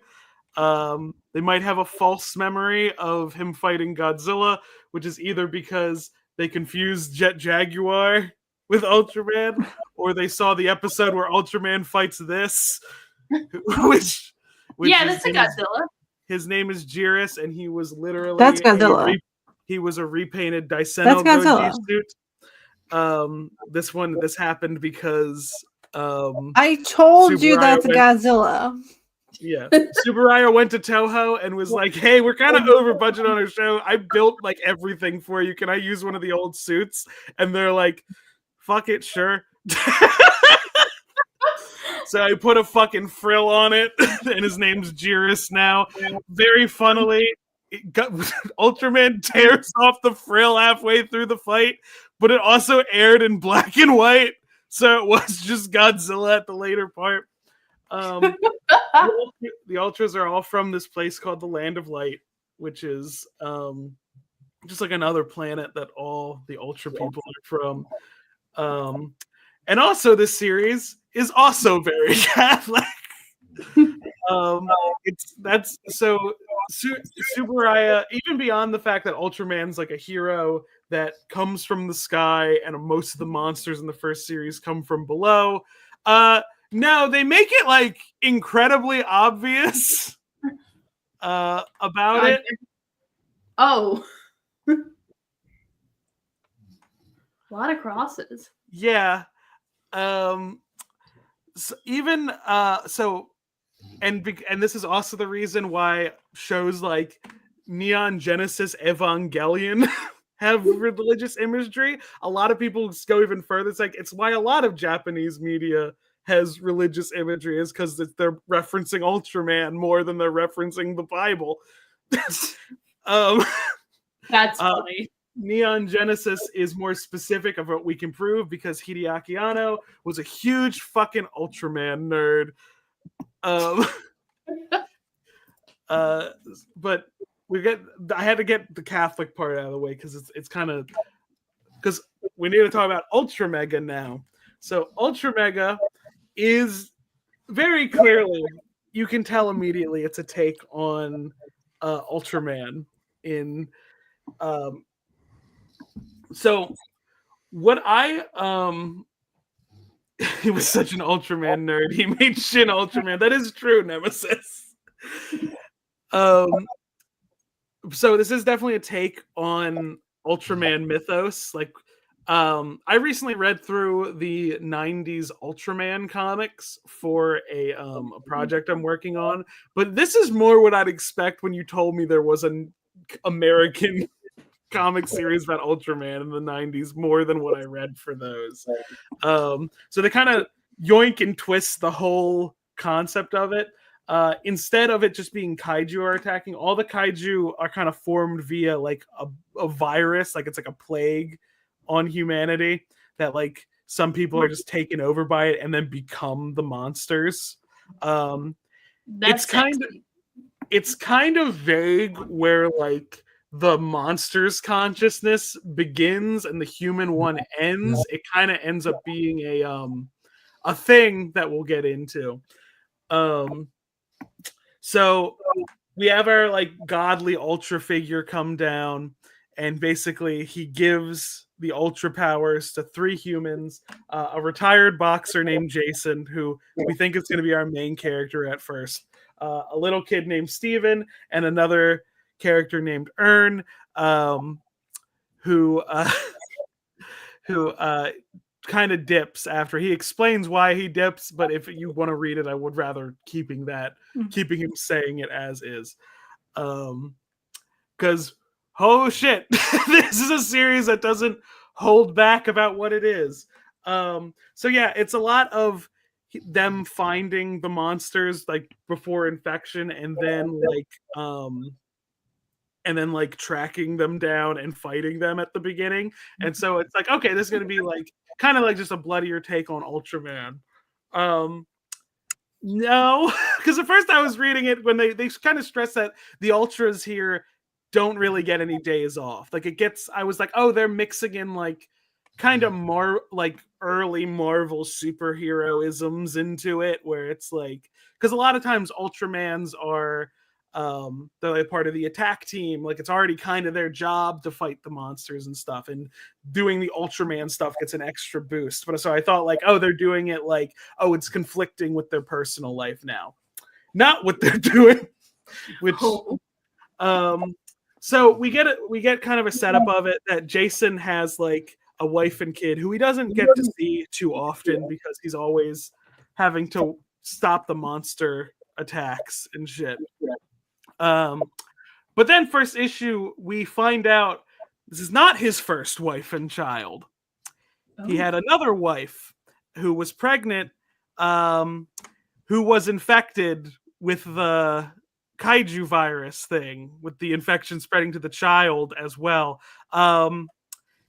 He couldn't deal with that. He couldn't bring himself to hurt them, but he was also like, I don't know how to deal with that. So he just kind of ran away from it. And he like basically gets the government, because the government knows who the Ultras are, to like kind of like quarantine her, because so 10 years pass and the kaiju virus kind of like gestates and they get really bad. The baby was born for a long time, becomes a big monster, and all the Ultras have to kind of fight it together. This is just the first issue so far. Damn. They all fucking die. Like pretty gorily, they all fucking die. They even bring up, because the whole thing is that they end up killing the monsters basically as soon as they're born out of the people. Before Jason takes the monster on, he basically throws his equivalent of the it was like kind of like a Green Lantern ring moment, if anything. Like he takes the part of him that makes him Ultra, he fucking throws it, and then he gets his fucking head punched off into fucking orbit. Damn. But it's not just that, because he's still fucking big. So he kind of floods the city with his blood, killing a lot of people, including his wife, who gives her life to protect their child by holding the baby up from the blood. So it does not escape my notice that the protagonist of the series is named Noah, who was kind of introduced via surviving a flood. So like we're getting into the Catholic part, why I needed to establish that. But even on top of that, that's also a fucking deep cut Ultraman reference. What? Because they also did an Ultraman episode where they were like, yeah, like Noah from the Bible. Wait, so is the monster that kills him his first kid? Yes. Or, okay. Yes. And so basically, the world ends up kind of in it, because now there's no Ultras left, but there's still monsters around. Humanity basically builds a big wall. They find a way to test for the kaiju virus. Anyone who's not infected lives within the wall, and anyone who's might have it or tested positive lives outside the wall with the kaiju. So dare I say it's kind of like Attack on Titan? Yeah, we'll get into that. Oh, okay. They also build kaiju, so it's also a little like not kaiju. They build mechs, so it's also a little bit like Pacific Rim, because they also did that whole plot point where they wanted to build the wall around the Pacific Ocean at the beginning of that, which would not have worked. No. Bad plan. So the eyeball that was ripped out is sentient too. Like it's its own kind of thing. It finds Noah like years later, and they merge into a new Ultra. Wait, so why was the eyeball ripped out exactly? Because that's the means that can basically having the eyeball put in you is like what enables you to transform into an Ultra, essentially. And he took it out because he took it out so someone else could become Ultraman or Ultra Mega in this case because he knew he was gonna die in the fight against his son. Okay. Like, because he was like, I'm gonna fucking die. I'm gonna like he rips it out. He's like, someone is gonna find it who's actually worthy of this. Ayaan, are you awake? No, he is not. Ash is also asleep.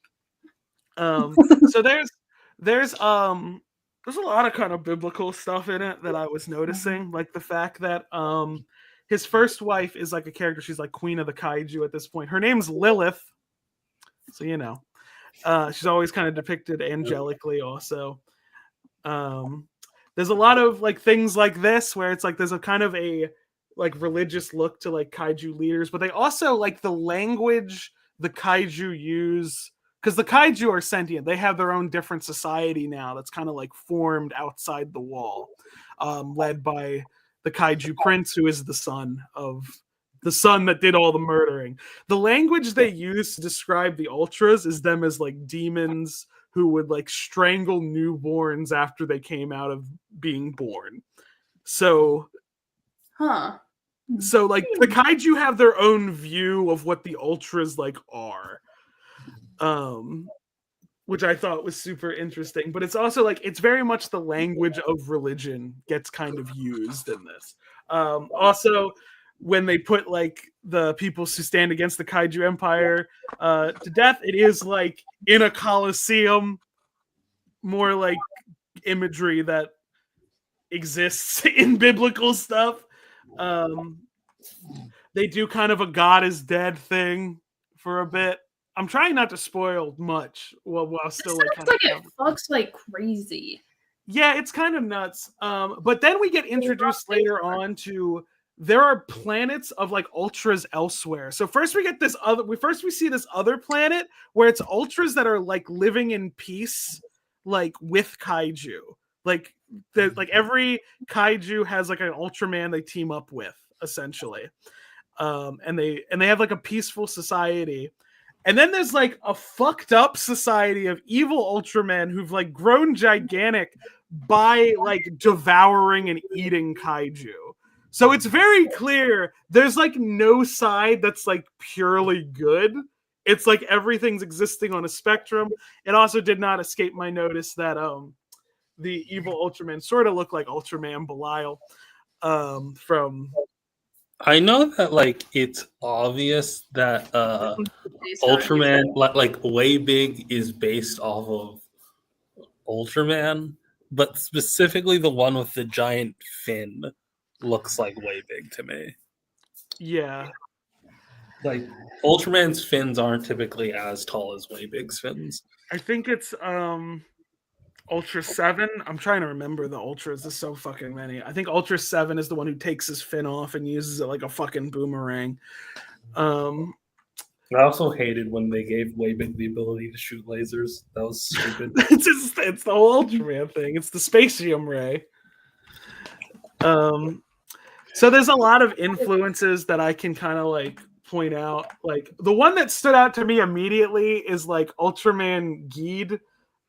Because it might be just that Golden just did a whole video about this series, but like things like, oh, people are infected with kaiju virus stuff, like they kind of do like allegorical stuff that's similar to that in Geed. I mentioned that the villainous kaiju kind of look like the villainous Ultras kind of look like Ultraman Belial, who's the main villain of this series. The Ultras on the younger side. Like, so stuff like that like stood out to me. There's a couple different things that was there where I was like, huh, that might, and it's also, they're both post-apocalyptic in kind of different ways, but still like it's still that general setting. I thought Pacific Rim was like, yeah, there's definitely some influences there, but Pacific Rim is also influenced by every fucking mecha anime that's ever existed, which includes Evangelion, so it circles back to Ultraman anyway.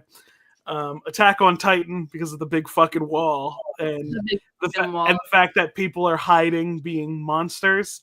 While Attack on Titan meant that in an anti-Semitic way, I don't think this series means it that way. Attack on Titan's weird. And there's a fair amount of Mad Maxisms in this too, like most post-apocalyptic fiction, and you know, the Bible, but you know that's also Ultraman. The Bible was inspired by Ultraman. There is a few things that the series isn't over yet. We know it's definitely having at least 2 more issues. It's an Image comic joint, so it's creator owned. So for all I know, it's going on. It's going to go on for a fucking long more time after this. They are on issue 7. There's 2 more issues confirmed because they're already selling the trade paperback on pre-order for this series, and they're like it's going to collect 5 through 9. For the second trade paperback.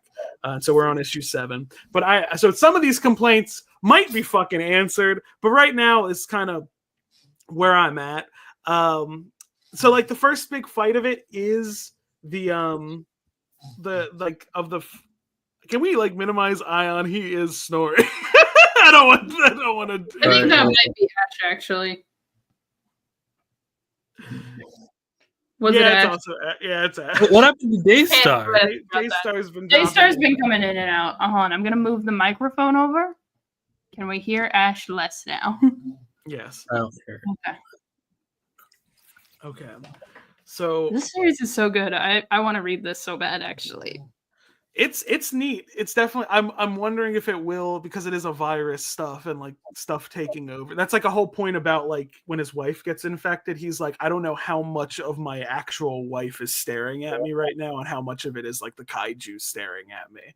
Like, I was wondering. I was worried that might kind of like kick up your zombie-isms a little bit, but they're also it's literally like zombies. It's just zombies. Okay. It's very strange. So a couple things that I like. So like the big fight at the end of like the first volume of it is the new Ultra Mega Noah against the Kaiju Prince, which is, you know, the son of the dad also. They don't learn that about each other. They don't learn that they have the same dad, because also like level, it's like, why would they talk to figure that out? Like there is a level of that, but also the mom's still around. Like Lilith is still like kind of the main villain for the kaiju side at this point. So that might be a thing they still touch on. But like I just was like, they have this huge like kind of knockout fight, and then they don't really mention that they're technically half brothers, and I'm like, I guess that might just be for me to know, and it might supposed to be more resonant for me, but I'm like, oh, I think that could have pulled more out of the characters and stuff. And occasionally, this isn't like super often, but occasionally the series humor gets a little juvenile. Like that, this is like, I noticed like there was like, it's this moment, because the whole thing is like there's like supposed like the main character gets sent to the Coliseum for doing some things that fucked up a lot of the kaiju followers, and like this big tough guy who was like, oh, I can fight, I just stayed close to me, and they have to pick the kaiju to fight, and the second the big scary kaiju come out, he picks the weak looking one, which is this one, and he gets devoured immediately. So I think it's supposed to be like, fuck this dude. I think that's because you see him get kind of digested and then shit out. And I think that's supposed to be, it's like, this guy sucked. I was like, But it's like sometimes it's like I think we could have skipped that. I still got the point without it. But these are things that I kind of was my minor complaints about it. There are a lot of twists that happen later that I didn't really want to spoil. There was something I guessed early on where I was like, it's definitely this, right? And then I was right. Because I'm just familiar with fiction that's like this. But so I don't know if that's just me just being genre savvy or if it does drop hints that I just wasn't realizing I was picking up hints for. Overall, I do like it a lot. There is a lot of Ultraman homages in like I can tell this person likes Ultraman who did this series, that they cared about it and they wanted to do something more with it conceptually to kind of like extrapolate out ideas on there. Because like Ultraman, like despite it having some like darker series that have been explicitly aimed at adults, a lot of times like some of the series are like buy our toys very heavily. So like having one that's supposed to like explicitly deal with a lot of stuff, especially like it's dealing with things in a complicated way that's hard to describe without spoiling everything, in that there is a lot of language of religion being used, but it's also like there's like kind of like political conflict between like the different forms of that the ultras live under. Like I said, there's like the good ultras, and then there's like the fucked up and evil ones, and then there's kind of Earth in the middle. There's the fact that kaiju aren't like naturally evil. It's interesting. I'm definitely gonna read the next 2 issues. It's just like so far, it's like they do a lot of things well, but it's like there are some things I wish they were sticking the landing better on. Like it's good, but there are things that I think could be done better. I think it is definitely enjoyable to read. But again, and it's also like my complaints are things that could be addressed in the next 2 issues. So like, I don't know. I think it's worth reading. It's worth checking out, especially if you want like a kind of like a fucked up monster story that takes a lot of pride in what it's basing itself on. Like it never like. There's a lot of Ultraman homages in like Western media that's like that feels the need to also like look at the viewer and be like, oh, but it's like stupid, right? We both agree that it's stupid. Like it doesn't have investment in what it is. And I don't think that's a problem with this. I think it's like it takes a lot of pride in being something Ultraman related, even if unofficially. Which I like. I like that a lot. Would you recommend this over Catholicism? I mean, there are things I think that are a deconstruction of that, so I think you might need to know. I think you might need to know a little bit. Ultraman, the famous sequel to Catholicism. Catholicism 2. They actually did do that. It has to be Vatican III, unfortunately. Yeah, I think didn't Catholicism go through quite a few rebrands? Yeah, but they had the one big one. I feel like Ultraman's more important than fucking Protestantism or whatever the fuck. It's so funny when I was grabbing some images of Ultraman like Catholic stuff, like how embedded that is into it. I found out that some people just like on like some Catholic subreddits that people just post Ultraman memes, and people are like. And people are like, Ultraman is the superior Bible man.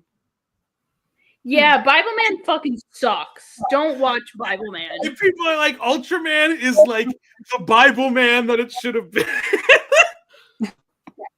If you don't, Bible Man is like an actual TV show that they force like poor homeschooled kids to watch.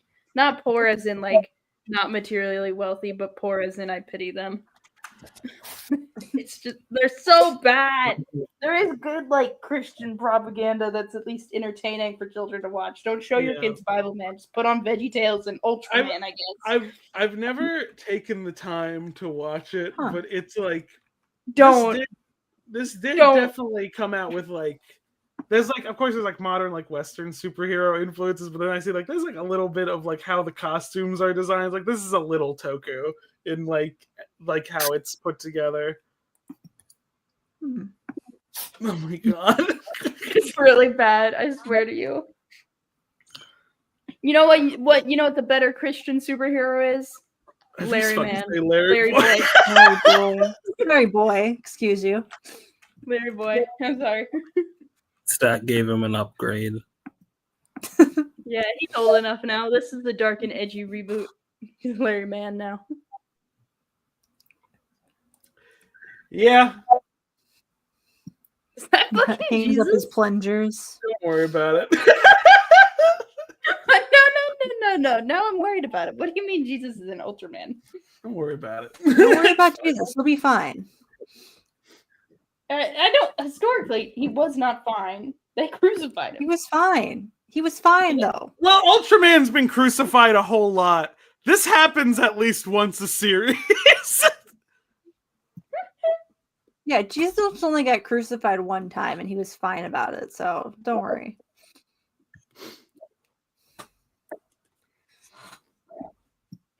Ultraman's good though. I recommend that, but I also recommend this. It's like Was that the Pope?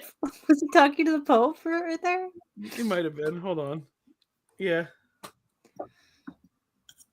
Super I give shit Ultraman to the Pope. Yeah.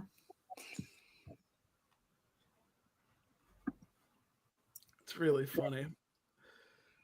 They do sell Ultraman crucified on a necklace, much like Shadow the Hedgehog. I need that actually. I need the shadow one, perhaps. Oh god, it's so I do recommend. I think like it's worth watching like a Ultraman thing because I think like Ultraman is very much a series where even if you like pick up like a goofier entry and you're like I get what's going on here and then you can jump into more stuff or just watch my friend Golden's series Ultra Retrospective. He works very hard on those. Ultra. Do we have anything else to talk about with the No, I think I'm done with this, but yeah. Okay, hold on. Then I need to show. say that I forgot to say this. I Heart Star Crusher ends like I read the first 7 issues because those were the only issues available, and it fucking how do I explain this? The last issue came out in November of last year, and the next issue doesn't come out until March of this year, and I found that so wild. Walmart. Yeah. Anyway, I was looking for characters on a cross necklaces because I wanted Michael to see Myers the is shadow of the head. really fucking funny. Yeah, this looks really good. Why do they have Michael Myers on a cross? They also have the American that one's good flag, too. so I don't That know one's how this also happened. good. You know who has a crossover with Witchblade? Spawn. This one's Yeah. pretty. It's a skeleton with a guitar on a cross. How Oh, did you hell feel yeah. about the design of Witchblade, Daystar? Ugly. Like her design? Ugly. I want to do a one where I suggest readings, but I don't have enough Elseworlds to give everyone. I have to ask if you guys would be okay with doing a couple what ifs, but I get if that's a no. I'll read what if. Wait, what is for what? Like Marvel what ifs. Well, Oh, Marvel. girl, the boycott. I meant like in 3 months. I can wait. What Yeah. do we even do about Perhaps. Marvel going forward? I don't know. I mean, I'm just not engaged with their shit anyway at this point. I know. Like, I'm Yeah, gonna that's be, I'm kind of gonna how be I feel. I'm gonna be covering like the Godzilla stuff for like Wikizilla stuff. Like, if Ash doesn't get me a connection with Ryan North, I am just gonna email him because we've been historically lucky. Because it seems like a lot of times when we're like, "Hey, we have 200,000 subscribers, we want to interview you," they're like, "Yeah, sure." I think I'll remind Ash to text Ryan North for you. I think Marvel makes it easy because they're not making good content. That's kind of like I'm not engaged with it. But even like stuff where I'm like, oh, that's like the most I have is like I have a passing interest of like I'm like, well, who the fuck's the new Venom? Like I'm just like, who is it? Just tell me. I'm not gonna read the fucking book. I think personally, like the way I'm going about it is I'm not going to stop myself from talking about Marvel as much, but I'm not going to go out of my way to start like covering Marvel or doing Marvel things or like I don't feel an urge to do that, you know, like that has been removed from me. But also like I'm probably not going to be buying Marvel books anytime soon, but like also like I think you can only fully cut yourself off of something once, and I think that like that's an important political gesture that you need to be like fully dissociating yourself from a company is like something that I think requires like it's an important step. I don't think I necessarily got to just from the boycott because of reasons, you know. But that's me. I don't know. It's like I don't think I'm ever gonna talk about like I don't think there's anything like positive I'm ever gonna say about Marvel. I might cover weird shit, like because fucking I've been thinking about Alpha Flight number 6 for a fucking like 4 months now, and I'm like, if I don't do a fucking video about Alpha Flight number 6, I'm gonna lose my fucking mind. What happened in Alpha Flight number 6? That was the one where the artist just turned in blank pages and said it's snowing. That's funny. That's fun. You know what? Good for them. He got paid the full amount too, which I think is really funny because the editor, because Jim Shooter was like, "It's an artistic choice." He did it. I think that personally, I'm not going to suggest Marvel to someone who is vehemently opposed to reading any Marvel, but also I got to fill out 6 slots, and DC Elseworlds are so boring. They're so boring. They're so boring. I cannot stress enough how bad they are. Well, have you considered Justice Riders? No. That's fun. I want them to be relatively the same length. So I'm trying to give like single issue or maybe double readings, Justice Riders, I think, is like an 8. I think it's like a 60-page comic. Why did they have to include the American flag in this? Anything I do will not be until Captain America 4 finishes their theatrical run. Did you see that that slasher film Hard Eyes is outperforming it at the box office right now? No. Yay. It's really fucking funny. It's so bad. I'd love to see it. I think it's funny that now I think it's twice in a row now that slasher films have outperformed, like low budget slasher films have outperformed big Hollywood tentpole movies. I know that there are more Elseworlds that are annuals. I have not read literally every Elseworld. I just don't have the same emotional attachment to some of them. I will be recommending some Elseworlds. What about the one where they're like Nazis? The Green Lantern one where they're all Nazis. How about that one? That's really bad. That's a really bad one. Have you read that one? Yeah. It's so bad. Carol Ferris is in it. I read every Carol Ferris book. Like, I don't know why they made it's so funny because then later on they make Hal Jordan Jewish, and it's like, okay. Why they make this Jewish man a Nazi? I think they literally only made him Jewish to justify why his mom wasn't at his dad's vigil, you know? Like, She was there, wasn't she? no, like in so I believe the first time they mentioned Haldron, bless you, mom. I believe the first time they mentioned Haldron's mom being Jewish is in the only time I think is in Tom Taylor's Justice League: The Dark Side War tie-in, in which Hal's like going to put a candle at his dad's like I don't think grave or whatever, and he's like, "Oh, my mom Casket. didn't." Yeah, casket, because he's like, "Oh, my mom didn't come in because she doesn't believe in this stuff because she's Jewish or whatever." No, she And was. She went in with them, didn't she? No, that's the whole point, that he's alone at the place and he doesn't know what to say. Like, I think she maybe had to come in and call him out, but at the time They she's must. not. They must have rewritten that later because I remember that. I remember that scene happening, and she went in with them. Well, yeah, Um, they rewrote the scene for New 52, and that's the scene where he meets his past self. Yeah, Ultra 7. I'm not sure my Hell? screen. Ultra 7 is the. What the hell? Why is there a fucking hedgehog on the Ayaan screen? didn't say anything, and then Ayaan immediately put this blue rat Ayaan on my. Oh fell my God. asleep, slept through a Yeah, bunch of but- stuff, and then just But my starts sonicking out of nowhere. Ultra 7 is definitely the way big one. He's cool. His series is the one fucking dinosaur tank comes from. Yeah! Nice, nice, nice, Dinosaur. nice. It's a Godzilla tank. I love Dino Tank. He's so silly.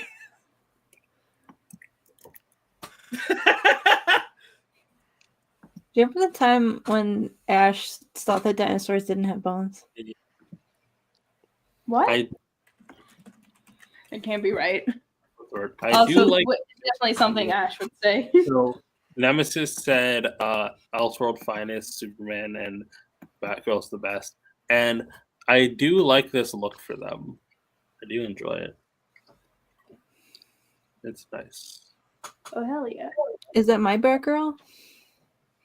No, it's Barbara Gordon. I mean, she's fine, I guess. It, This is Red King. That's Godzilla. His name is Red King. He's not even red. We call him. He's green. We say he looks like corn. He's green. He was called Red King because one of the working titles for Ultraman had red in it, and he was gonna be like the final enemy. And then they're like, we'll just keep the name. He didn't change his name. No, he's Like, just what are you Red King doing? now. He's not It took red. a while for him to be red. Let me see if I can find the spaghetti gif. Spaghetti. Red, The get spaghetti. out of here. Ultraman spaghetti gif. There we go. I love the fucking spaghetti building. Spaghetti. That's not how you spell it. yeah. Fucking kill the spaghetti building. This Spaghetti. building is in a few episodes. Spaghetti. You ever had SpaghettiOs? Yeah. I don't think I've ever. I'm trying to remember. You know what I They're not found out? good. You know what I found out about British people? What? Beans on toast. You know how they eat beans all the time? Which I was always kind of like, yeah, baked beans are good. I get it. Their baked beans are not in like they're not like the barbecue sauce that we have them in. They're in like a tomato sauce. And I saw a British person talk about it and they're like, yeah, it's like the sauce in SpaghettiOs. Is what they It put honestly beans makes in. a lot- That makes a lot of sense, to be I'm like, honest. Ugh. I guess it's like more neutral, more versatile than like the barbecue sauce beans we're used to. Like when I think of baked beans, I think of like that sort of like bacon and brown sugar beans. But like Yeah. spaghettio beans. Tomato beans sounds so gross to me.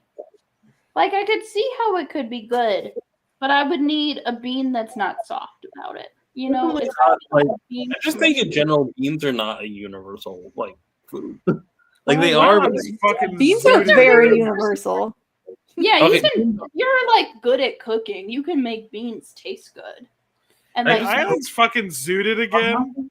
No, can see- I'm just fighting back being tired. I'm not eating beans on toast for breakfast. I'm not. I Yeah. eat kidney beans on toast sometimes. What's that fucking video? She made beans. What the fuck? I like Sorry. kidney beans on toast. That's pretty good. I like beans and chili. I love beans and chili. I love beans in general. Beans are great. Beans are so good. I just And don't want them in SpaghettiO sauce. now that everything's expensive, beans are a great source of protein when meat is too expensive to buy. Beans and rice. Beans and and rice make rice. the world go round. Beans Yeah. and rice are simple. Like Sodom. that's why I said that. Like beans are universal, but they aren't. They're not universal as in every time food. You know we're not showing your Sonic right now, right? I know. Okay, just check. I assumed Ayaan was aware because when I typed in the Ultraman Gamora, I heard Ayaan laugh and go Sodom. Okay. So like Does Sodom that and story Gomorrah. go differently in the Quran?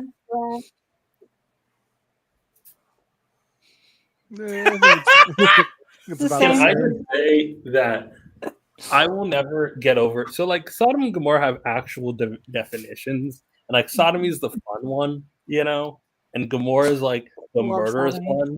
That's why there's like characters named Gomorrah. It's about how they're really good at killing things, Which is you know? funny because Gamora does end up. This Gamora ends up. He's the one that's most voted most likely to be Ultraman's buddy in the series. Most likely to commit It's not sodomy. violent. And I will always remember this because there's a song by Dorian Electra that's like, yeah, I'm gonna get like my Sodom and Gomorrah on, and I'm like, are you planning on committing murder? Like, are you planning on committing grave acts of violence? Like, it's not. Gomorrah isn't sexy. Okay, like the character Gomorrah, but like Gomorrah isn't sexy.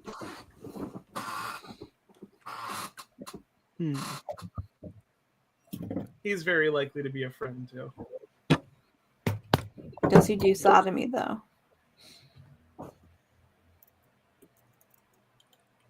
Oh no.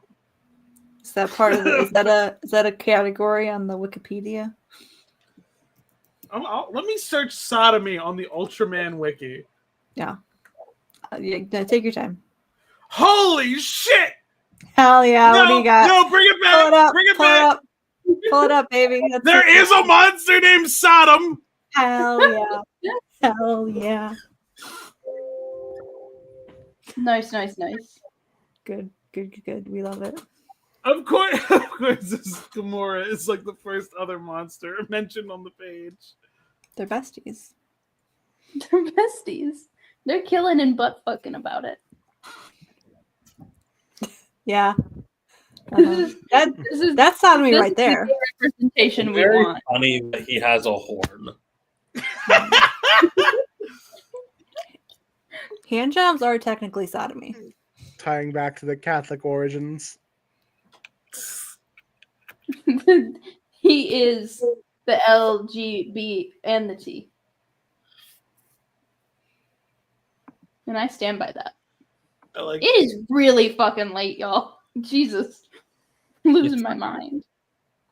I mean, it's not later than we have. It's not like we've stayed out late. I know, but I had like a They do not have a random button. I wish they did.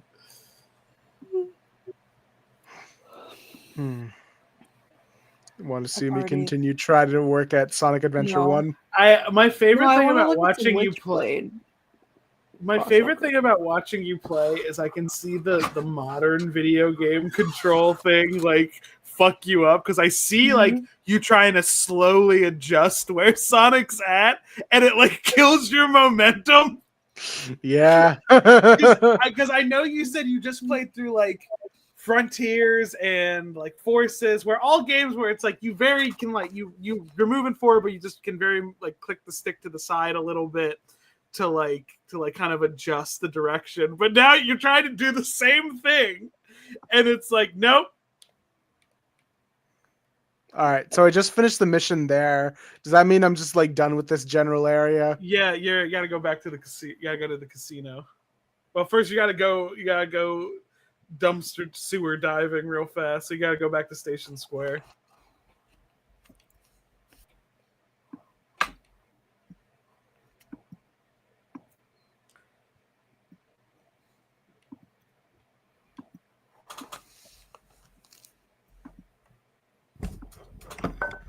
My favorite mechanic is that they stop you from using the train sometimes by having the workers go on strike. It's fun. I just don't get where these train stations are not at high at high volume locations.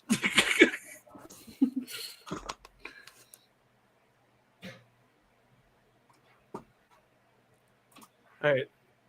And The you know direction Sonic's not Sonic playing went when he either. fought Chaos. Go that way. Dak, Nemesis has some gift art to send you. What?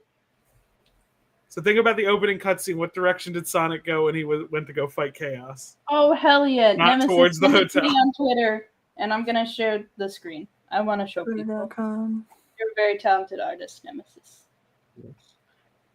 And there's a sewer thing to go into. You just do that. There's an upgrade in there.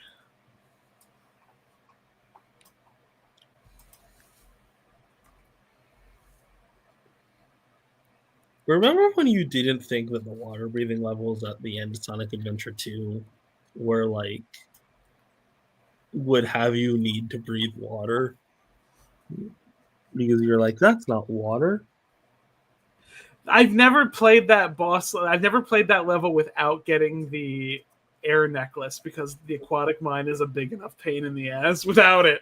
So I was always like, I wonder what happened if I'd play this because I've never gotten there without. I'm like, well, there's a chance you might not need it. And it does list it as optional.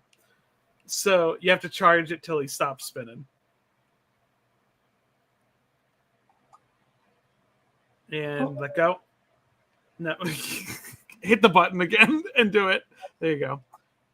That's been. With the light speed dash, this sure is slow. There's a whole upgrade where you can get a faster one. That they realize, like, yeah, this is a little It's slow. already light speed.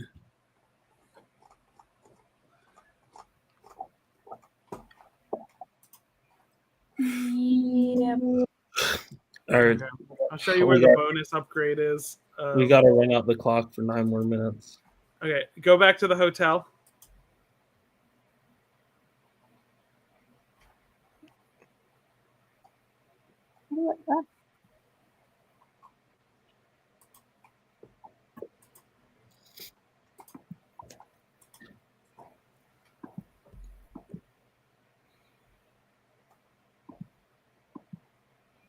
Through the doors.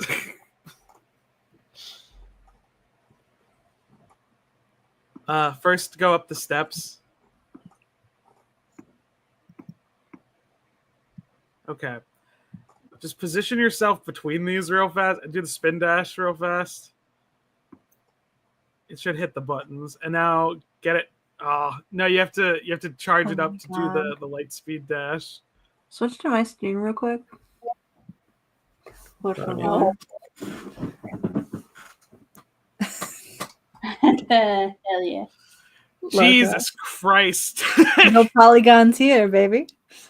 Is this the Witchblade Is this Tomb crossover? Raider? This is well, this is Witchblade and Vampirella and Magdalena and Tomb Raider. One of them isn't on the cover.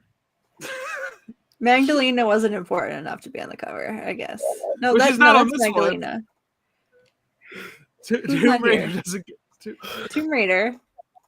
I feel like that's the Look- most famous one. She was on this cover. Look, we got a 6 titty limit on this cover. or else it gets See? crazy. Yeah, here we go. 6 titty limit. There you go. All of these.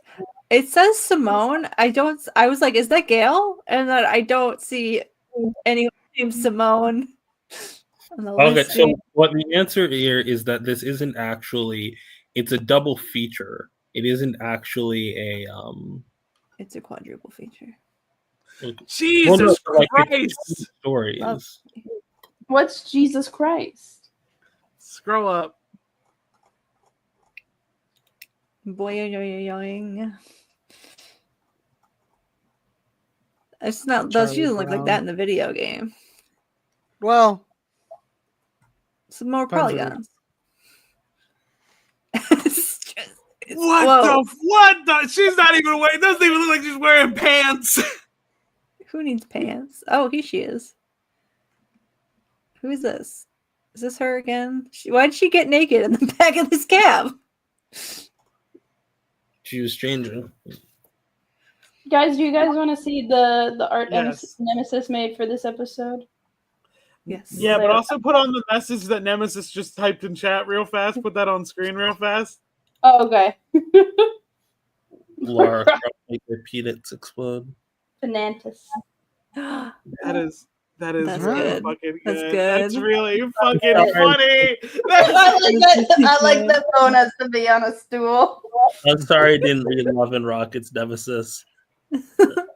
I liked I Heart Skull Basher. Which I'm one is sorry I didn't there? have like a super lot to say positive about Ultra Mega outside of I like it and I hope they stick the landing.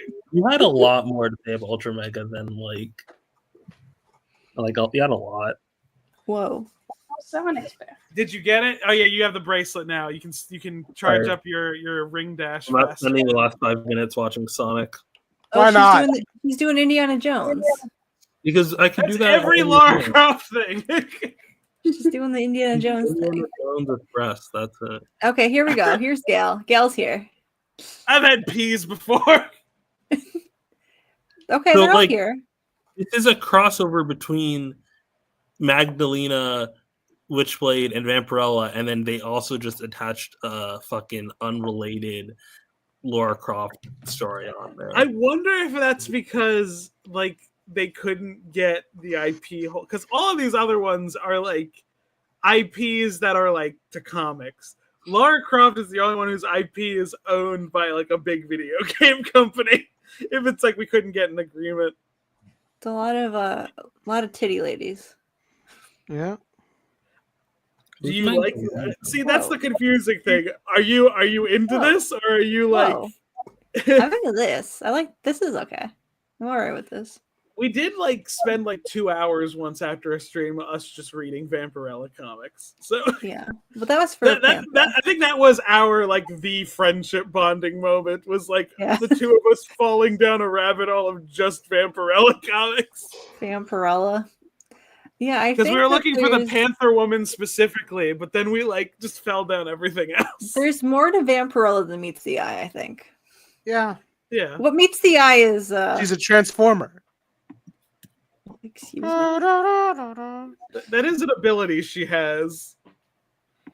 What did you say? What meets This is the also eye? an ability that she has. I don't know. What is think- Magdalena's deal? Let's look it up. Hold on. She's kind of fun. She wears the most clothing out of any of them.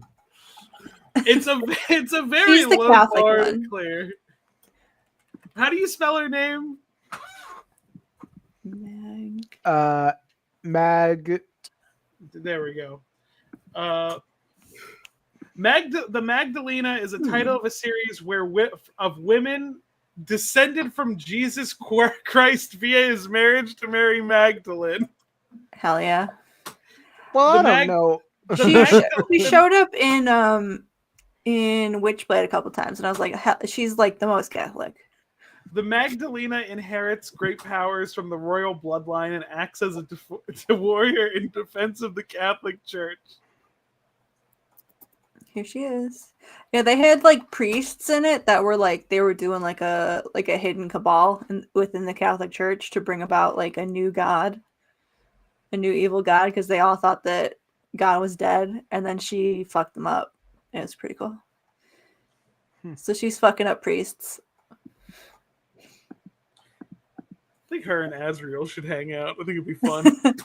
Throw in the Spectre for some reason. No, he's not invited.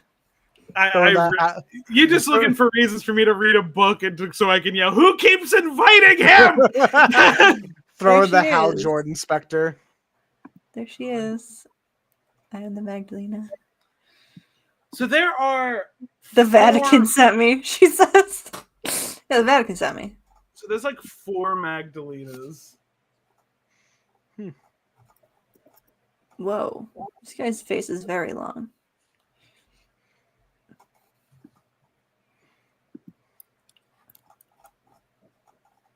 That was like the Maybe- thing with the Witchblade too. It was like passed down through generations of women. She's kind of fun. Okay, so she originates from a series called The Darkness, which I've heard about before. But then The Darkness originates from Witchblade. Yeah. Okay, so Witchblade is the tree that all of this grows from. Yeah. Witchblade ran for a long time. It ran from like 1995 to 2015, like the original series. And then they've had... They've had Oh, one she- in 2017 to 2020. Why would and now she they team up with a Protestant? I guess it's time to go. The music's playing. This is suggestions this time around, and we looked at Nemesis books. We had a Like, funnel can you time find with a that. Catholic character for her to team up with? We're not going to talk about how not even the Daredevil being Protestant, but the fact that Daystar really wants to so divide between Protestants and Catholics right now. Wants to bring back that feud. Yeah. I feel like that feud never. Daystar never is one of the ended. people who disagrees with Vatican II. Yeah. Anyway, good night. Daystar I'll wants see- to end vernacular mass. All right, guys. We'll see you guys next week. I just think more Bye. people needed a Latin. I don't make no money on this website, folks. Cost me $5,000 a month to host it.